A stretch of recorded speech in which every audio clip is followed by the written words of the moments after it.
10 years ago, a group of gods turned everyone on Earth into players of a sadistic game that forced them to kill monsters in real life or be killed. Sehan Kim is the only survivor of this horrible world. And after living till the end of humanity, he receives a bad end. When he's given the chance to go back in time and start a second playthrough, our MC is determined to change the course of events and beat the gods at their own game.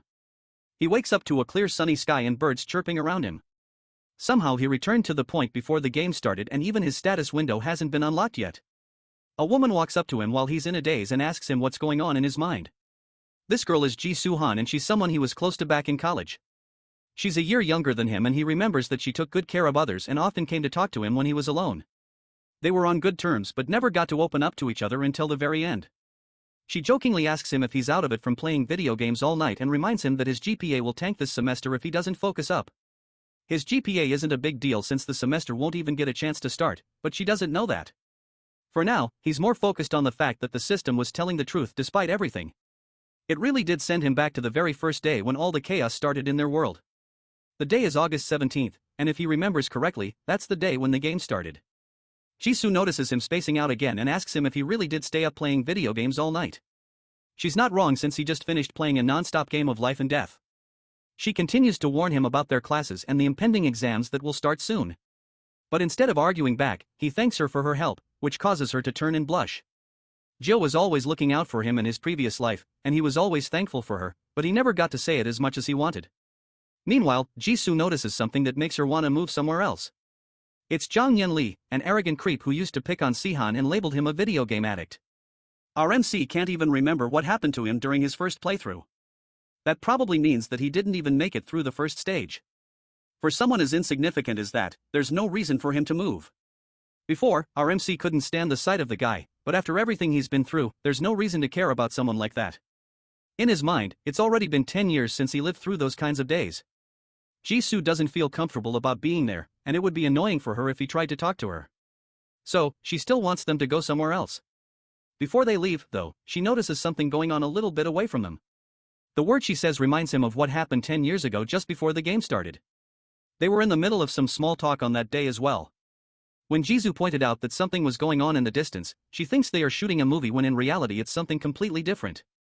Little green hands burst out from the ground as goblins pull themselves into their world, shrieking and laughing in joy. The people around them initially don't think it's anything serious, and some people even pull out their phones thinking someone is filming a movie, and these are just little kids wearing costumes. Jisoo also wants to check out what's going on, but Sehan tells her to hold on for a little bit. 10 years ago, he followed her just like she wanted him to, and they both took a look at those monsters and paid a horrible price for it. People gather around the goblins to take pictures, and it doesn't take long for someone to get stabbed. The goblins start attacking everything on sight, cutting down people and laughing in joy as blood splatters everywhere. It doesn't take long for everyone to figure out that these are indeed real monsters, and they all start to panic. With the sudden appearance of the monsters, the crowd started running away, but that's the worst possible decision they could have made. Goblins aren't that much stronger than an adult male, so to get kills, they love to prey on the weak. That means turning your back to a goblin is as good as asking them to kill you. Goblins kill for sport. And when they kill humans, they do it with a smile. Jisoo reacts quickly and grabs Sehan's hand. But a goblin gets to them first and prepares to stab him. 10 years ago, he was a weakling and a coward. And when the goblin came to stab them, just like now, Jisoo put her life on the line to save him. In his first playthrough, he stood frozen behind her as the goblin spilled her blood all over him and the ground. Back then, he left Jisoo behind to die and ran for his life. But now, he's a player who has witnessed the world's end. Things are different than they were 10 years ago, and he won't let Jisoo's life be wasted a second time. His settings are still synchronizing from his first playthrough, so he's not as strong as he was back then just yet. But there's no time to waste. He rushes towards the goblin, narrowly dodging a swing from the creature's blade. Then he sends the monster flying with a sharp uppercut, causing the monster to drop its knife in shock. Before it can pick itself up, Sehan grabs the knife before it hits the ground and uses it to stab the goblin. The system dings with a notification, informing him that he's the first player to defeat a goblin in this stage. It also informs him that the products from the DLC store are now available for purchase and all his remaining points have been transferred over from his first playthrough. He also has access to the forums, which is a service that will be greatly useful to him. And with that, the synchronization of his abilities is complete, and his second playthrough truly begins. When a player completes a quest, they gain points depending on their performance.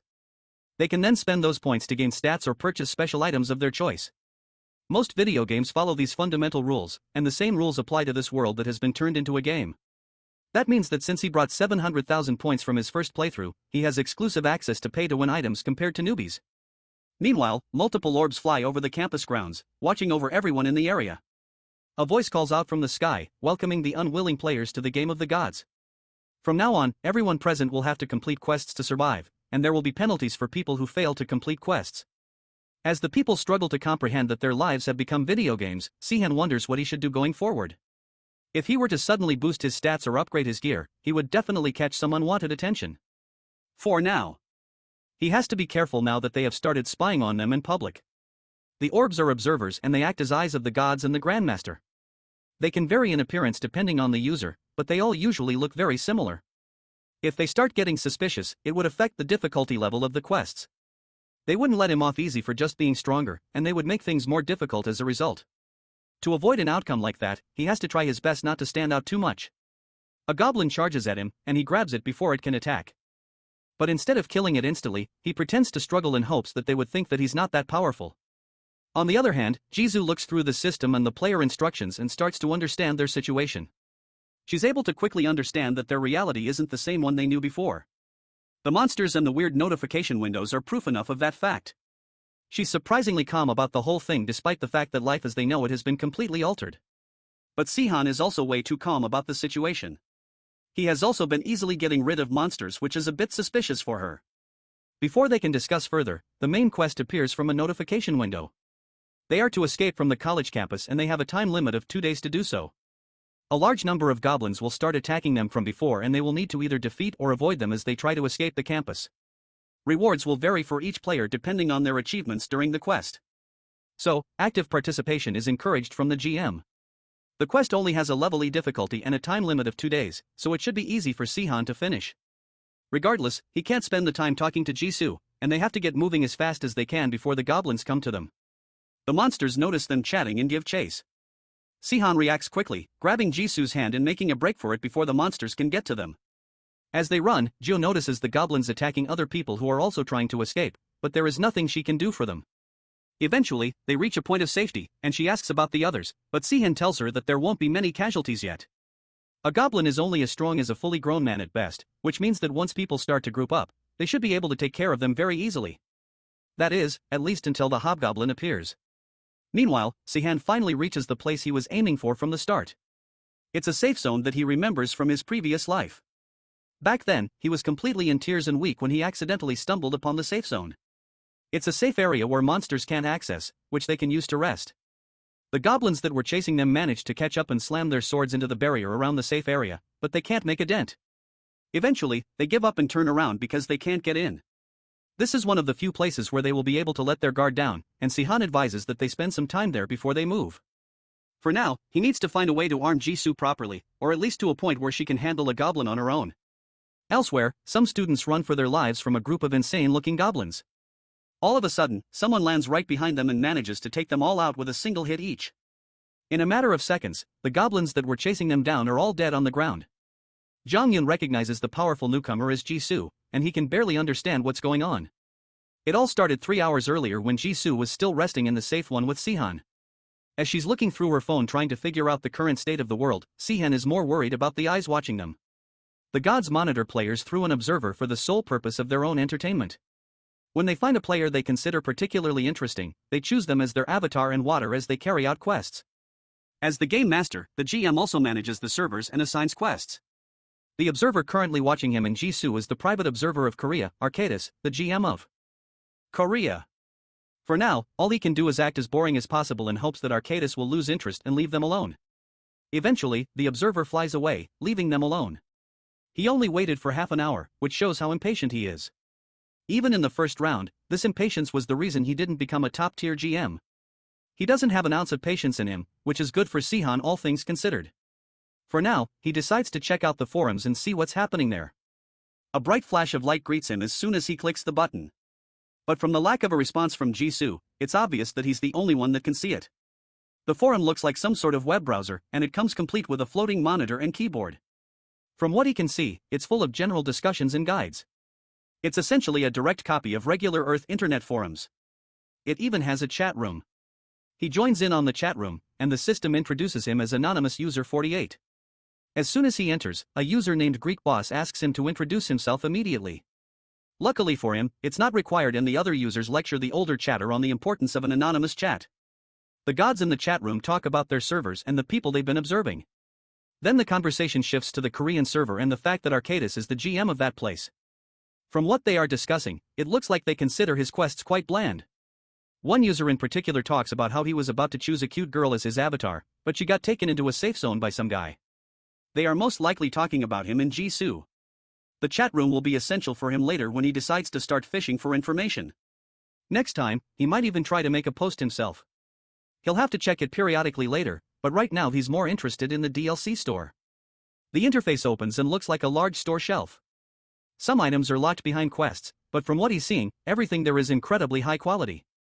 The item that's locked behind the main quest seems to be the most important, and it looks like it's a player transfer object. He looks through the other items in the digital shelf, and one in particular catches his eye.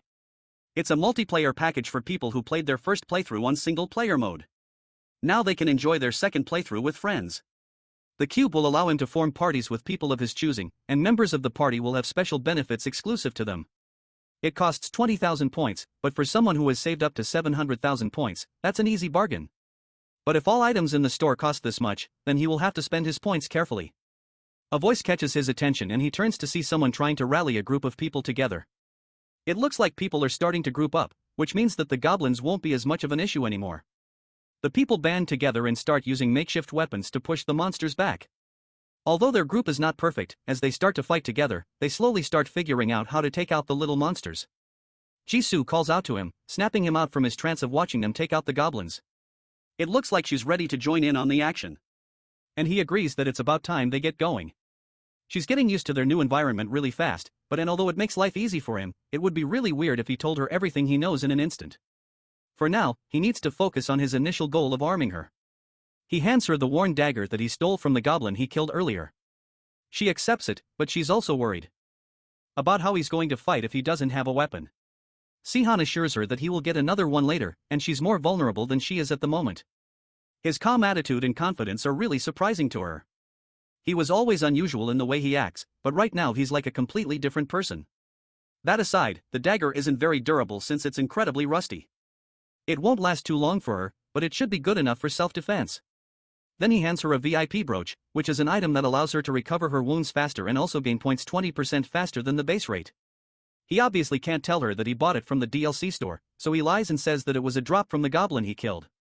She accepts his explanation very quickly since she already knows about how items work in video games.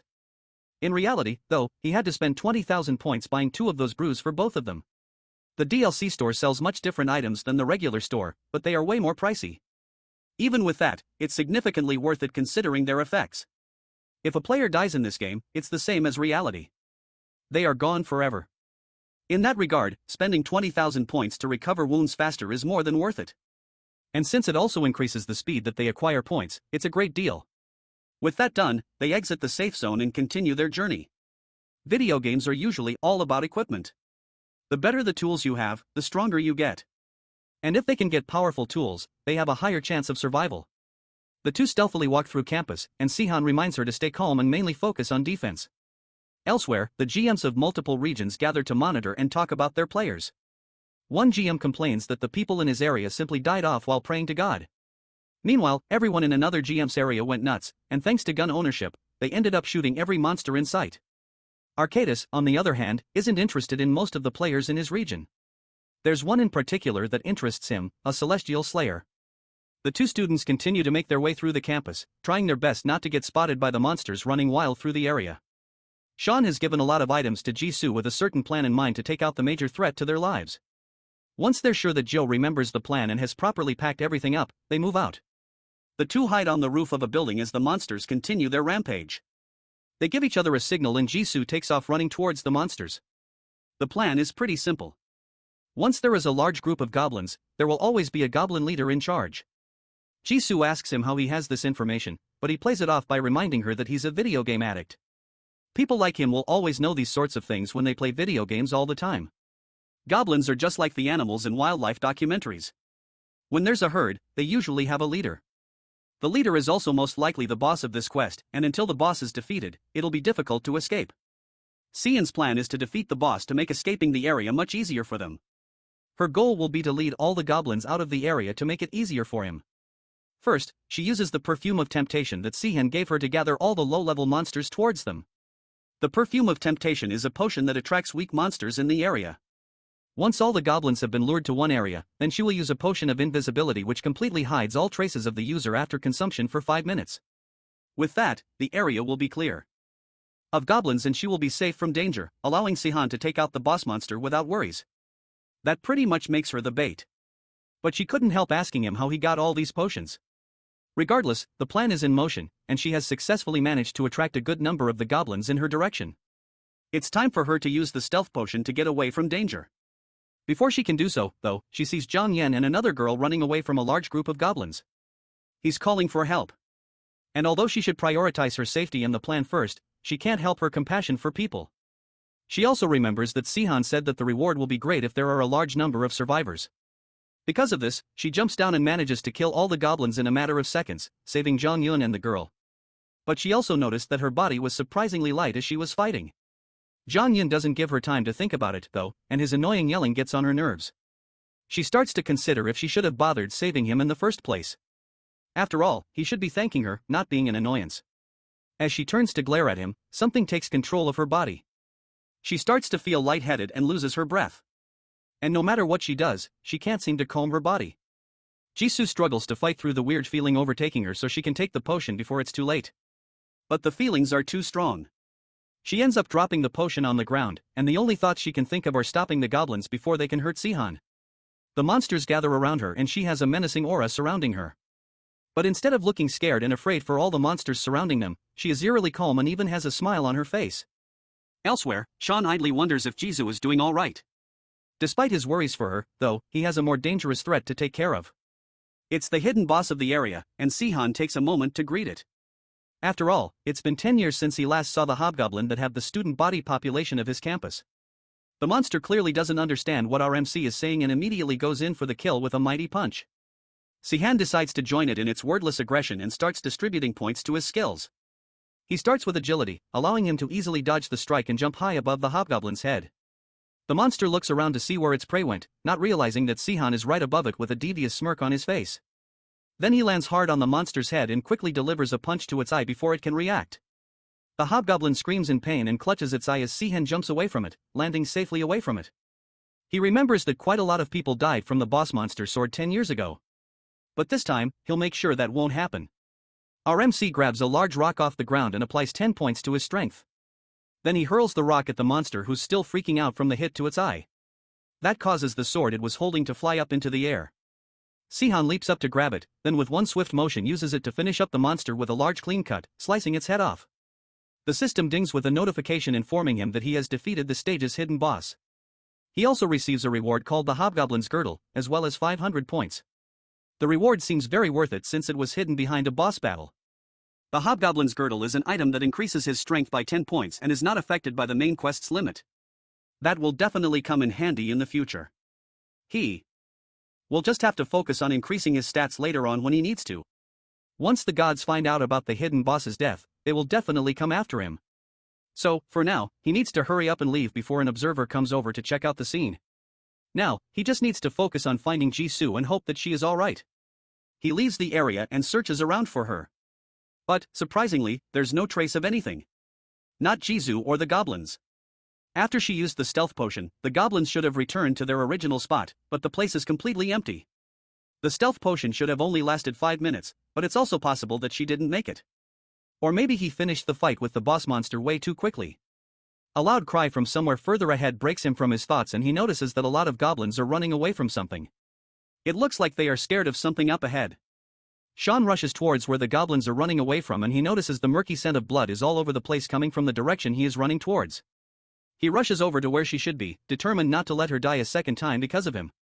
But when he gets there, he sees Jisoo standing while surrounded by piles of dead monsters. Just before he arrived, Jisoo had gone on a killing spree against all the monsters. At first, the goblins continued to charge at her, even after she spent time slicing their heads off. But after a while, even the mindless monsters began to realize that they had a chance in this fight. All the while, as she cut down the countless goblins, her eyes were glowing with a menacing red light. Almost as if she were possessed. When Sehan finally catches up to her, she drops to her knees and the menacing glow in her eyes fades away. Goblins are usually pushovers, but our MC can barely believe that she took on so many on her own. She explains to him that he came across the two students running for their lives as she was luring in the monsters and decided to help them out. The two are unconscious on the ground, but it's more likely that they passed out from shock. They thankfully were not dead as Sehan initially suspected. Although Jisoo thinks that they must have fainted because of the goblins, it's more likely that it was Jisoo who made them faint. He can't figure out what's up with her, so he asks her to share her status window with him so he can directly look into her stats. Her numbers are better than average, but there's nothing really out of the ordinary about them. But there's one trait that immediately catches his eye. In the status window, it looks like a red skill and represents a passive ability called the Celestial Slayer. It's an ultra-rare ability which activates without the player's interaction once they have learned it. He only saw it once in his first playthrough. A man who was called the Blood Demon that came from another world named Jin had the Celestial Slayer trait. In his world, there exist mystical martial art techniques which he used to take out fearsome monsters.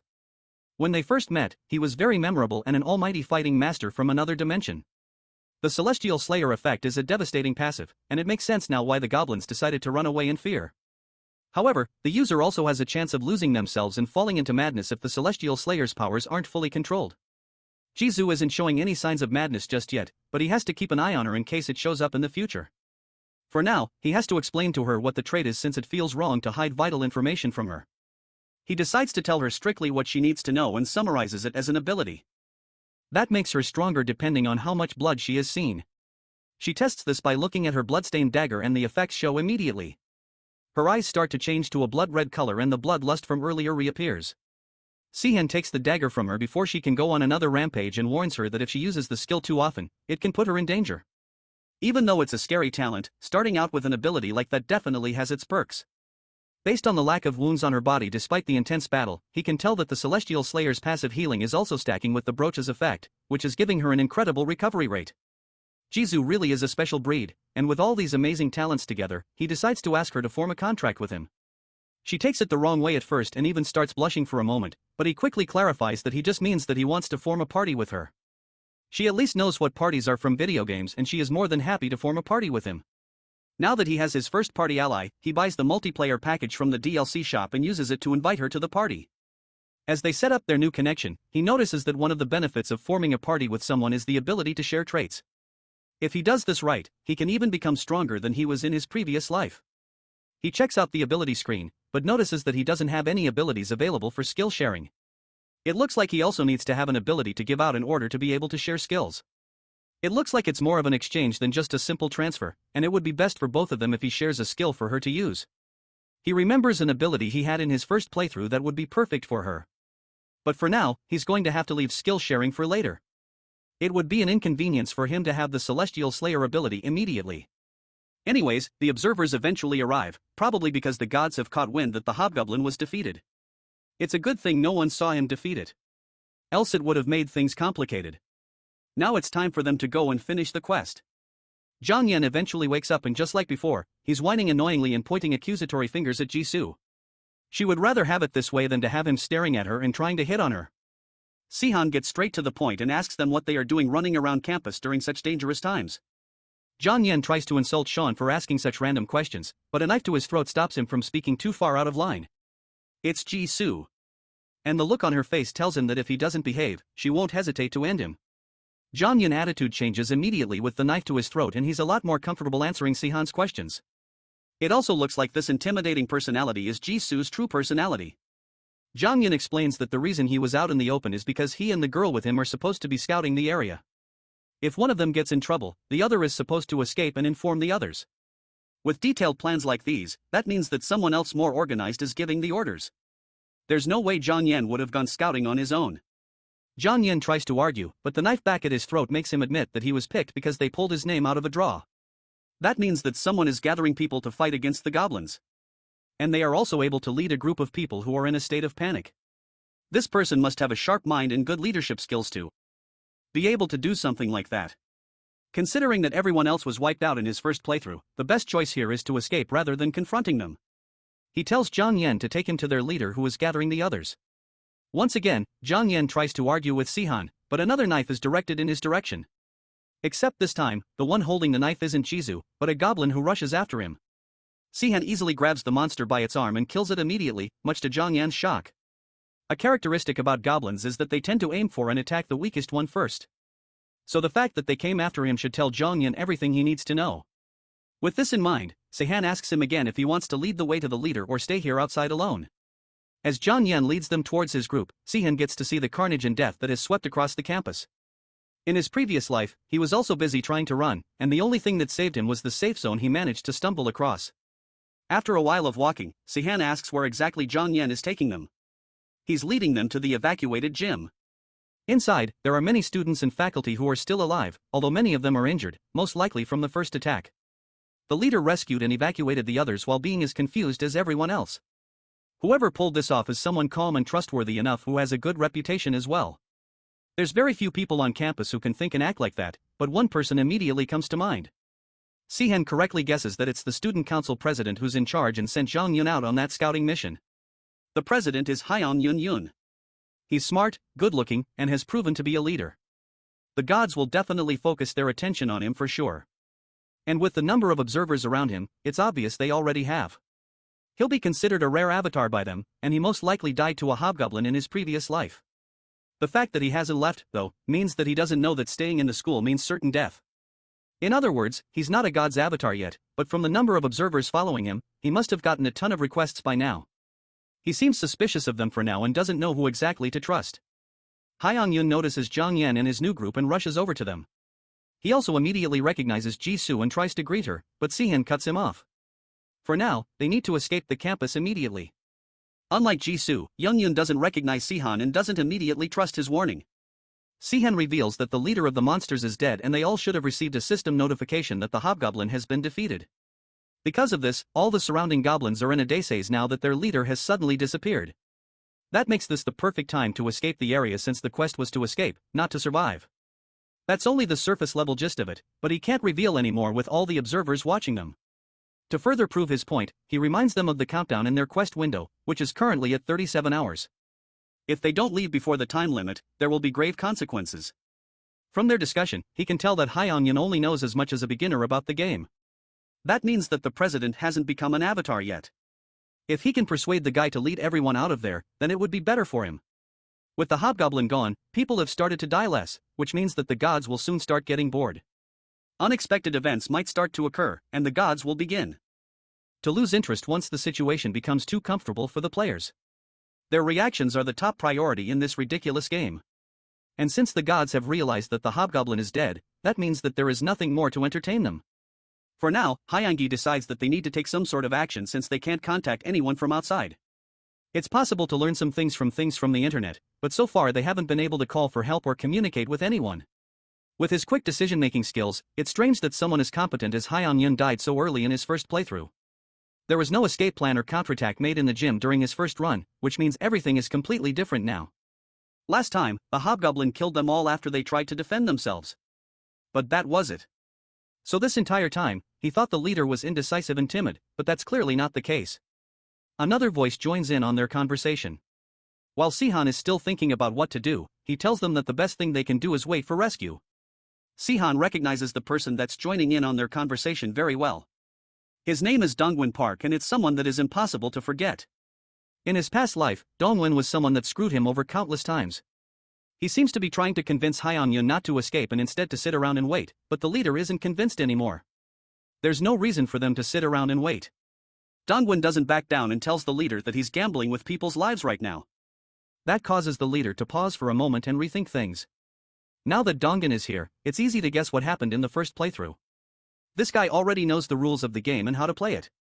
Dongwon turns and introduces himself as the vice president of the student council to Sehan. He brings up valid points like the fact that half of everyone there is injured and because of that, it wouldn't be a good idea to just run out into the open. He wrongly assumes that Sehan has probably gotten a bit fearless after getting a few lucky kills with the monsters. Because of that, he repeats that the best thing they can do is sit tight and wait for the police to come and intervene. That's a valid opinion for anyone to have. And if it were a normal person making these assumptions, Sehan would almost agree with them. But he already knows the kind of person Dongwon. There's no way he would think about the good of everyone else above the good of himself. In the first playthrough, he was a psychopath who enjoyed joining different groups and enjoyed watching them crumble from the inside. He doesn't care about the deaths of others as long as things end well for him. A monster like that would never think of the majority.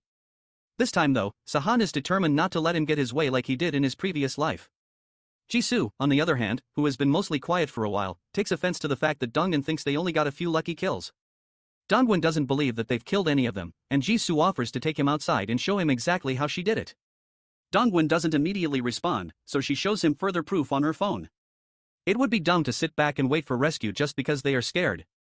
The military and the police are unavailable, and they have no idea when help will arrive. Dongwon still tries to argue that the others most likely won't accept a decision to just get up and leave. But then Sehan suggests that they just leave the few who argue behind. They don't need to convince everyone in the first place. If they choose to ignore the warnings and stay behind, then that's their problem. But if Dongwon knows the truth about the situation, then there's no way he would decide to stay behind. His goal is most likely to get everyone in the auditorium killed for the extra reward from his kill count. That's the exact opposite of Sehan's plan, which is to gain further rewards by saving everyone else. If he remained behind while everyone else escaped, he'd gain a lot of suspicions as the only survivor, which would outweigh the benefits of getting a few people killed. After listening to all their points, Yongyun decides to follow Sehan's decision and try to escape the campus. Dongwon has no choice but to follow them as well. That confirms that he was most likely just pretending while also being fully aware of how the game system works. It's likely that Dongwon Park has already been chosen as a god's avatar. Hyung-yoon starts trying to convince people to escape with him. Thanks to information from the scout team and Sehan, even though there are still a lot of monsters outside, they are unable to think properly since their leader has been killed.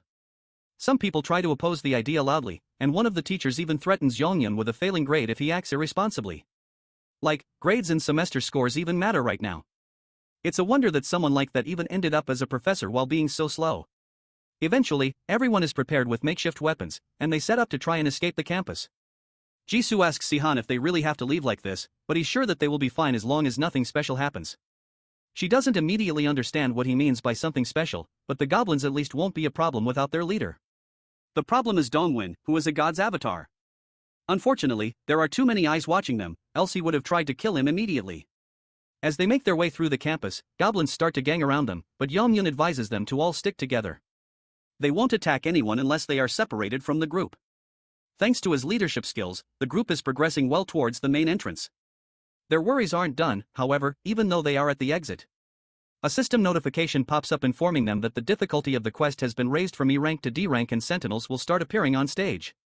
In an instant, the ground starts to shake as if there's an earthquake. Then suddenly, a giant minotaur appears right in front of the students. It doesn't move at first, but its overwhelming presence is enough to scare the people who were so happy just a moment ago. The GM released a monster that you normally wouldn't see until the 15th quest into a crowd filled with noobs.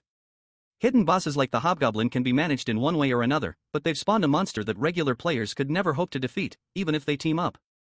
Sentinels are unwinnable scenarios often found in single-player games. The fact that they've released one here means that they definitely want more people killed. However, since this is only the first quest, there must be a limit to the Sentinel's powers.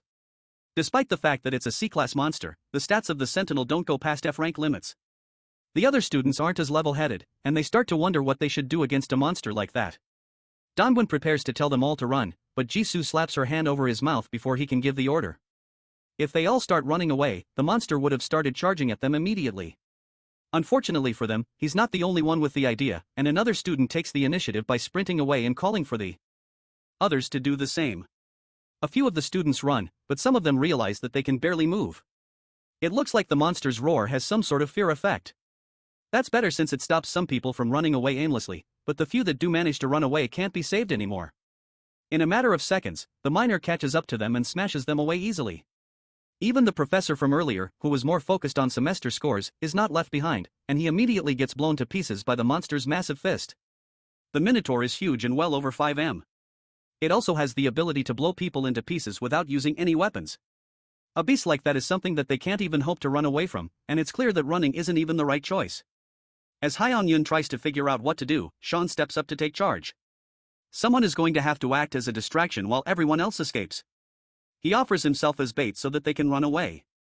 Although Hyung-yoon initially tells him that there is no need for him to do something so crazy, it's obvious that no one else would volunteer to do it anyways, and they can't just wait for the thing to annihilate them. It's surprising that even in a situation like this, Sehan shows no sign of nervousness. He's reacting to the situation optimally and making rational decisions. Compared to UMKY's level-headedness, Sehan is on a whole other level. Jisoo continues to hold Dongwon's mouth, and she watches as Sehan calmly walks towards the Minotaur. She's concerned for a moment, but he waves his hand dismissively towards her, showing that he has a plan.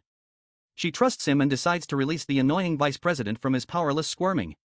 Dongwon takes a moment to regain his composure and rub his sore face. He originally wanted to take all the rewards, but now that things have turned out like this, there's not much he can do. They warned him about the Minotaur before, so he will have to back off. There will be many more quests for him to do later on anyways. Sehan gets ready to head into the fight and even grabs a red cloth to use and lure the beast away. Hyang-yin doesn't even know how much time he can buy by himself, but at this point, they have no other choice. He takes a moment to bow towards Sehan and thank him for his sacrifice, which makes our MC nervous from the sudden attention. Sehan then leaps onto higher ground and prepares to take all the miners' attention by waving the cloth around. Once it's fully focused on him, he yells for the others to run towards the main entrance. With Hyang-yin screaming commands at them, they all obey and successfully reach the exit without any problems. He even gains an ability called Commanding Shout, which helps him pass along orders. Sehan, meanwhile, is confidently leading the Minotaur around, dodging its massive attacks and causing it to slam itself into the wall and the ground. Eventually, everyone manages to make it out of the campus, and they successfully complete the quest in time. They all take a moment to check each other, and although some people are in rough shape, they all made it out alive and well. Now that the people are taken care of, Young-yun turns around to go and help Sean, but there's a barrier stopping him from going back to the previous stage. Since he can't head in directly, he yells for CM to get out of there while he still can. He notices them calling for him and turns to answer, but the miner takes the opportunity to land a solid hit, sending him flying into a wall. Then the beast launches itself immediately, slamming itself into Sehan with massive power. The others stare in shock at what just happened, and it's safe to assume that our MC is dead. As they watch on, the barrier starts to close, cutting off their view of the fight. Hyang-yun apologizes to Jisoo, who also watched everything happen. But she just watches the fight with a blank expression on her face. Despite their worries though, Sehan is still alive and sitting under all the collapsed debris, waiting for them to leave. He wasn't a good guy in his previous life, and it would be more accurate to say that he was incredibly selfish. That's why he felt weird when Hung-yin thanked him so passionately. He was weak, and there were plenty of players who were way more talented than him. Back then, he just wanted to stay alive. And to achieve that, he had to be cold and selfish. But now that he has returned to the beginning with a new perspective on life, he wants to choose a different path. Maybe this time he can try being a hero.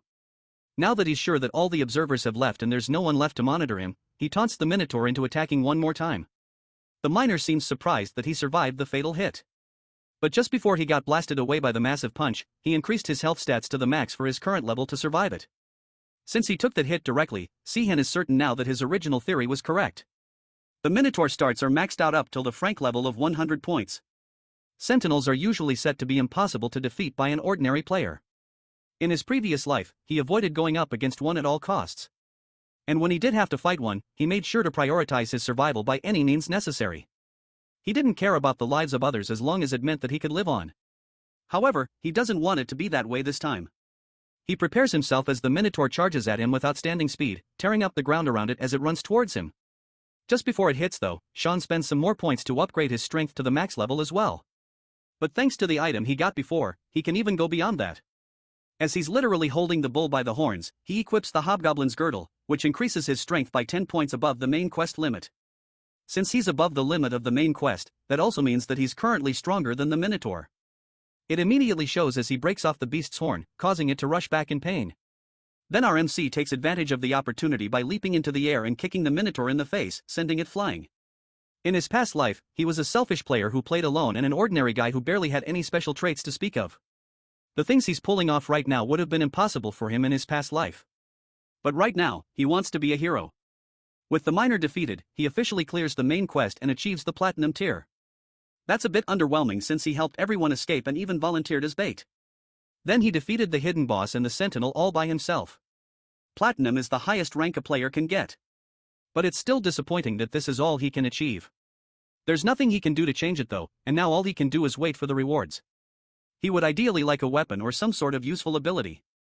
Anything other than consumables or experience points would be great for him. The barrier opens for him as he goes to leave, and he surprisingly finds Jisoo waiting outside for him.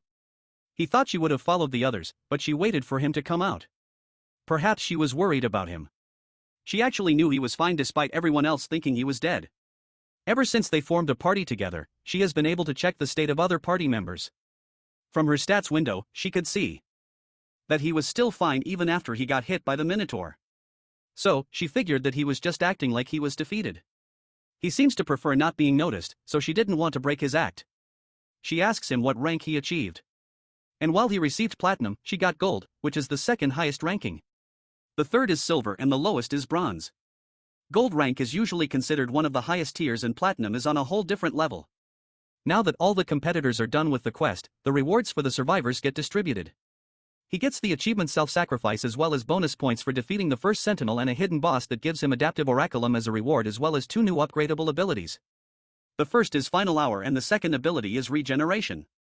The abilities must be bonuses for hunting monsters and being the world's first to defeat a sentinel.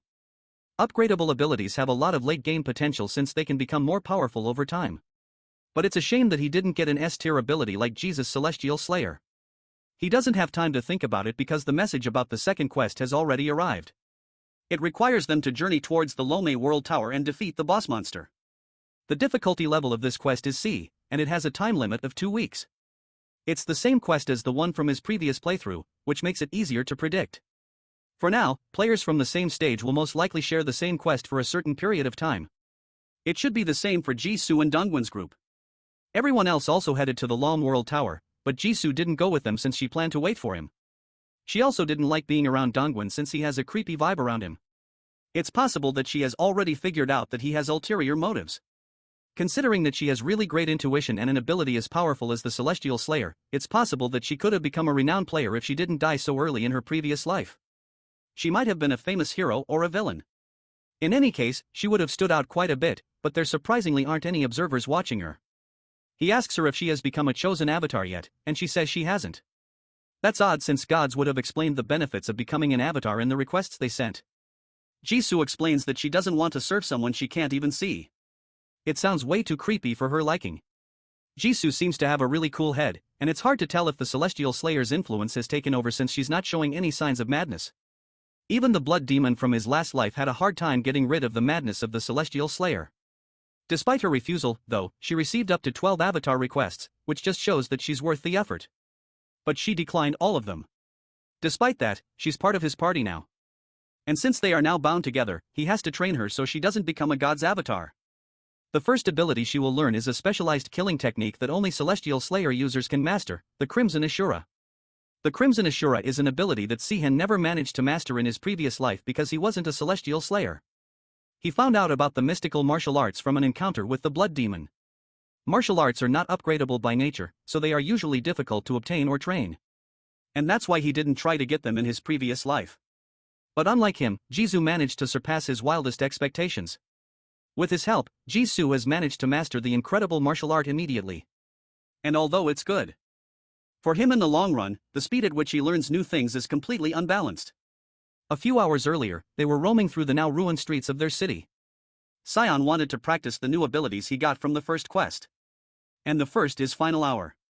It's an ability that boosts attack power and survivability. And since it's an upgradable ability, it will only become more powerful going forward. The next is the Regeneration ability, which is a passive skill unlike Final Hour. That ability plus the effects of the VIP and the Celestial Slayer mean that almost all wounds will be taken care of immediately. Both Jisoo and Sehan equipped the brooch and they had managed to clear out a majority of the area while also stacking up an insane amount of points.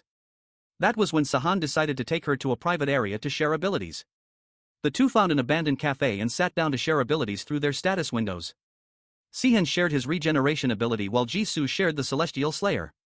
Although Final Hour for her wouldn't be so bad, regeneration would be way more effective for her. Unfortunately, since they are just sharing abilities, the effectiveness of their shared abilities is reduced to 30%. The effectiveness can be reduced to a maximum of 80% depending on their friendship level. A shared ability doesn't carry over the penalties of that ability either. While that means that he won't get the full buff of the Celestial Slayer, he also won't get the madness penalty from it either. Jisoo is not too impressed about being given a simple regeneration ability. She would have preferred something more offensive. Sehan disagrees though and believes that regeneration is great for offense since having good survivability means that she can focus more on fighting than worrying about getting injured. Dodging won't be crucial since she can now regenerate injuries fast enough and she can spend the time that she would have spent dodging to attack instead. Hearing that definitely makes her rethink her thoughts on the regeneration ability and she starts to appreciate it more. Now the next thing they have to figure out is where to go next. The second quest has a generous time limit, so he wants to take the free time to learn new abilities and teach her some as well. Jisoo is thankful, but also confused by Sehan's sudden generosity. The Sehan she knew was always more self-serving and only cared about himself. But even with her concerns, she can't deny that learning new abilities is always a good thing. That's how he ended up teaching her the Crimson Ashura, and she mastered it scarily quickly. While she's busy training with it, Sehan decides to take another peek into the gods' forums. It's a lot more active than last time. And there's one name in particular that catches his eye as soon as he opens up the chat room. It's a god named An Honest Life. And this particular god is someone he knew well from his previous playthrough. This god is also Dongwon Park's god, which is fitting since they are both insufferable to our MC.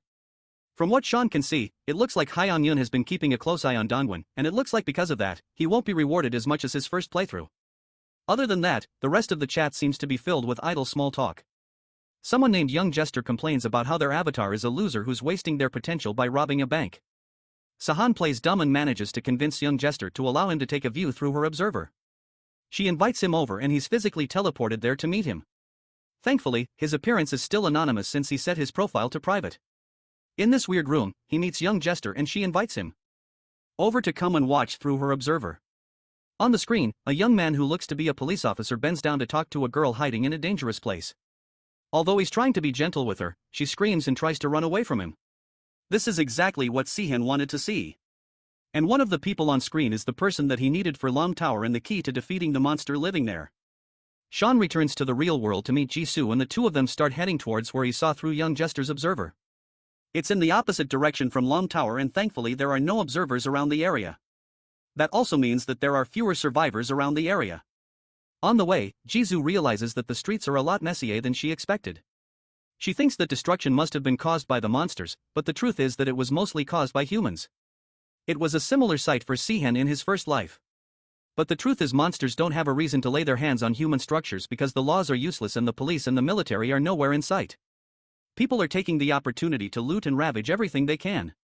Although even with everything that's going on with the gods game, it seems like civilization hasn't fully collapsed just yet.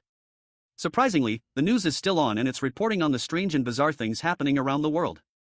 Even with that though, there's no way that the gods or the system will leave human authorities alone.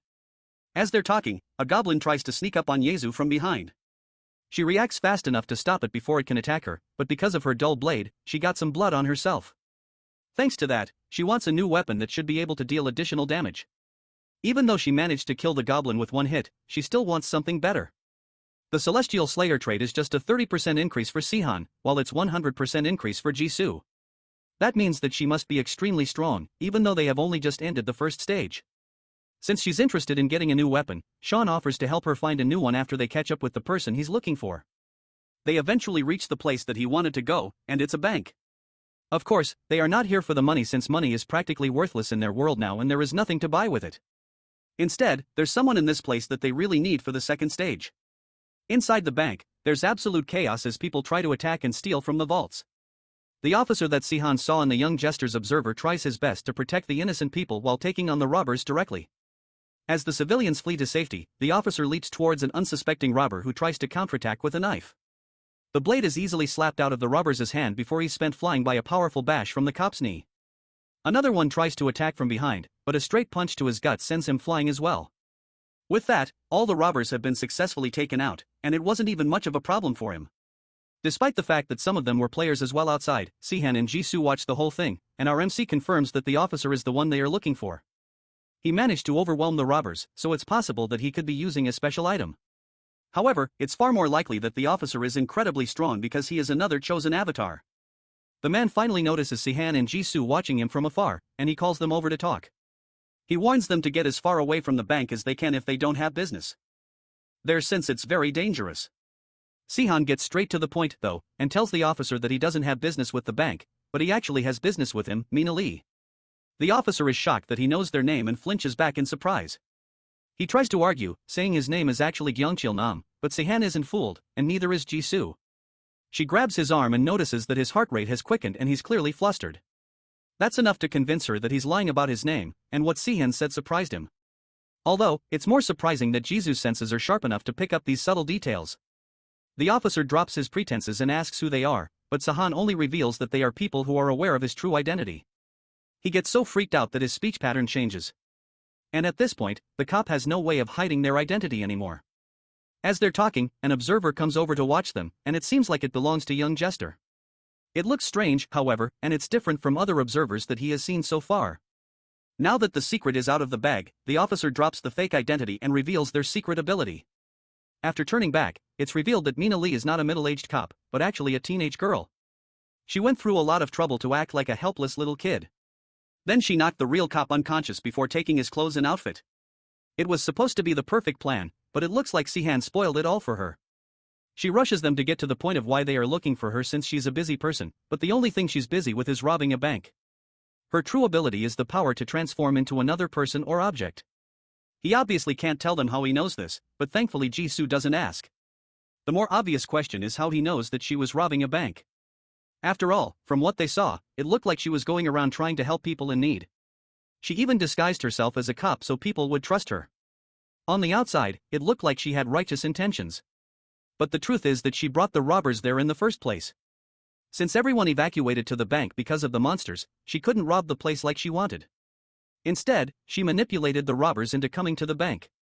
If the robbers raid the place a few times, people would stop coming there because it's no longer safe. Once the place was empty and she got rid of a few pesky robbers, she could loot all the money for herself. In his past life, Mina and Dongan were the best manipulators that he knew, and he has seen their tricks way too many times to not instantly recognize it. Now that the plan has been foiled, Mina accepts her fate and asks if they are going to report her to the police, but any form of authority is practically gone at this point. And besides, she would be able to escape easily from jail anyways. For now, he wants her to accompany them for a while until they can complete their second quest. Mina is surprised that they are still on their second quest since she has already completed hers. Her attitude completely changes towards them now that she perceives them as weaker than her. And it looks like this is her real attitude. There's no benefit to Sehan if she looks down on him. So, he decides to use some intimidation tactics to keep her in line. First, he flicks her on the forehead with enough power to send her flying backwards. That is enough to put a little bit of fear into her at first. Since his tarts are currently above F rank, he is easily the strongest person in the world right now. Mina doesn't take the hit laying down and tries to go on the offensive, launching an attack back towards Sehan. But in an instant, Jisoo is by his side and she blocks the punch easily. Just like Sehan, she also has monstrous levels of strength and easily holds the younger girl down. To escape, she tries to transform into something, but Jisoo squeezes her wrist, breaking her concentration and causing her to stop her transformation. With Jisoo's intervention, Mina is a lot less willing to try and run away. And thanks to the intimidation, she actually agrees to join their group. They leave the bank together towards their next location with young Jester's observer following along with them. Now that she has seen how powerful they are, Mina's tone changes to something way too formal and polite. So Sehan tells her to just speak normally. Then she finds out that they aren't even avatars and wonders how the two of them can be so strong. She's missing the fact that being an avatar doesn't always mean that you're stronger than a player. What's more important is equipment. Good stats aren't everything, and it's good items that really backs up a person's power. Although, everything's a mess, so it's hard to find a proper store for equipment. But Sehan already has a solution for that. He leads the two girls to a safe zone, and Mina is suspicious of how he knew this place was a safe zone in the first place. It's because there is only evidence of theft, but no sign of any monsters. Monsters wouldn't take human food, so it's safe to say that no monsters can enter here. Now that they're in a safe zone, Sehan introduces them to a game mechanic that even a god's avatar wouldn't know about yet. It's a chosen store. It's obvious from Mina's surprise that she didn't know it existed. The young jester could have told her since as a god, she should know how important items are. But she's notorious for being a sadist, so it's likely that she wouldn't allow an easy path, even for her own avatar. Sean then lies and tells them that he only discovered it by accident anyway, so there's no reason for her to be upset. Next up, now that they have found the place, it's time for them to pick the most useful items they can find out of a shop full of equipment. Most of the items are common weapons and items, so it's not like there's anything too overpowered here. There are also no potions either, so people are less likely to survive. This is most likely the doing of the game masters who want to make the game as hard as possible for the players. Eventually though, players will learn how to craft their own weapons, so it doesn't even matter. Right now though, it's currently impossible to acquire better equipment, so he decides to be thankful for this basic loot. He picks out a decent set of armor and some equipment for himself, then buys some more armor for Jisoo. He gives her a chest strap that is supposed to protect her heart if she wraps it around her body. Since she doesn't have any points to spend for herself, he has decided to buy her things to increase her stats. Next up, it's time for her to pick her weapon. And there are 4 types of weapons to pick from: swords, spears, bows, and blunt weapons. After looking through the list of options, she decides to buy a mace, which is a blunt weapon. The Crimson Ashura goes well with any weapon, so it doesn't matter what she picks. And a mace is also easier to use for a beginner than a sword or a spear. Besides Sehan, Mina slightly watches the two of them pick out weapons and doesn't say a word. She's hoping that our MC would get her some gear as well, but he has no intention of doing so. After all, she declined his offer of points earlier because she was looking down on him. She can't buy equipment for herself, even if she wanted to. Each item is worth 200 points, which is way more than she's able to afford. Once they'd equipped the appropriate equipment, the 3 of them head out towards the location of the second quest, and they kill monsters along the way. One of Sehan's weapons is a sword that he has enhanced with the oricomum that he received as a premium reward from his first quest. The special ore is a versatile item that can be used as a solid or liquid to coat a piece of equipment. When the coating is removed, it will return to its original form. It can also change form and it's reusable as well, which means his weapons can become much more powerful than they originally were. Oraculum is the strongest metal, and even though it increases the strength of the sword, the weight of it doesn't change. They continue walking and they eventually reach the Loom Tower where the second quest is supposed to hold. The place looks surprisingly normal, and if not for the system, there'd be no sign of a quest happening here. Their quest is to defeat the second stage boss, which is different from what Mina had to do. Her quest was a battle royale, which is where a bunch of people are forced to fight to the death until one person remains. In comparison, the simple escape quest they had to do was relatively peaceful. But even that would have ended in annihilation without Sehan's intervention. In front of the tower, there seems to be 2 people guarding the entrance of the tower. The 3 hide behind a wall and watch the 2 as they patrol the area. It looks like they are on lookout even though there are no monsters in the area. It's likely that they are patrolling for people instead and they are trying to stop outsiders from getting in. If their quest is a competitive one like Mina's battle royale, this amount of caution makes sense.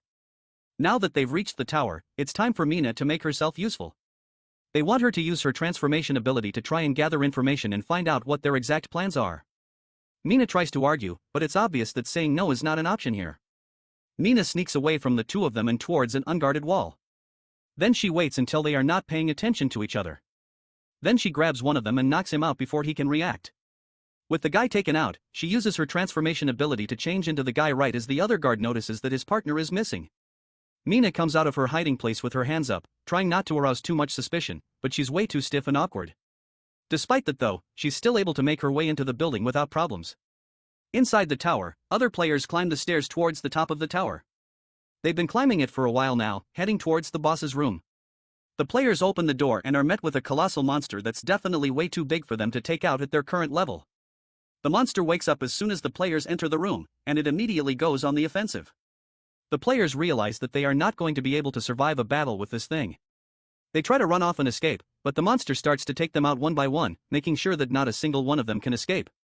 One by one, each player starts to fall, and not a single one is able to escape the massive jaws of the boss. The last remaining 5 players are just barely able to make it to the exit. But before they can open the door and escape, the monster surrounds them with its body, blocking their only path of escape. Then, in a matter of seconds, the last few are killed, ending the quick boss encounter with an overwhelming defeat. Elsewhere, Mina has managed to gather all the information she needed after following the guard. The boss stage is at the top of the building, and while the boss is terrifying, the real issue is the quest requirements. Only the players who started in the same location can enter the boss room together. Because of that, there are 2 teams trying to defeat the boss, and only one team can complete the quest. There's also a penalty for failing the quest, so no side wants to give up the opportunity. Unfortunately, since one team came to the site earlier, the team that arrived late ended up occupying the subway. One of the people guarding the subway entrance is Zhang Yan Li, and he's surprised that Sehan is somehow still alive. He leads them through the subway towards the rest of their group. Zhang Yan also seems weirdly humble, but it's normal after seeing how Sehan fought that sentinel. For now, Sean wants to meet the student council president so that they can discuss things. They enter the base and the crowd immediately starts to murmur about Sehan recognizing him as the one who fought the Minotaur. There's also a lot of observers in the area because of the crowd, and from the looks of it even they are interested in Sehan. Mina can barely believe that he actually took out a sentinel all by himself, and at first she actually doesn't believe it, but from his reaction she realizes that he's actually serious.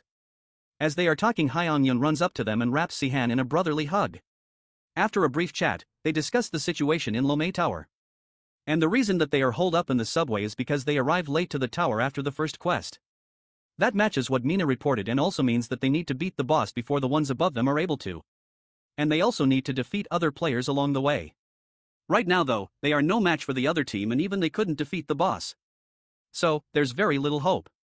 But SEHON has an idea that will drag the other team down from the top. There's only one stage boss and with two teams trying to defeat it, the losing team will be penalized and the punishment for failing a quest is death. So to make sure that they are chasing after the right target, SEHON asks if the other team knows about the stage boss and if they are the ones who said that it's at the top of the tower. Hyang-in confirms that the other team really is the one that discovered the boss first and reported it at the top of the tower. Now that he has this information, Sean suggests that they let the other team have it. If the other team is at the top of the tower, then they can go ahead and defeat it if they can. That doesn't mean that SEHON wants him and his teammates to accept death, though. The truth is that the monster at the rooftop might not actually be the boss at all. The monster is definitely way too powerful to be a regular mob monster. The other team showed Hong Yan the video earlier, and it was definitely a horrific beast. What's more, as soon as they entered Lomé Tower, they got a notification that mentioned the boss stage. Then they searched through every floor and found no trace of any other monster, much less another boss. But despite searching through every part of the tower, they failed to search the underground level as well. One big difference between a boss monster and a regular monster is that a boss will always build its own pack and keep them around itself. Elsewhere, a player from the other team runs to inform their chief of something important. Hyang-Yun and his team have come to negotiate with them, and this time they brought along SEHON and his party.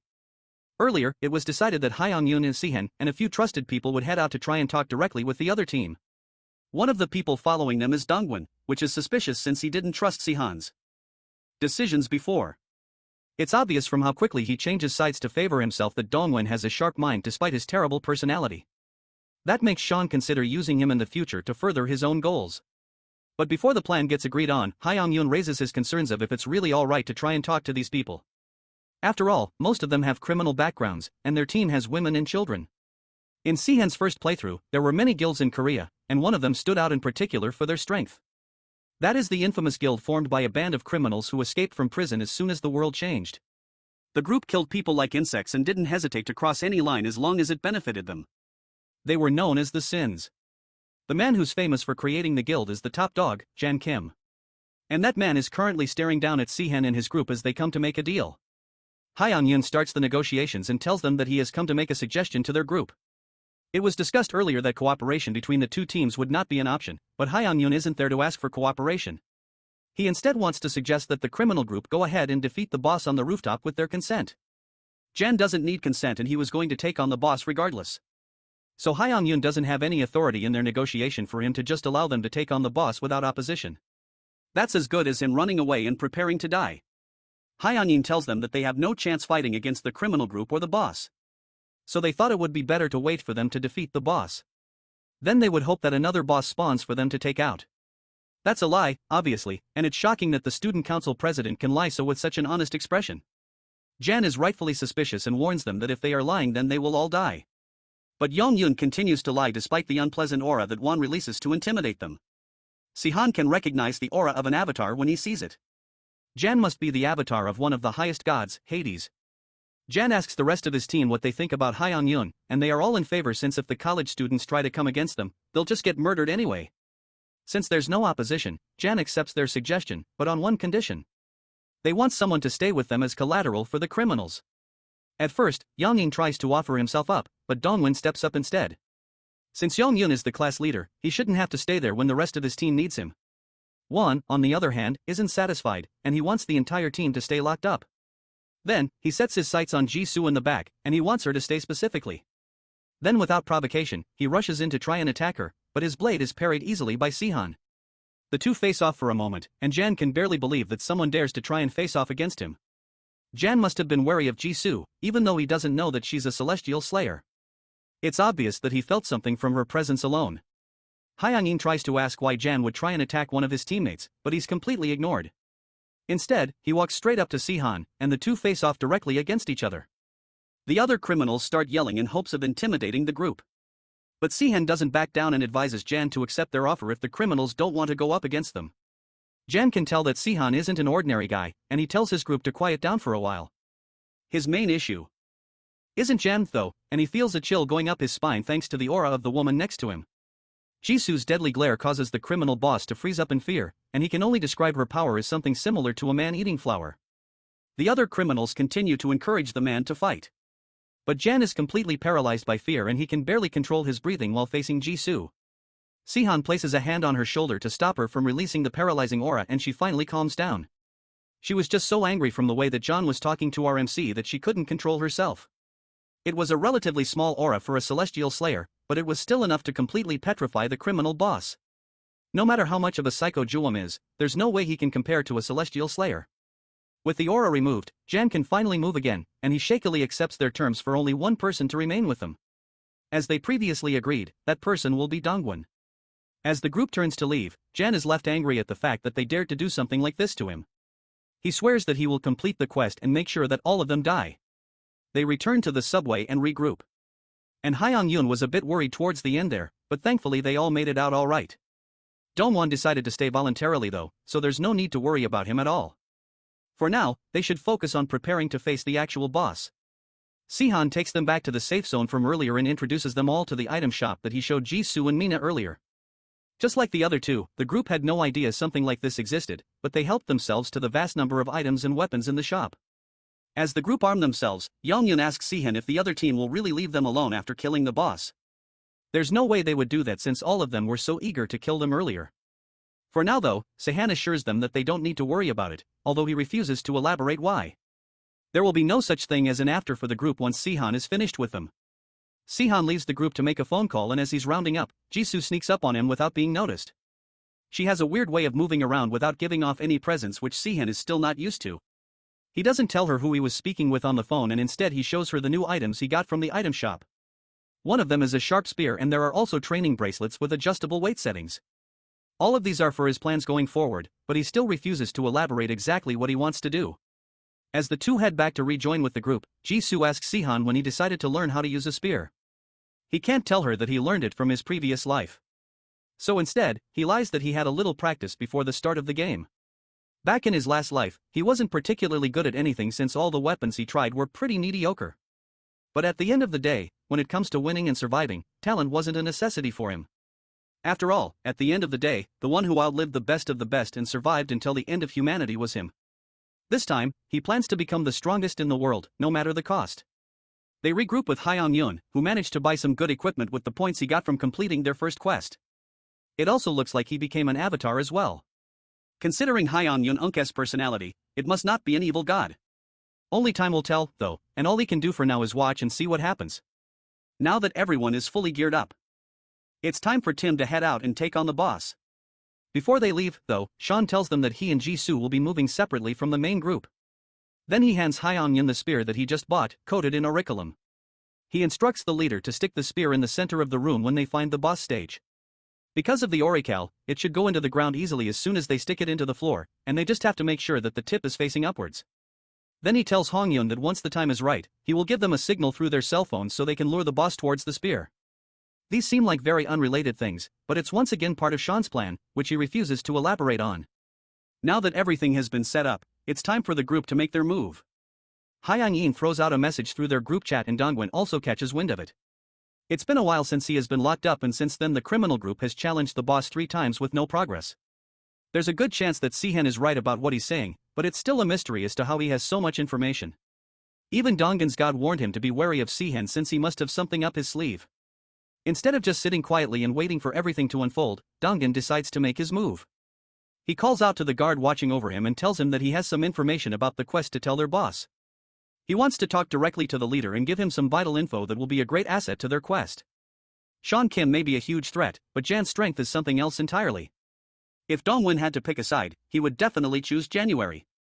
The guard agrees, but warns him that if this turns out to be nothing, then there will be consequences. Elsewhere, Hyung-yoon and his group journey down into the underground of Lomi Tower. The only monsters they can see in the area are a few mutant rats that they are able to kill with no problems at all because the monsters are in a dark area. They are weak to light and that makes it even easier for the group to slowly take them out and proceed deeper into the area. Sehan is easily making quick work of the rats and he's killing them way more efficiently than the others. They have been making progress for a while now and they have already made it halfway into the basement of the building. The area goes down to the 6th floor underground and they are at the 3rd one right now. As they are making plans to go deeper, Sehan gets a text from Mina informing him that they are heading down into the sewers.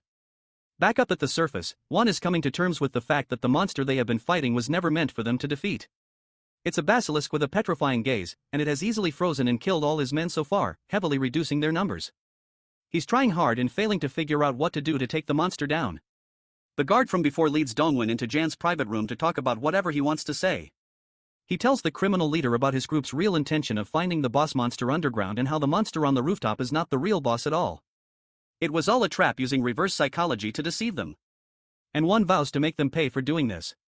Dongwon doesn't care about their conflict or who wins. At the end of the day, he'll just side with whatever team manages to come out on top. Even if his team wins, his god should be able to negate the penalty. As they move to start heading into the underground, the guard from earlier starts laughing at Dongwon for his contribution to their team. Dongwon decides not to think too much about the weird behavior of the guard and follows them to track down Hyeon Yen Unk's team. They reach the entrance to the basement and surprisingly no one is in the area. Jan sends out his team to search the entire place and locate them as fast as possible, but there's no sign of them. The guard suggests that they might have run away to the basement to finish the stage and escape. Jan agrees with them and the team starts to make their way into the basement to confront Hyeon Yun and his group. The area is dark and unwelcoming. Unlike Hyeon Yun, who equipped everyone with flashlights thanks to Sehan's foresight, this group has nothing to use and see where they are going, but they can see two people calmly watching them stumble through the dark. It's Sehan and Jisoo, and the two of them were aware that the criminals would come after them. So, they waited at the entrance first to stop them. Sehan then addressed Dongwon since it's his betrayal that led them all there in the first place and his backstabbing nature was way too predictable. Dongwon still thinks he's on the winning side and warns Sehan that he is done for since they are about to fight this entire group of psychopaths. Sehan isn't bothered at all and asks the guard standing next to Dongwon if he agrees. It turns out that this guard was actually Mina the entire time and she was working with Sehan to lead these guys here in the first place. Sehan wanted them all gathered in one place because he had been planning to wipe them all out at once. All of them, including the criminals, Dongwon and the monster at the top of the building. Now that they are all ready to brawl, Sehan prepares to fight them, although he's short on time since he has to hurry up and fight the basilisk at the top of the building, too. Jisoo steps up as he's wondering how he's going to do everything in time and tells him that he should go ahead. With her level of strength, she should be able to handle these guys pretty easily. Since Jisoo has offered to take care of them herself, Sehan grabs Mina and leaves since he will need her for the final boss fight. Before he leaves though, he tells Jisoo to leave Dongwon alive for later. That's disappointing for Jio since she wanted to personally take him out, but she obliges since it's an order from Sehan. With that done, our MC turns to leave, but a blade comes rushing towards him. In a split second, while still holding Mina, he dodges the attack and rushes towards Won, sending him and half of his group flying with a single punch. Now that he has no more obstacles, he turns to leave again, allowing Jisoo to take over the beatdown. He noticed that something changed about her personality, but he can't quite tell what it is. Regardless, he decides to leave everything up to her for now. Jan starts to pick himself up from the ground and orders his subordinates to stop standing around and go attack. After all, it's just one girl against a whole group of criminals. The first person to run up to her is the first to figure out that you shouldn't judge a book by its cover. She uses her weapon to cut his body clean in half, killing him before he even had a chance to launch an attack. Jisoo warns them all that none of them are leaving the area without her permission. As she prepares herself for another attack, Jan notices from the look in her eyes that she sees them similar to how he would see an insect, almost as if she's heavily looking down at all of them. He once again tells his men to try and rush her, and they all go charging in with their weapons. But Jisoo was more concerned about how much blood she might accidentally splatter on the ground. The first man to try and attack gets his head smashed in before he can even land a hit. The person behind him doesn't even have time to figure out what happened before Jisoo rushes over and takes him out with a clean uppercut. Another man takes advantage of her blind spot to stab her from behind, but she shrugs off the attack like it's nothing and punches him on the forehead, killing him instantly. The wound inflicted by the stab heals itself instantly. And thanks to her Celestial Slayer abilities, the sight of her blood starts to make her even stronger than she already was. Meanwhile, 3 other men try to attack her all at once. And she easily dodges all their attacks before one-shotting every single one of them before they can even react. Jisoo's rampage continues, and she easily takes all the men out with single precise strikes without anyone even managing to land a hit on her. There are at least 30 of them, all fighting together, and she's easily overwhelming them without even breaking a sweat. Jan watches all of this happening in shock, but he still believes that he can handle her. After all, he's stronger than her and larger, too, so he should be able to take back the fight. Jisoo finally turns her attention to him and throws the extendable part of her mace towards him. But John blocks the attack by grabbing one of his teammates and using him as a human shield. Now that it's come to this, it's time for him to show off why he's a chosen avatar of the god of death, Hades. He activates a special ability given to him by his god called Death Sentence, which allows his attacks to have a guaranteed chance of killing an opponent with one hit for a minute. His weapon charges up with energy as he activates the attack. And he's sure that he will be able to take her down and finish this once and for all. As he prepares to launch his attack, Jisoo turns her attention to him for less than a second. And he suddenly finds his head detached from his body. In the split second that she acknowledged him, she killed him instantly without even a second thought. Despite his confidence, he couldn't even make a difference in fighting her. Elsewhere, Sehan and Mina rush towards the top of the tower. Mina is still concerned about them leaving Jisoo behind like that, but Sehan is mostly confident that she can take care of herself. He looked strong on the outside, but in reality, he only has one powerful ability, and it takes a long time to activate. For now, they should be more focused on Sehan's plan with the basilisk. Mina doesn't believe that RMC wants to fight something that dozens of men have already failed to bring down. Sean himself isn't completely sure they can win, but that's why he brought Mina as his trump card. Her transformation ability might be her only power, but that's exactly what he needs from her. After a few more minutes of climbing, the two manage to reach the top floor, and it's time to face the final boss. Before they enter, he needs her to transform into a certain animal. It will be hard for her, but Sehan promises to give her 2,000 points worth of gear later if she does what he wants. With the motivation of points, Mina is a lot more willing to transform for Sehan, and she turns into a weasel, though she still doesn't know exactly how that will help him. Now that all the preparations are complete, Sehan opens the door to the boss room so they can finally start the final battle. The place is a mess and filled with statues of people who were turned to stone as they were trying to escape. This is the effect of the basilisk's petrifying gaze. Now that they've successfully made it in and not immediately died on the spot, it's time for Mina to head in and go find the boss. That won't be necessary, though, since the thing is so big that she didn't need to even look very hard to see it. The giant monster is the size of the room and just as terrifying as it is large, it is clearly the sentinel of the stage, which means it was a monster never meant to be beaten. As he approaches the monster, it wakes up and introduces itself as Orga and kindly tells Sehan that his life will be spared if he leaves quietly and without making too much noise. Sehan has no intention of turning back now, even though things are not in his favor at all. Unlike the Minotaur from the first stage, this Sentinel is a named boss that has been properly made to be unbeatable. The biggest problem with fighting a beast like Orga is its petrifying gaze. Once it opens its eyes, it turns everything that it sees into stone. That is usually the case, but he has a plan with his trump card. Mina, it's her time to shine, and he tells the girl who is still in the form of a weasel to go and try to fight the boss just like he told her to earlier. When she tries to refuse, he grabs her by the stomach and tosses her towards the beast. Orga opens its eyes to look at her, and Sehan takes the opportunity while it's distracted to rush in and try to deal some damage. Since the monster wasted its petrifying gaze on Mina, it has a cooldown before it can attack again. During that time, Sehan plans to take care of its eyes while it's distracted. He throws his blade towards the monster's head, hitting it right in the eye before taking cover behind a wall. Unfortunately, it looks like an ordinary sword isn't enough to damage a sentinel. But now that he's focused on Sean, Mina takes the opportunity to rush towards Orga and try to attack as well. Although his petrifying gaze hit her directly, according to folklore, the basilisk has a weakness to weasels. So, as long as Mina is in that form, the creature's petrifying gaze cannot affect her. Although that makes things slightly easier, a weasel isn't nearly enough to fight a giant monster. Somehow, though, Mina manages to survive its attacks and swiftly climbs up its body before it can squish her. Orga tries the petrifying gaze one more time, but it once again doesn't work on Mina as she continues to distract it. While the two are facing off against each other, Sehan takes the opportunity to run underneath the beast and try to launch another attack. Orga notices his attempts and tries to stop him with its giant body, but that gives Mina just enough time to climb up to its eye and attack it. The basilisk screams in pain as its eye is blinded by Mina's attack. That stops it from being able to activate its petrifying gaze ability, which will make it a lot easier to fight. Even though things should be easier, that doesn't mean it's over yet for Sehan. Even a single scratch from the basilisk would be lethal. But thanks to its size, its attacks are easy to notice and dodge. The monster continues to attack as Sehan gets a notification from his phone. Now that he's done stalling, it's time for the final part of his plan to finally be enacted. He separates from Mina for a moment and the two spread out around the room as the monster continues to attack Sehan. Finally, after a little bit more fighting, the monster manages to land an attack that Sehan isn't able to properly dodge. Then it prepares itself to land the finishing blow. Just before it can land the hit, Sehan snaps his fingers, which is the signal for Mina to come back into the game. She turns into a chicken and yells out as loud as she can, which causes the basilisk to shriek back in pain.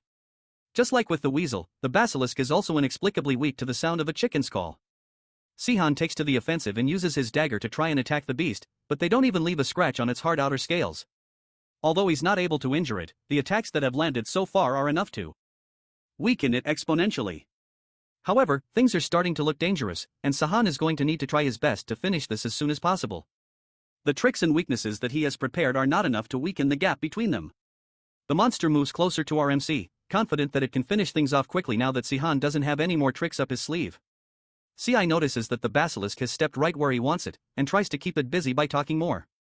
He admits that the gap in their power is way too much, and he knew from the beginning that he wouldn't be able to win. That's why he had to think very hard on how exactly he would kill the basilisk. In his previous life, he was used to battling impossible opponents because he has done it countless times before. To defeat an opponent that is superior to him in every way, he doesn't need the power of the gods or overwhelming stats or any of the other things that make other players overwhelmingly strong. What he needs is experience and patience. And those two things are what allowed him to become the last remaining survivor of the gods' game. Orga is done hearing the pointless rambling and finally prepares to launch the final attack, but it's already too late. Sehan's plan is complete and he smirks as multiple explosions ring out through the building. The walls and pillars start to crumble around them as Sehan explains that he had someone install bombs all over the building over the course of an entire week. These bombs can be remotely detonated, but they rarely work on monsters or players. Of course, that means that they won't work on this massive monster, but that wasn't his plan at all. All his running around wasn't for nothing. His true goal was to attach the weight bracelets he bought from the store earlier onto the monster without it realizing. With all of them attached, Sehan turns the weight setting up to its highest level, causing the monster to fall to the ground from the enormous weight on its limbs. Then, with one final kick, Sehan sends the beast falling through the floor down through the freshly destroyed building. Even with all this though, the fall isn't nearly enough to kill the monster. And after it regains its strength, it plans to rise back up and kill Sehan immediately. But waiting at the floor of the basement, right where Sehan ordered it to be placed, is the golden spear coated with Orical. Ordinarily, a normal spear wouldn't be able to kill him since this is only the second main quest, and there are no items strong enough to heavily damage a sentinel. But a spear coated with the strongest metal in existence is a whole different matter entirely. Meanwhile, just before the monster fell through the ceiling, Hyang Yun and his group were battling the actual boss of this quest, right in a losing battle. The group of players were barely able to land a hit on the thing, and it's obvious that they have no chance of winning on their own. Luckily for him, though, he placed the spear into the ground and lured the boss close to it, just like Sehan had ordered him to do. Right as things were looking bleak, the explosions went off. And not long after, a giant monster that they had never seen before fell through the ceiling. It's the basilisk and it fell from the top floor of the tall building through all the floors below it down to the basement and right on top of the boss monster, with both of them dying immediately. With that, a message pops up from the system informing them that they had cleared the second main quest successfully. Hyun is surprised that the main quest has ended and he received a silver ranking despite barely doing anything, and he has no idea what's even going on. Then the system displays another message, saying that the next main quest will begin after a set period of time, when certain requirements are met, meaning that they will have a lot of free time before the next objective. As the group is trying to figure out what happened, Cyan joins them in the basement, completely unscathed. From the proud look on his face, it's easy to tell that he had something to do with the quest completion, even though he doesn't have a scratch on him. Hyang Yun can't say anything, though, because he knows that there's no way they could have defeated the monsters without his help. The Sins, on the other hand, were different, and they were definitely strong enough to defeat the boss monster. Both they and Sehan completely outclassed them in strength and power. Hyang Yin is frustrated by the obvious power difference between them all and he vows to get stronger. Sean meanwhile heads down to pick up his spear. Now that the quest is over, the next question is where to go next from there. Sean says that he wants to travel anywhere the road takes him, but he tells Hyang Yun to give him a call if anything happens. With that, the two separate and Sehan walks off to start his next adventure. However, he knows that Hyang Yun must have realized that his current strength is not enough. Sehan hopes that he can at least survive until the 7th quest. That shouldn't be a problem for him since he's a chosen avatar. But our MC still doesn't know what god chose him. Sehan and Mina meet back up with Jisoo in an unoccupied store. She's casually cleaning her weapon, and it seems like she even changed her armor after the fight. That means that the battle she had must have been at least slightly intense. Just as they agreed, Jisoo spared Dongwon's life and locked him in a closet to wait for Sehan. RMC heads over to check on him, and the former vice president immediately gets up and tries to attack Sehan before he can even say anything. On top of imprisoning him against his will, Jisoo also placed one of the weight bracelets around his neck, which Sehan quickly turns on, slamming Dongwon into the ground because of its weight. After it seems like Dongwon has learned his lesson a bit, he turns off the intense weight, allowing him to move again. The device won't come off easily, and because of it, he's completely under Sehan's control. This is all because he tried to kill everyone multiple times. All the way back to when he tried to keep them in the gym during the first quest. He was so determined to betray them this time that he didn't even notice Mina standing right next to him. It only managed to work out because Sehan was there. In any other scenario, their entire school would have been killed because of him. This is Sehan's physical punishment to him. His psychological punishment is something even more devious. Sehan shows him an absolute contract and asks him to sign it. It's a contract that can never be violated by the person who signs it. It states that the contractor must be altruistic, caring, and sincere unless they will die by an implosion from their choker. At first, Dongwon tries to argue, but Jisoo comes up to them and stands menacingly behind him with her weapon, making it obvious that refusal is not an option. Dongwon rushes to sign it. And as soon as he does, he turns and tries to leave as fast as possible to escape Jisoo. He can go anywhere he wants now anyways since thanks to the bracelet Sehan can track him anywhere he goes. Thanks to that Dongwon is now forced to obey him no matter what and he would die immediately if he dares to go against any of Sehan's orders. He approaches Jisoo who is checking the status of her last quest. She achieved gold tier again but also must have gotten a lot of points because of the shared rewards between party members. Now that they are done with important quests though, it's time for them to decide where they want to go next. Jisoo has somewhere she needs to visit. So because of that, they have to move separately for now.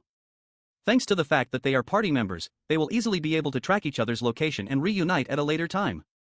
With that, the two plan to separate so that Jo can head out on her personal quest. The only person left to compensate is Mina, who had been the most helpful during their quest. He decides to give her a reward for everything she has done for him so far, and she's excited that it might be something powerful. Sehan reaches into his inventory and pulls out a stealth ring which will allow the user to hide themselves completely. It's a B rank item and also extremely rare. It's such a good item that Mina is almost hesitant to take it from Sehan. Jisoo stares at Mina jealously for a moment and Sehan assures her that he will get her something next time as well. Now that they've gotten all their shared issues out of the way, it's time for each of them to get moving with their own personal quests. As Sehan continues to trek through the deserted roads without Jisoo, he notices that there are a lot more observers around him than usual. It's only natural, though after what he managed to pull off during the second quest. He's more concerned about the fact that Mina is following him, even though he doesn't need her help for anything anymore. What's more is that her observer is the worst one of all. That won't make too big of a difference anyway since the gods should already know about his appearance. The question still stands as to why Mina is following him anyways. That's because she can tell that he's pretty strong. So, she has decided to stick with him for a little while longer to see if she can get anything out of it. She's incredibly honest with her intentions, which is definitely better than Dongwon's underhanded ways. She also plans to help him, so it doesn't seem like she's just leeching off of his power. As the two continue walking, they come up to a group of hostile people who seem to be guarding some sort of entrance to a dungeon.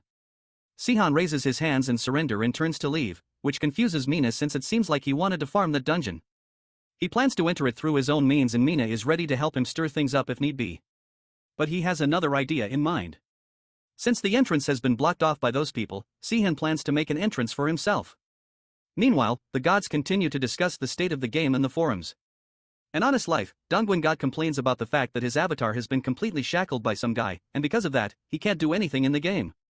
Young Jester, on the other hand, finds the situation hilarious and teases the god for his misdoings. While they two argue, the other gods bring up the fact that there are some good dungeons in the area that they can raid. Sehan watches all of their discussion, and thanks to it, he's able to pinpoint the location of the dungeon that those people were guarding. They walk through the city and stop at a random street that Sehan believes should have the dungeon. Then he places his hand on the ground and scans the area with a new ability which allows him to search a 50-meter radius with his hand to find items in the area. It's a platinum reward that he got for defeating the basilisk. Thanks to it, they are able to find the boss room of the dungeon that the men were guarding from before. It's 20 underground, though, which means that they normally wouldn't be able to reach it since dungeon walls are protected by special magic, meaning there's no way to break into the room without going through the dungeon. For a normal player, that would be completely true. But Sehan is a pay-to-win player. And thanks to the DLC store, he has the exact tool that he needs to get into that boss room. It's a dungeon destroyer's excavation drill, which can be used to dig the terrain of a dungeon. He lies to Mina that it's a quest reward and then gets to work digging into the ground towards the dungeon. After 5 hours of constant digging, they are able to break into the boss room and arrive at the heart of the dungeon. Waiting for them in the room is a mantis boss and a horde of lesser mantis. The monsters immediately rush to attack them and the two get ready for a fight. Sehan asks Mina to handle the lesser mantis and watches back while he tries to kill the boss mantis. He uses the aurical-coated spear that he used to defeat the basilisk to make a way through the mantis monsters, defending the boss thanks to the fact that the insects have very open weak spots. Killing them is incredibly easy for Seiya, and he finally pushes his way up to the boss. The main mantis boss should be even easier to defeat thanks to its size, making it much slower than the smaller ones. Sehan is able to calculate and launch a strong attack that blows the mantis midsection away, killing it instantly. With that, they defeat the dungeon and become the first players in the world to defeat a dungeon, earning them 1,000 extra points as a reward and the achievement of First Experience Hunter. It's a weird name, but he tries not to think too much about it. Instead, he's more focused on the fact that more achievements also increase the amount of rewards he will get going forward.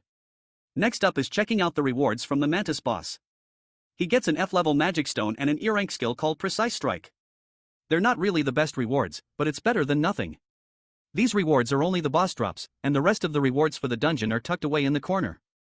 It's a lot of loot and gold, which can be sold in the store for a good amount of points.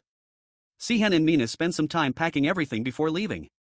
About 4 days later, the group that had originally been clearing the dungeon finally make it to the boss room. They are excited that they could be the first people in the entire world to clear a dungeon. And after almost a week of fighting endless hordes of insects, it's finally time for them to reap their rewards.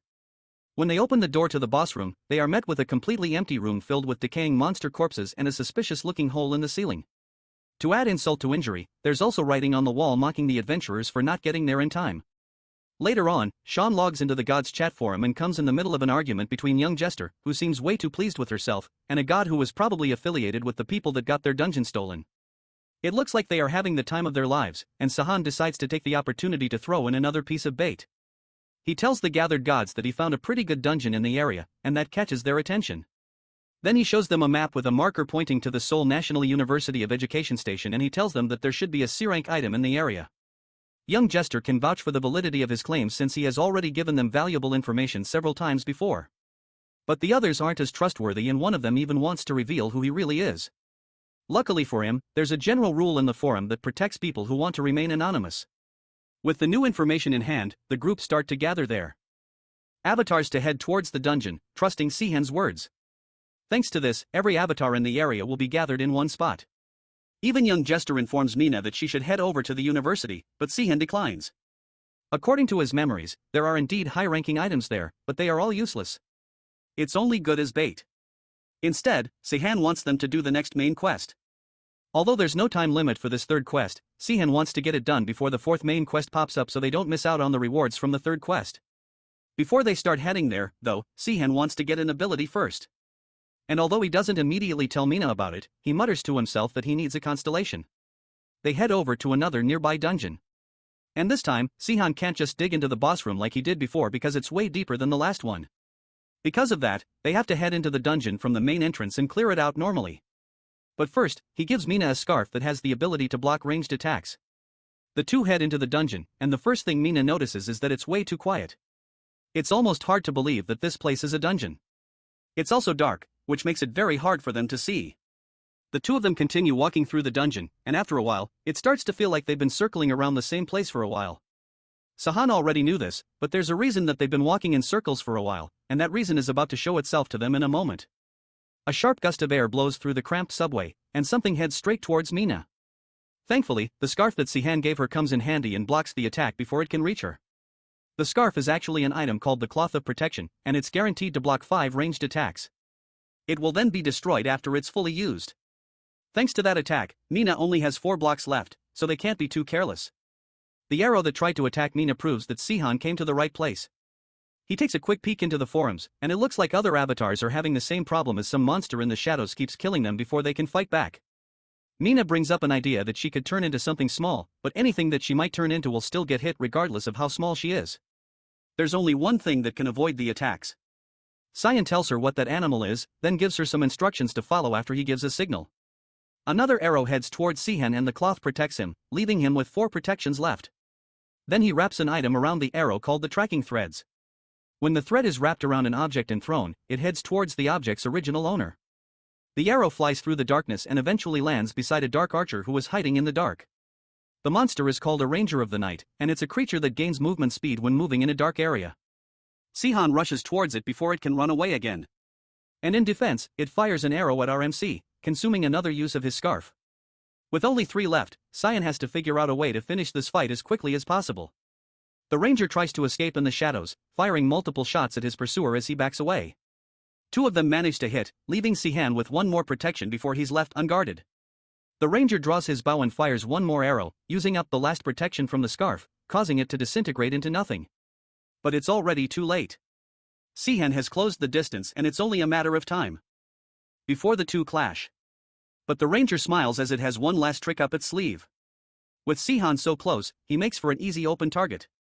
And the ranger draws its bow again, firing a shot that's guaranteed to hit. But Sehan has already won this fight, and he skillfully dodges the arrow as a bat flies down from the ceiling, holding a small orb in its hands. In video games, there are usually small creatures that creep around in dungeons. They are usually set to be non-interactive to the characters and monsters alike. Thanks to that, they usually go unnoticed no matter how much they move about the stage. And that's exactly what Sean was counting on when he told Mina to transform into a bat and blend in with the other bats hanging from the room of the stage.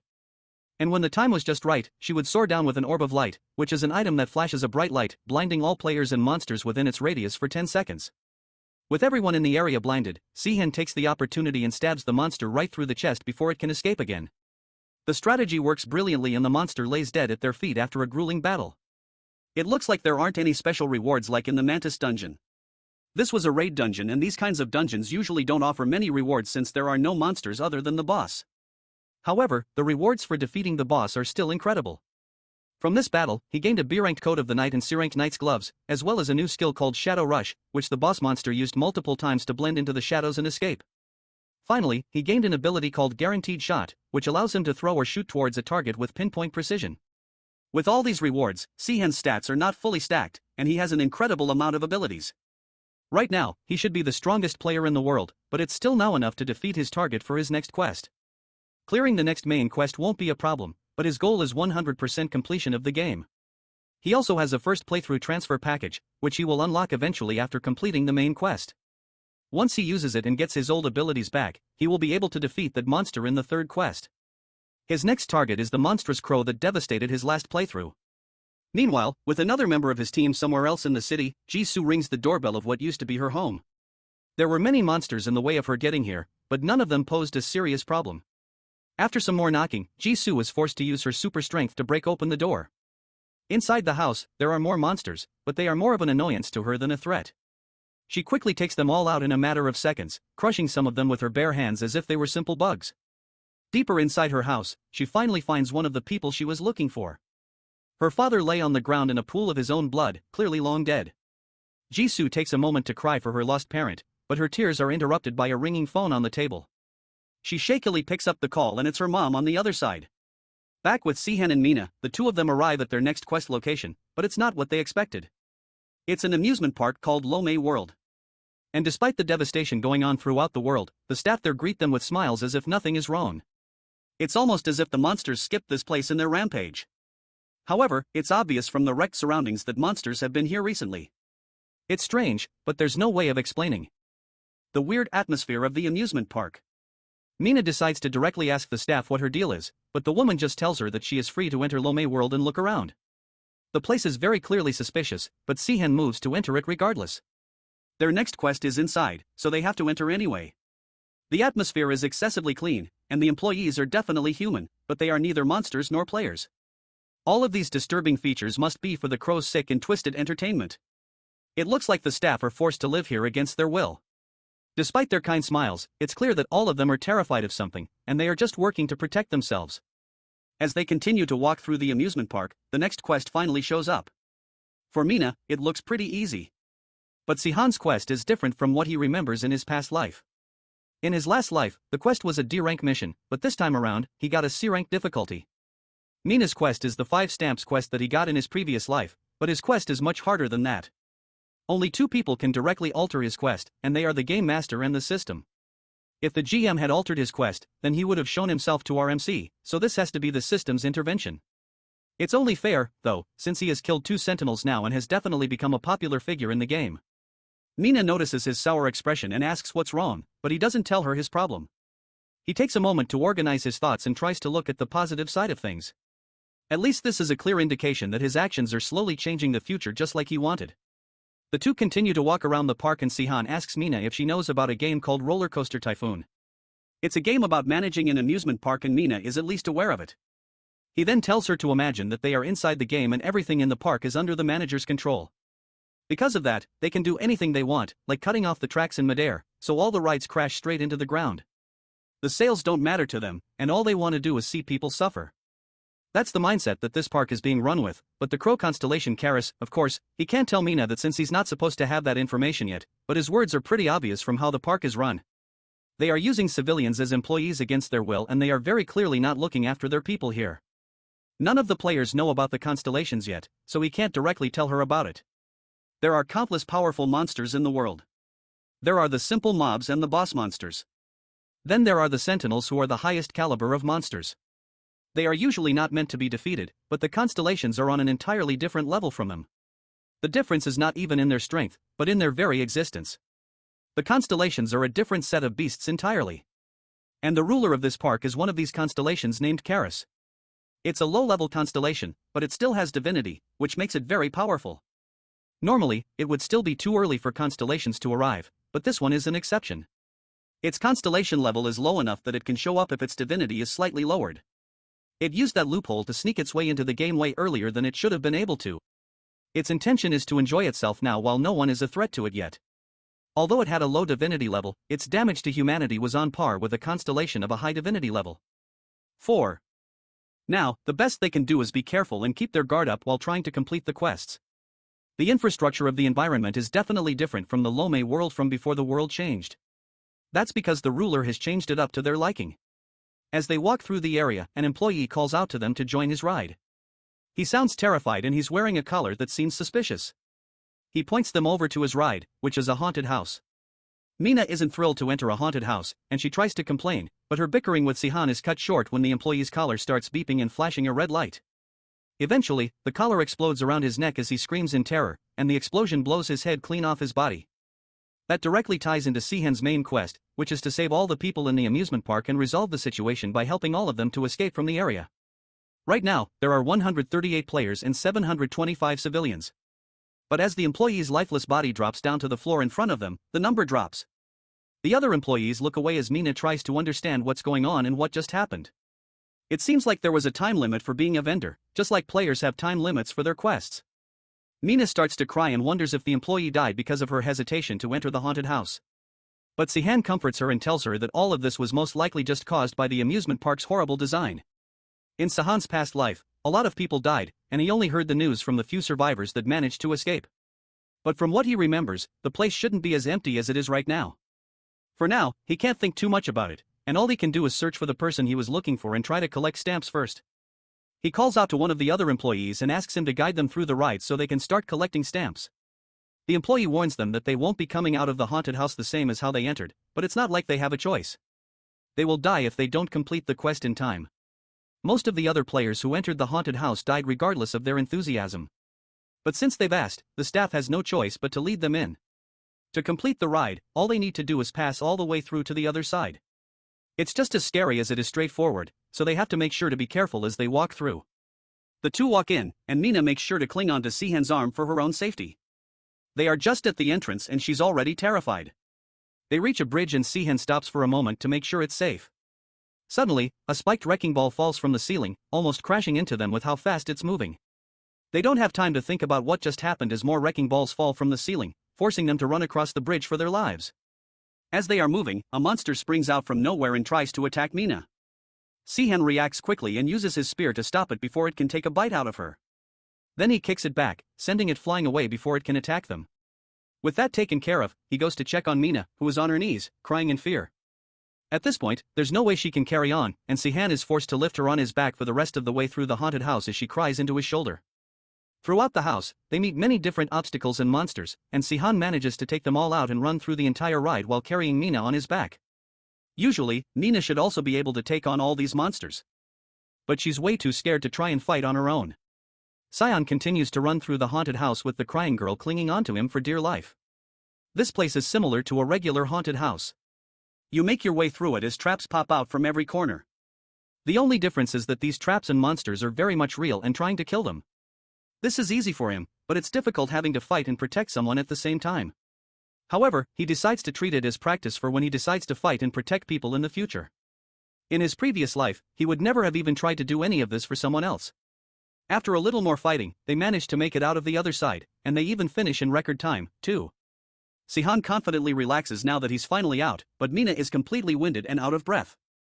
It's clear that the whole thing took a lot out of her. She tries to play it off, but the sweat and tears covering her face are proof of just how much the entire thing freaked her out. Now that they are done with the first ride, Sehan takes the opportunity to ask about the collar around the employee's neck. He wants to get one of them to study for later. The employee is confused, but doesn't argue and gives Sehan one of the collars to take with him. According to the man, a user can set certain conditions that will trigger the collar to detonate remotely. To test out his theory, he encases the collar in Orical. Then he tosses the collar away so the explosion doesn't affect them. Then he activates the collar and just as advertised, it explodes exactly when he wants it to. Surprisingly though, even though it exploded, the collar seems fine. That's because the inner explosion of the collar isn't strong enough to destroy the outer coating. As soon as he removes the Orical, they can see that the actual collar is completely destroyed. With this little test, Sehan has managed to figure out a way to help the other people in the park. Mina never took him as the sympathetic type, and she asked him directly what caused his change in attitude. That triggers some memories of a man in his past life who once fought to protect everyone he came across and never abandoned those who needed him. RMC couldn't become like that in his previous life. Even though he was also saved by the man. This time he wants to try and be better. But they can't just go around releasing the staff of the park. Even if they get rid of the neck pieces, it's still dangerous for them to walk around the place. For now, it'll be safer for them to do what the system wants them to do until the quest is over. The best thing for the two of them to do is to continue gathering information as they go through more rides. Mina is excited to go through more rides in the amusement park since other than the haunted house, she's confident that she can take them all on. That's until much later in the day after they are done going through all the rides that she realizes that she was very wrong about her assumptions. This place is clearly not a normal amusement park, and the rides definitely reflect that. They are more like death traps than anything, and the two of them barely got out with their lives intact. The roller coasters didn't have safety bars and monsters flew in from the sky. There were also giant monsters at the end of the water slide and the Eurodrop didn't have proper brakes, so they almost fell to their deaths. In comparison to all the chaos on the other rides, the haunted house was practically a cute little attraction. At least they have collected 4 stamps, which means they only have one more left to complete the quest. Unfortunately for them, it's already too late and the park is closing down, meaning that they won't be able to get the last stamp in time. The sky darkens and evening falls as the park closes down for the night. Music starts to play through the area and it almost looks like some kind of evening event is about to start up. The two of them hide in the bushes as monsters parade through the streets screaming and laughing in joy. Sehan covers Mina's eyes since it doesn't look like something a minor should be seeing. The monsters are parading with tortured humans and it looks like they are having fun making the people miserable.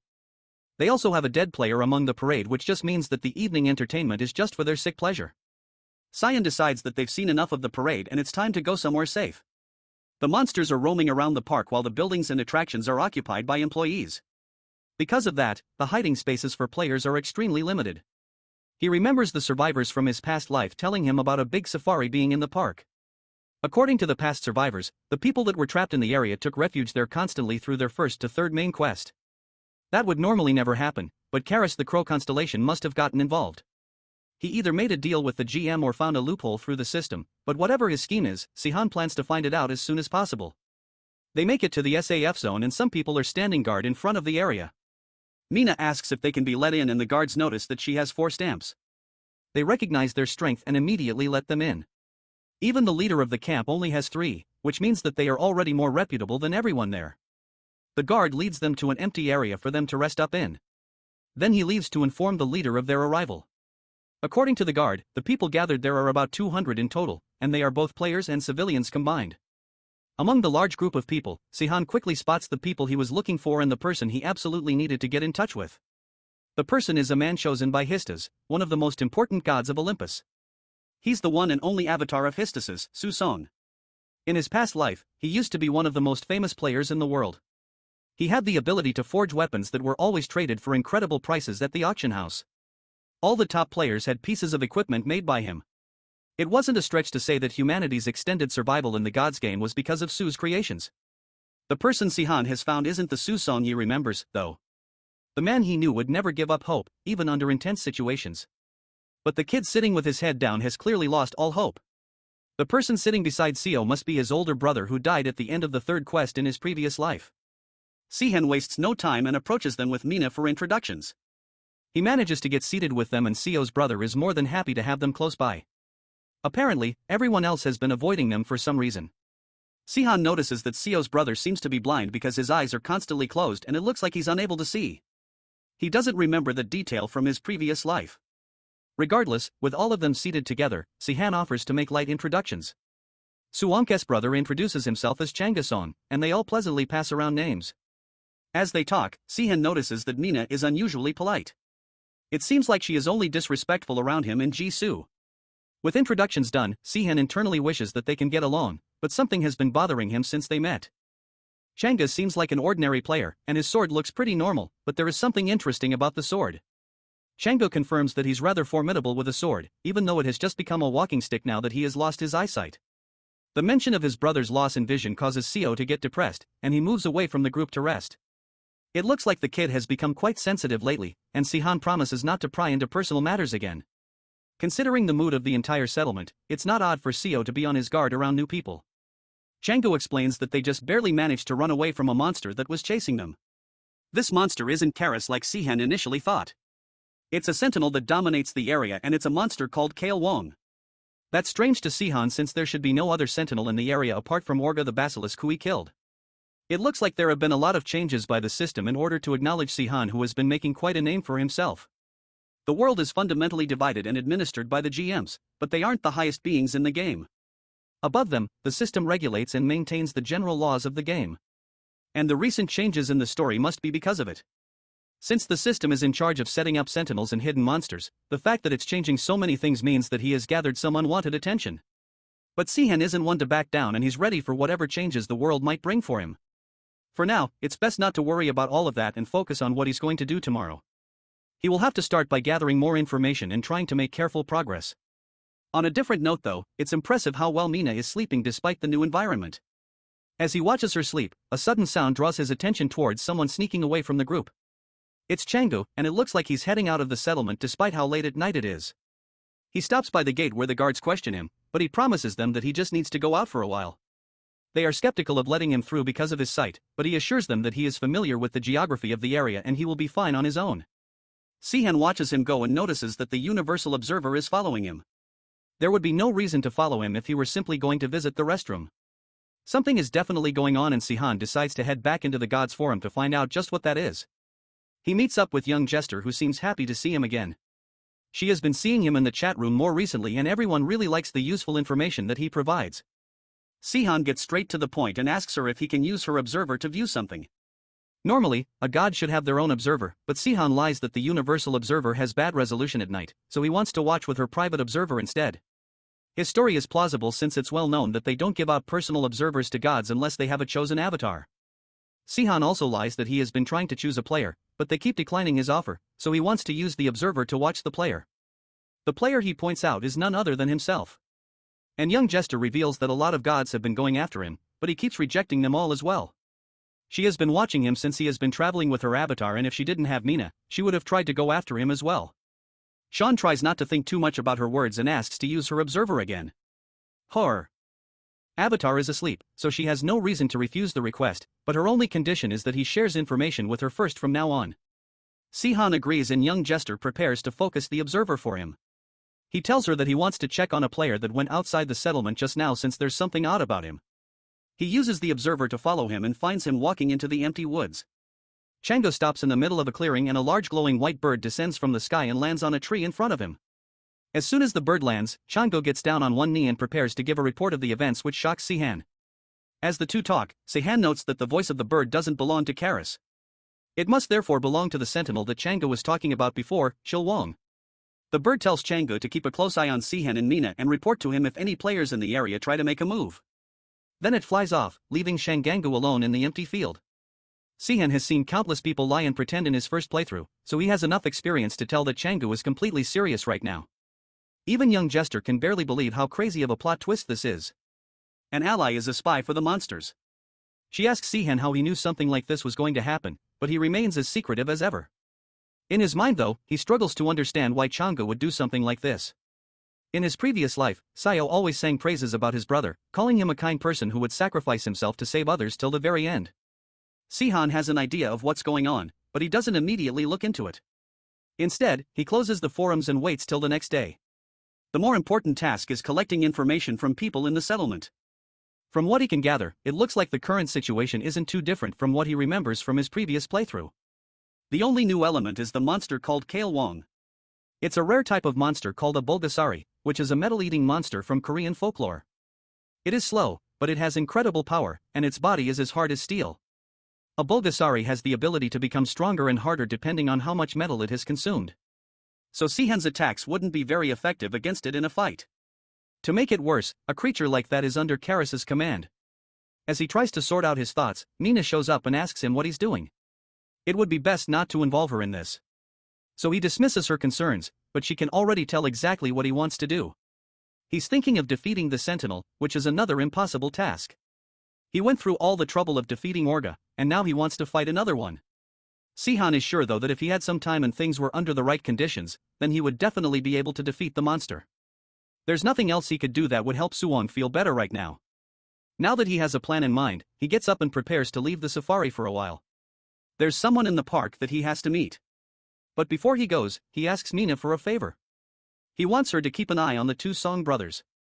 He can't explain it right now, but he wants her to contact him if she notices anything suspicious. With that, Sehan leaves the settlement to go and take a look at the monster called Chawong. Elsewhere, at the other side of the park in a castle, monsters run wild and unchecked as if this is their home. Laying on the floor amidst all the chaos is Karis, the crow constellation. He settled his nest in this park just for fun, but it turned out to be a great choice. After all, the people's fear and there are everything he needs for his opening ceremony. Then he turns around to address the literal giant elephant in the room, Chawong. The Sentinel is here to report about the third main quest. And from what Karis remembers, the most that a single player has managed to achieve is 3 stamps. That was the case until yesterday when some players managed to receive their 4th stamp. That wipes the smirk off of Karis's face, and he takes a personal look into the status window to confirm. Somehow, without the help of a god, they have managed to almost beat the quest. He watches footage of them taking part in the rides. And from what the crow can see, they'll definitely obtain the 5th stamp and complete the quest by the end of today. Karis can't do anything about it, though, since things will get complicated if a constellation like him gets involved too soon in the third main quest. He's only because of a loophole he used to intervene in this game. Maybe there's a chance that a player like that could visit him, but the odds of that are very unlikely. He orders Chawong to leave them be for now. It would even be better for them if some players managed to complete the quest. Less players have been willing to take on the attractions lately due to their extreme difficulty.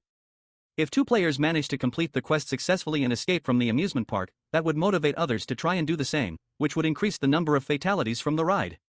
With his report done, Chawun decides to leave the bird brain to enjoy his time, and he heads out for his patrol. The Sentinel is surprisingly diligent, considering that the bird once thought that Chawun was just stupid back when they first met. It's rare for a Sentinel to be added into the game anyways, and even Arcadis didn't seem to understand it either. Chilwon heads out for his patrol, hoping that there are far more people to squash today than yesterday. Outside, Sehun waits in a spot that he has heard is on the path of Chawun's patrol. The ground starts to rumble as the giant monster slowly approaches RMC, confused as to why a human seems to be fearlessly waiting for it. The monster barely makes any reaction and instead Chilwon raises his hand to kill Sehun immediately. Since it's under the command of Karis, it's obvious that its way of thinking would be so simple. They only want to see the players run for their lives. Sehun prepares himself to fight as the beast's massive hand comes crashing down into the ground, sending debris into the sky.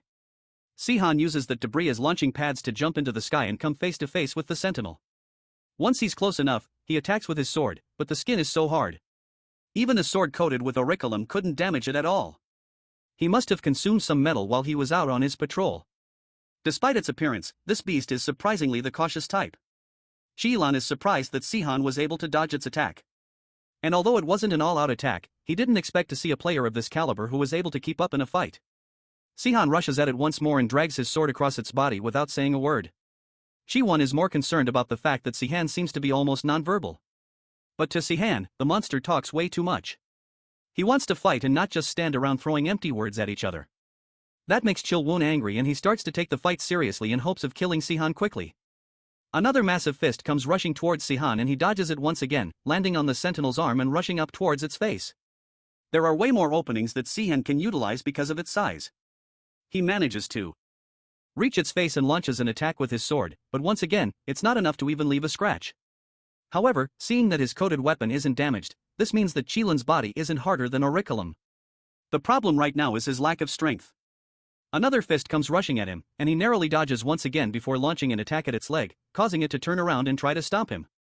This monster must have some sort of weak point somewhere, but right now, he can't find it. It looks like he's faster than it, at least since he boosted his stats as much as possible to fight the monster. Currently, his stats are maxed out at the limits of E rank. But even with the highest possible stats in the game right now, he can't leave a single scratch on the beast. Another massive strike comes down, and Sehan manages to dodge it once again, landing in a bush. This is very frustrating to him since he didn't expect it to be easy. But this monster is practically unkillable at this point. It's no wonder that the players are terrified by its name alone. If a sentinel like Chil Wong is this strong, then Karis's power must have been boosted, too. His original plan was to defeat Karis here in the park, but it looks like that isn't possible without his first playthrough transfer package. Cholun, on the other hand, is still angry and ready for a fight, but Sehan hasn't revealed himself since the last attack.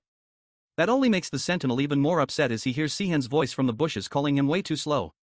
The monster starts to rip apart the trees in rage, demanding for Sehan to show himself.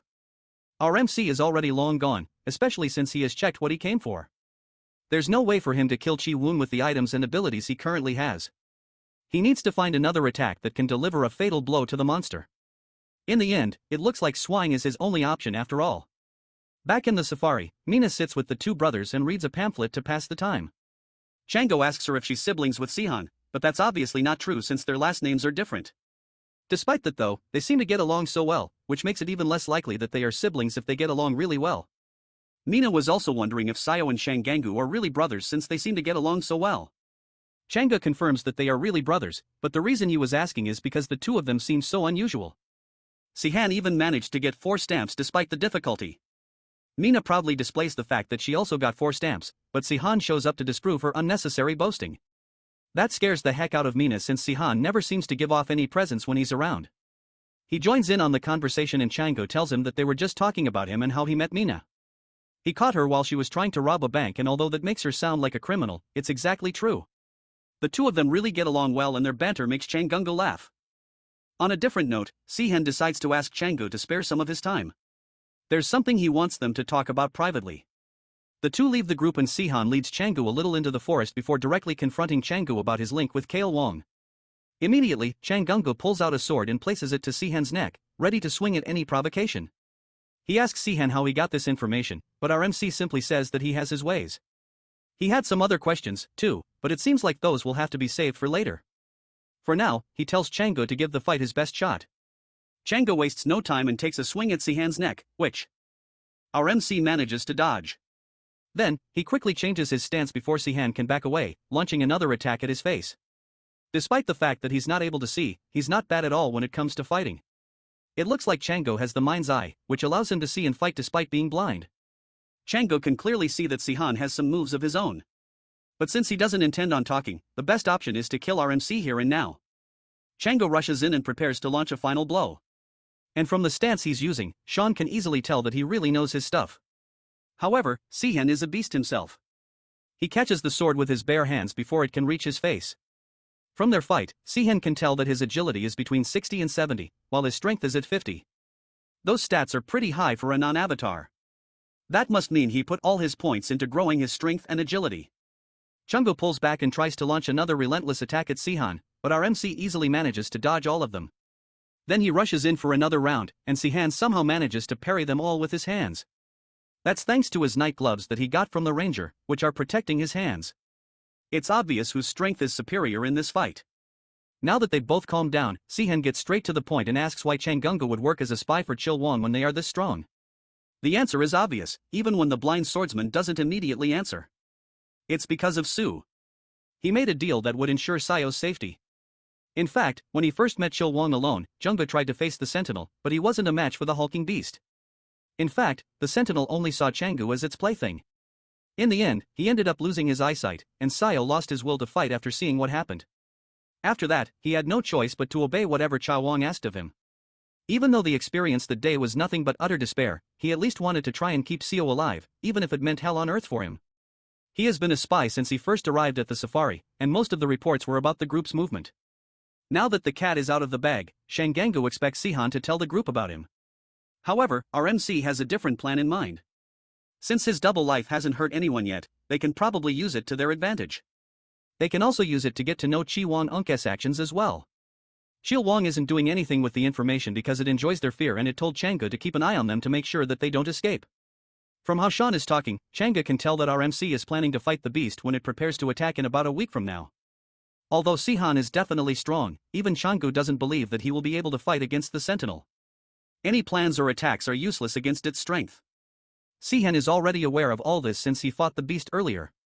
It was different from any monsters he has seen so far, and its body was incredibly hard. But just because he can't kill it right now doesn't mean that it's impossible to kill.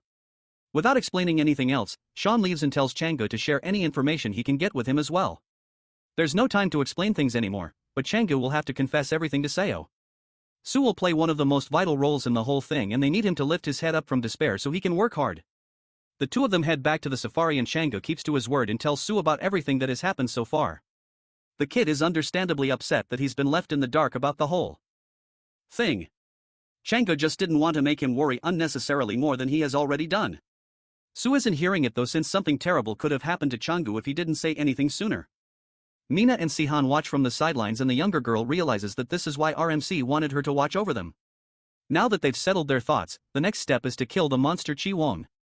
Mina can't believe that he wants to do something so dangerous again, and she decides to leave him to it while she goes off to finish her quest.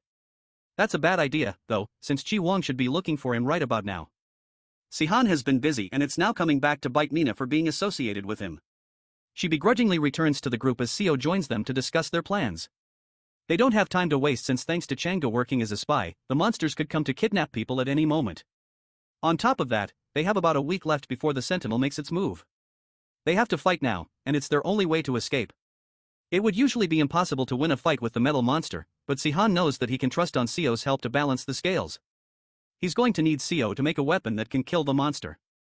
Now that Seo knows the full story, he's more than willing to help. Now that he has the kids' cooperation, it's time for them to get to work. Sehan purchases the basic smithing package from his VIP store and sets it up, especially for Seo to work with. With a setup like this, Su should easily be able to craft whatever he wants. Mina asks Su if he finds it weird that all of this equipment just popped out of nowhere. But the kid doesn't care about the details. Right now, he's just happy to be helpful with something. Last time, the crucial piece was Mina, and now it's Seo. It's obvious that Sehan had planned to meet and use them this entire time. Mina is just more surprised that Sehan would go for a kid, but Sehan tells her that Seo is only 3 years younger than her. To her, he looked like he was in elementary school. Next, he needs her to create a barrier to seclude the area and prevent others from approaching the vicinity. Mina is surprised that he knows about her ability since she only just got it recently, but Sehan remembers that she should have been able to use it by the third quest from his previous life. With a little bit of work, she sets up a barrier that will make sure that no one even notices what's happening inside the area. That's the blessing of a top-class god like young Jester. It's no wonder that Mina could escape from any situation in her previous life. This is why it's necessary to choose a top-tier god if you're going to be an avatar. Sehan gives Su some materials that should allow him to make some top-quality equipment. He got all the materials from his dungeon runs. But the question now is what exactly Seo should make using all these things. Sehan already has an idea in mind, and he hands the kid a blueprint of a particular weapon. Su has never seen something like this before, but Sehan is sure that something like this will be able to kill Cha Wong. The monster continues to roam around the park looking for Sehan. It expected someone as strong as RMC to try and collect the rest of the stamps. Since no reports have been made, that means that he's probably not at the safari either. As the monster is trying to figure out where to go next, another monster comes up to report that the crow is summoning him. It looks like he will be able to have some fun today after all. The bear warns him that the other monsters are still getting prepared for the attack, but Chi Wong doesn't care. As far as it's concerned, it doesn't need any other monsters to get the job done. Mina and one of the guards from earlier stand watch on a high ground above the safari settlement. Sehan told them to watch for incoming monsters while the survivors in the safari start to plan their escape. They ignored them when they first mentioned an evacuation, but after she and Sehan showed off their stamps, they immediately changed their minds. Eventually, just as Sehan predicted, something starts to rumble in the distance, indicating that a monster is heading their way. Mina transforms into an eagle to try and get a better look. She spots what was causing the commotion. It's Chi Wong, and it looks particularly angry at the moment. She returns to the group and informs the guard that the sentinel is on its way. The man runs off to let people know so that they can evacuate faster. They never expected it to be so fast, and it would be better for Mina to take this opportunity and run away. But Sehan has been so helpful to her, and she has even grown a bit attached to him. Because of that, she doesn't want to just get up and leave him. The only thing they can do is head in to try and distract the monster. But Mina is not sure she's strong enough to do that. Chang'e comes up behind her and tells her that there is no need for her to do something so risky. He plans to go and try to distract the sentinel himself. It would be shameless of him to run from this after what he has done. And although his skills are no match for the monster, he can at least try to buy them some time. With that, he rushes out to go and confront the monster. All while Sehan is still nowhere to be seen. The survivors struggle to evacuate as they hear that Kale Wong is on his way to their area. The swordsman is ready to take responsibility for being a spy for Kale Wong, and he prepares to buy them some time no matter what. Eventually, he catches up to the beast and kneels in front of it. Still pretending to be loyal, he tells the monster that he can guide it through a shortcut so it may hurry up and capture the escaping survivors faster. Shil Wong unexpectedly refuses the offer and has figured out Shangangu's plan to buy time. Right now, he doesn't want to entertain his meaningless attempts. It's obvious that Chang'e has something up his sleeve, since there's no way that he'd be so diligent to run all the way up to the monster. Left with no choice, Chang'e prepares himself to fight the beast for as long as he can. It's been a long time since the two of them fought, and the sentinel is eager to see if his spy has grown stronger since then. Chang'e immediately takes the initiative and dashes towards the beast, trying to get a quick attack before he can be spotted. Shi Wong is barely affected by the meager attack and swats his attempt away as if he were an annoying fly. His agility is completely meaningless if he is unable to land a proper hit. With no other choice, Chang'e braces himself for impact as the monster reels its fist back and prepares to unleash a devastating punch. As its fist collides with the ground, it starts to crumble and fall apart, much to the monster's surprise. Sehan stands in front of the monster, calmly holding the new weapon that was made specifically to fight this sentinel. It looks like it should have consumed higher quality metals before this fight started. Kale Won angrily roars at Sehan, but underneath the anger, it's shocked that Sehan somehow managed to break its arm. This new weapon is called the Pile Bunker, and Sehan promises to use it to bash the sentinel's skill in. Back with Mina, she flies around the area, still in the form of an eagle, to finish an errand that Sehan sent her on. She finds Sayo and runs over to him while he's still hiding in her barrier. Su invites her to come and sit in the barrier with him, since it's the safest place for both of them to be. That may be true, but she's still skeptical on how he plans to defeat the monster sentinel. A sound similar to an explosion rings out, shocking them both, and it's clear that the battle is already in full swing. Sehan skillfully dodges all of Chilin's attacks as it tries desperately to kill RMC. All it needs to do is land one hit to completely obliterate him. But Sehan is just too fast to go down. It looks like it got even slower than before because losing an arm has made it less stable. It continues to punch at air as Cyan successfully dodges each attack. He's waiting for the pile bunker to recharge so he can use it to end this fight. There's only about a minute left before it's fully usable again, which means that Chilwon only has a minute left to live. The giant monster cannot believe that someone dares to try and defeat a sentinel when they are only on the third quest. Even though he still proudly attacks and believes he can't be defeated, it's clear that Sehan is getting the upper hand in this fight. Eventually, the pile bunker recharges and Cyan jumps up to his shoulder and places the pile bunker against the sentinel's head.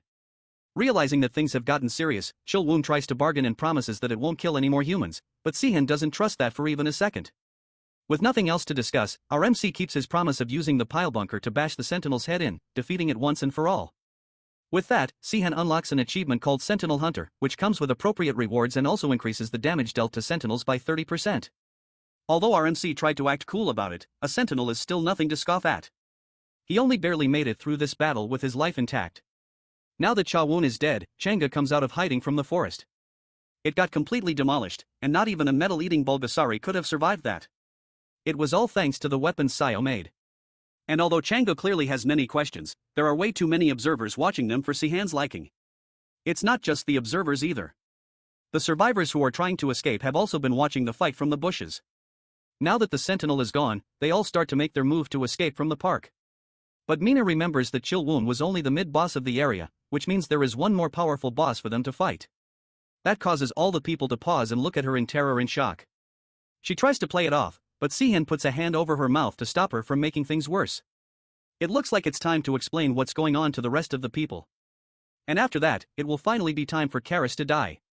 The video of Sehan taking out Kaelwon makes it rounds in the God forums, and people start to seriously catch attention of him.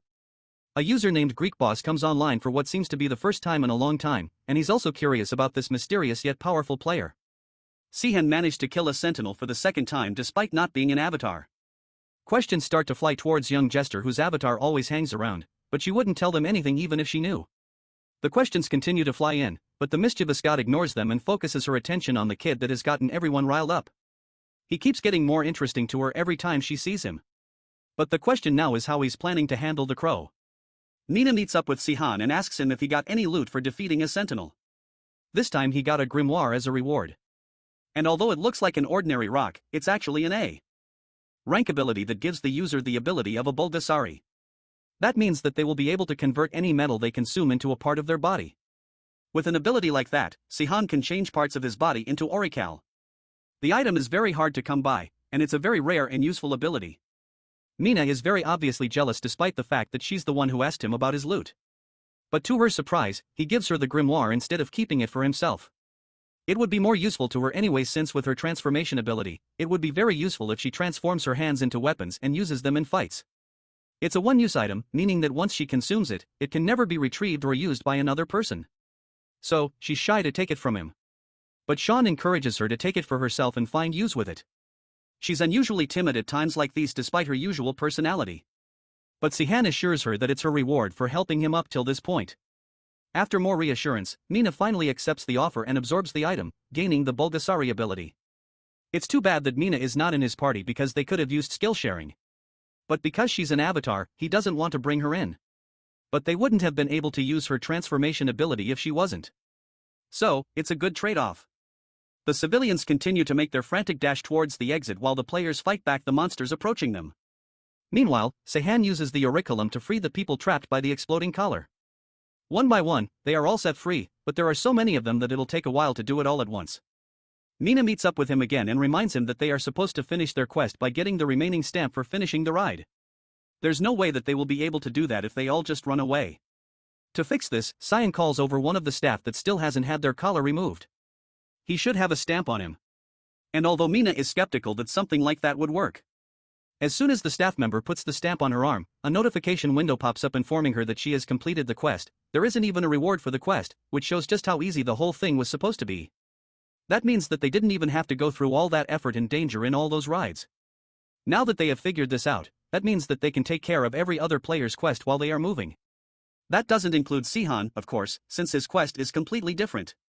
Back at the castle, the crow starts to call for Cha Wong. He hasn't seen the giant monster for an entire day, and things are starting to look worrying. A mouse monster comes to answer the crow's call, but he also comes with terrible news. He tells the crow that Chil Wong is most likely dead. The crow doesn't understand at first and thinks that the mouse is saying that a lot of people are dead, but the mouse repeats itself and tells Karis that Cha Wong, the sentinel, has been killed. The players launched an attack and the monsters weren't able to react in time.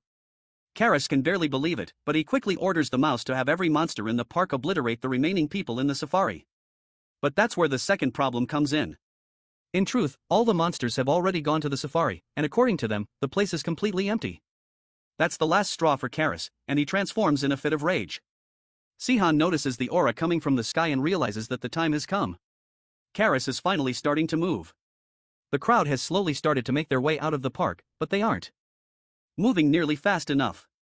There are still some injured people left behind, and their numbers are moving way too slowly for Shangango's liking. Sehan meets up with the blind swordsman, and although things have gone well so far, it won't be over until they all pass through the exit.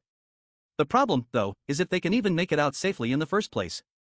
After all, the crow will definitely come for them at this rate. And as if on cue, a pair of dark wings descend in the center of the park, right in front of Sehan and Shangangu. The presence of the person who landed in front of them is enough to show just how much of a threat this monster is. The monster spreads out its wings and the massive gust of wind that follows is enough to push some people back while others cover their faces to shield themselves from the intimidating pressure. The Crowas has arrived in front of them and he doesn't seem pleased at all. This definitely won't be an easy opponent to fight and Sehan hasn't been this nervous in a long time. He was tense when facing Orga but he knew how to work things in his favor and win. And with Cha Wong, he was thrown off by the sudden changes, but never afraid. This time, however, he is feeling something aching at him. It's not fear, though. It's the anxiety to save the people that are depending on him. In his previous life, he would have abandoned these people without a second thought. But things are different now. He turns and orders everyone to get out while he holds the constellation off and buys them some time. Mina wastes no time and yells for everyone to stop staring and start moving. Of course, Karis isn't just going to stand there and watch them get away. He sends out feathers as projectiles towards the crowd of people, and Sehan is forced to use his final hour ability to rush over and deflect every single one of them. Karis is slightly impressed by the fact that Sehan somehow managed to block all the attacks. If things continue like this though and the crow uses area of effect abilities, it will be difficult for Sehan to protect the civilians. Instead of directly fighting, he starts talking to the crow. Despite the fact that Sehan is actively belittling and antagonizing Karis, the crow finds it more funny than anything else. Sehan thinks he deserves it though, since he had to come all the way out to the park to personally capture a bunch of humans. That annoys Karis a little, and the crow constellation spreads out its wings and prepares to attack. It looks like Sehan has successfully drawn his attention, and all he has to do now is continue stalling it.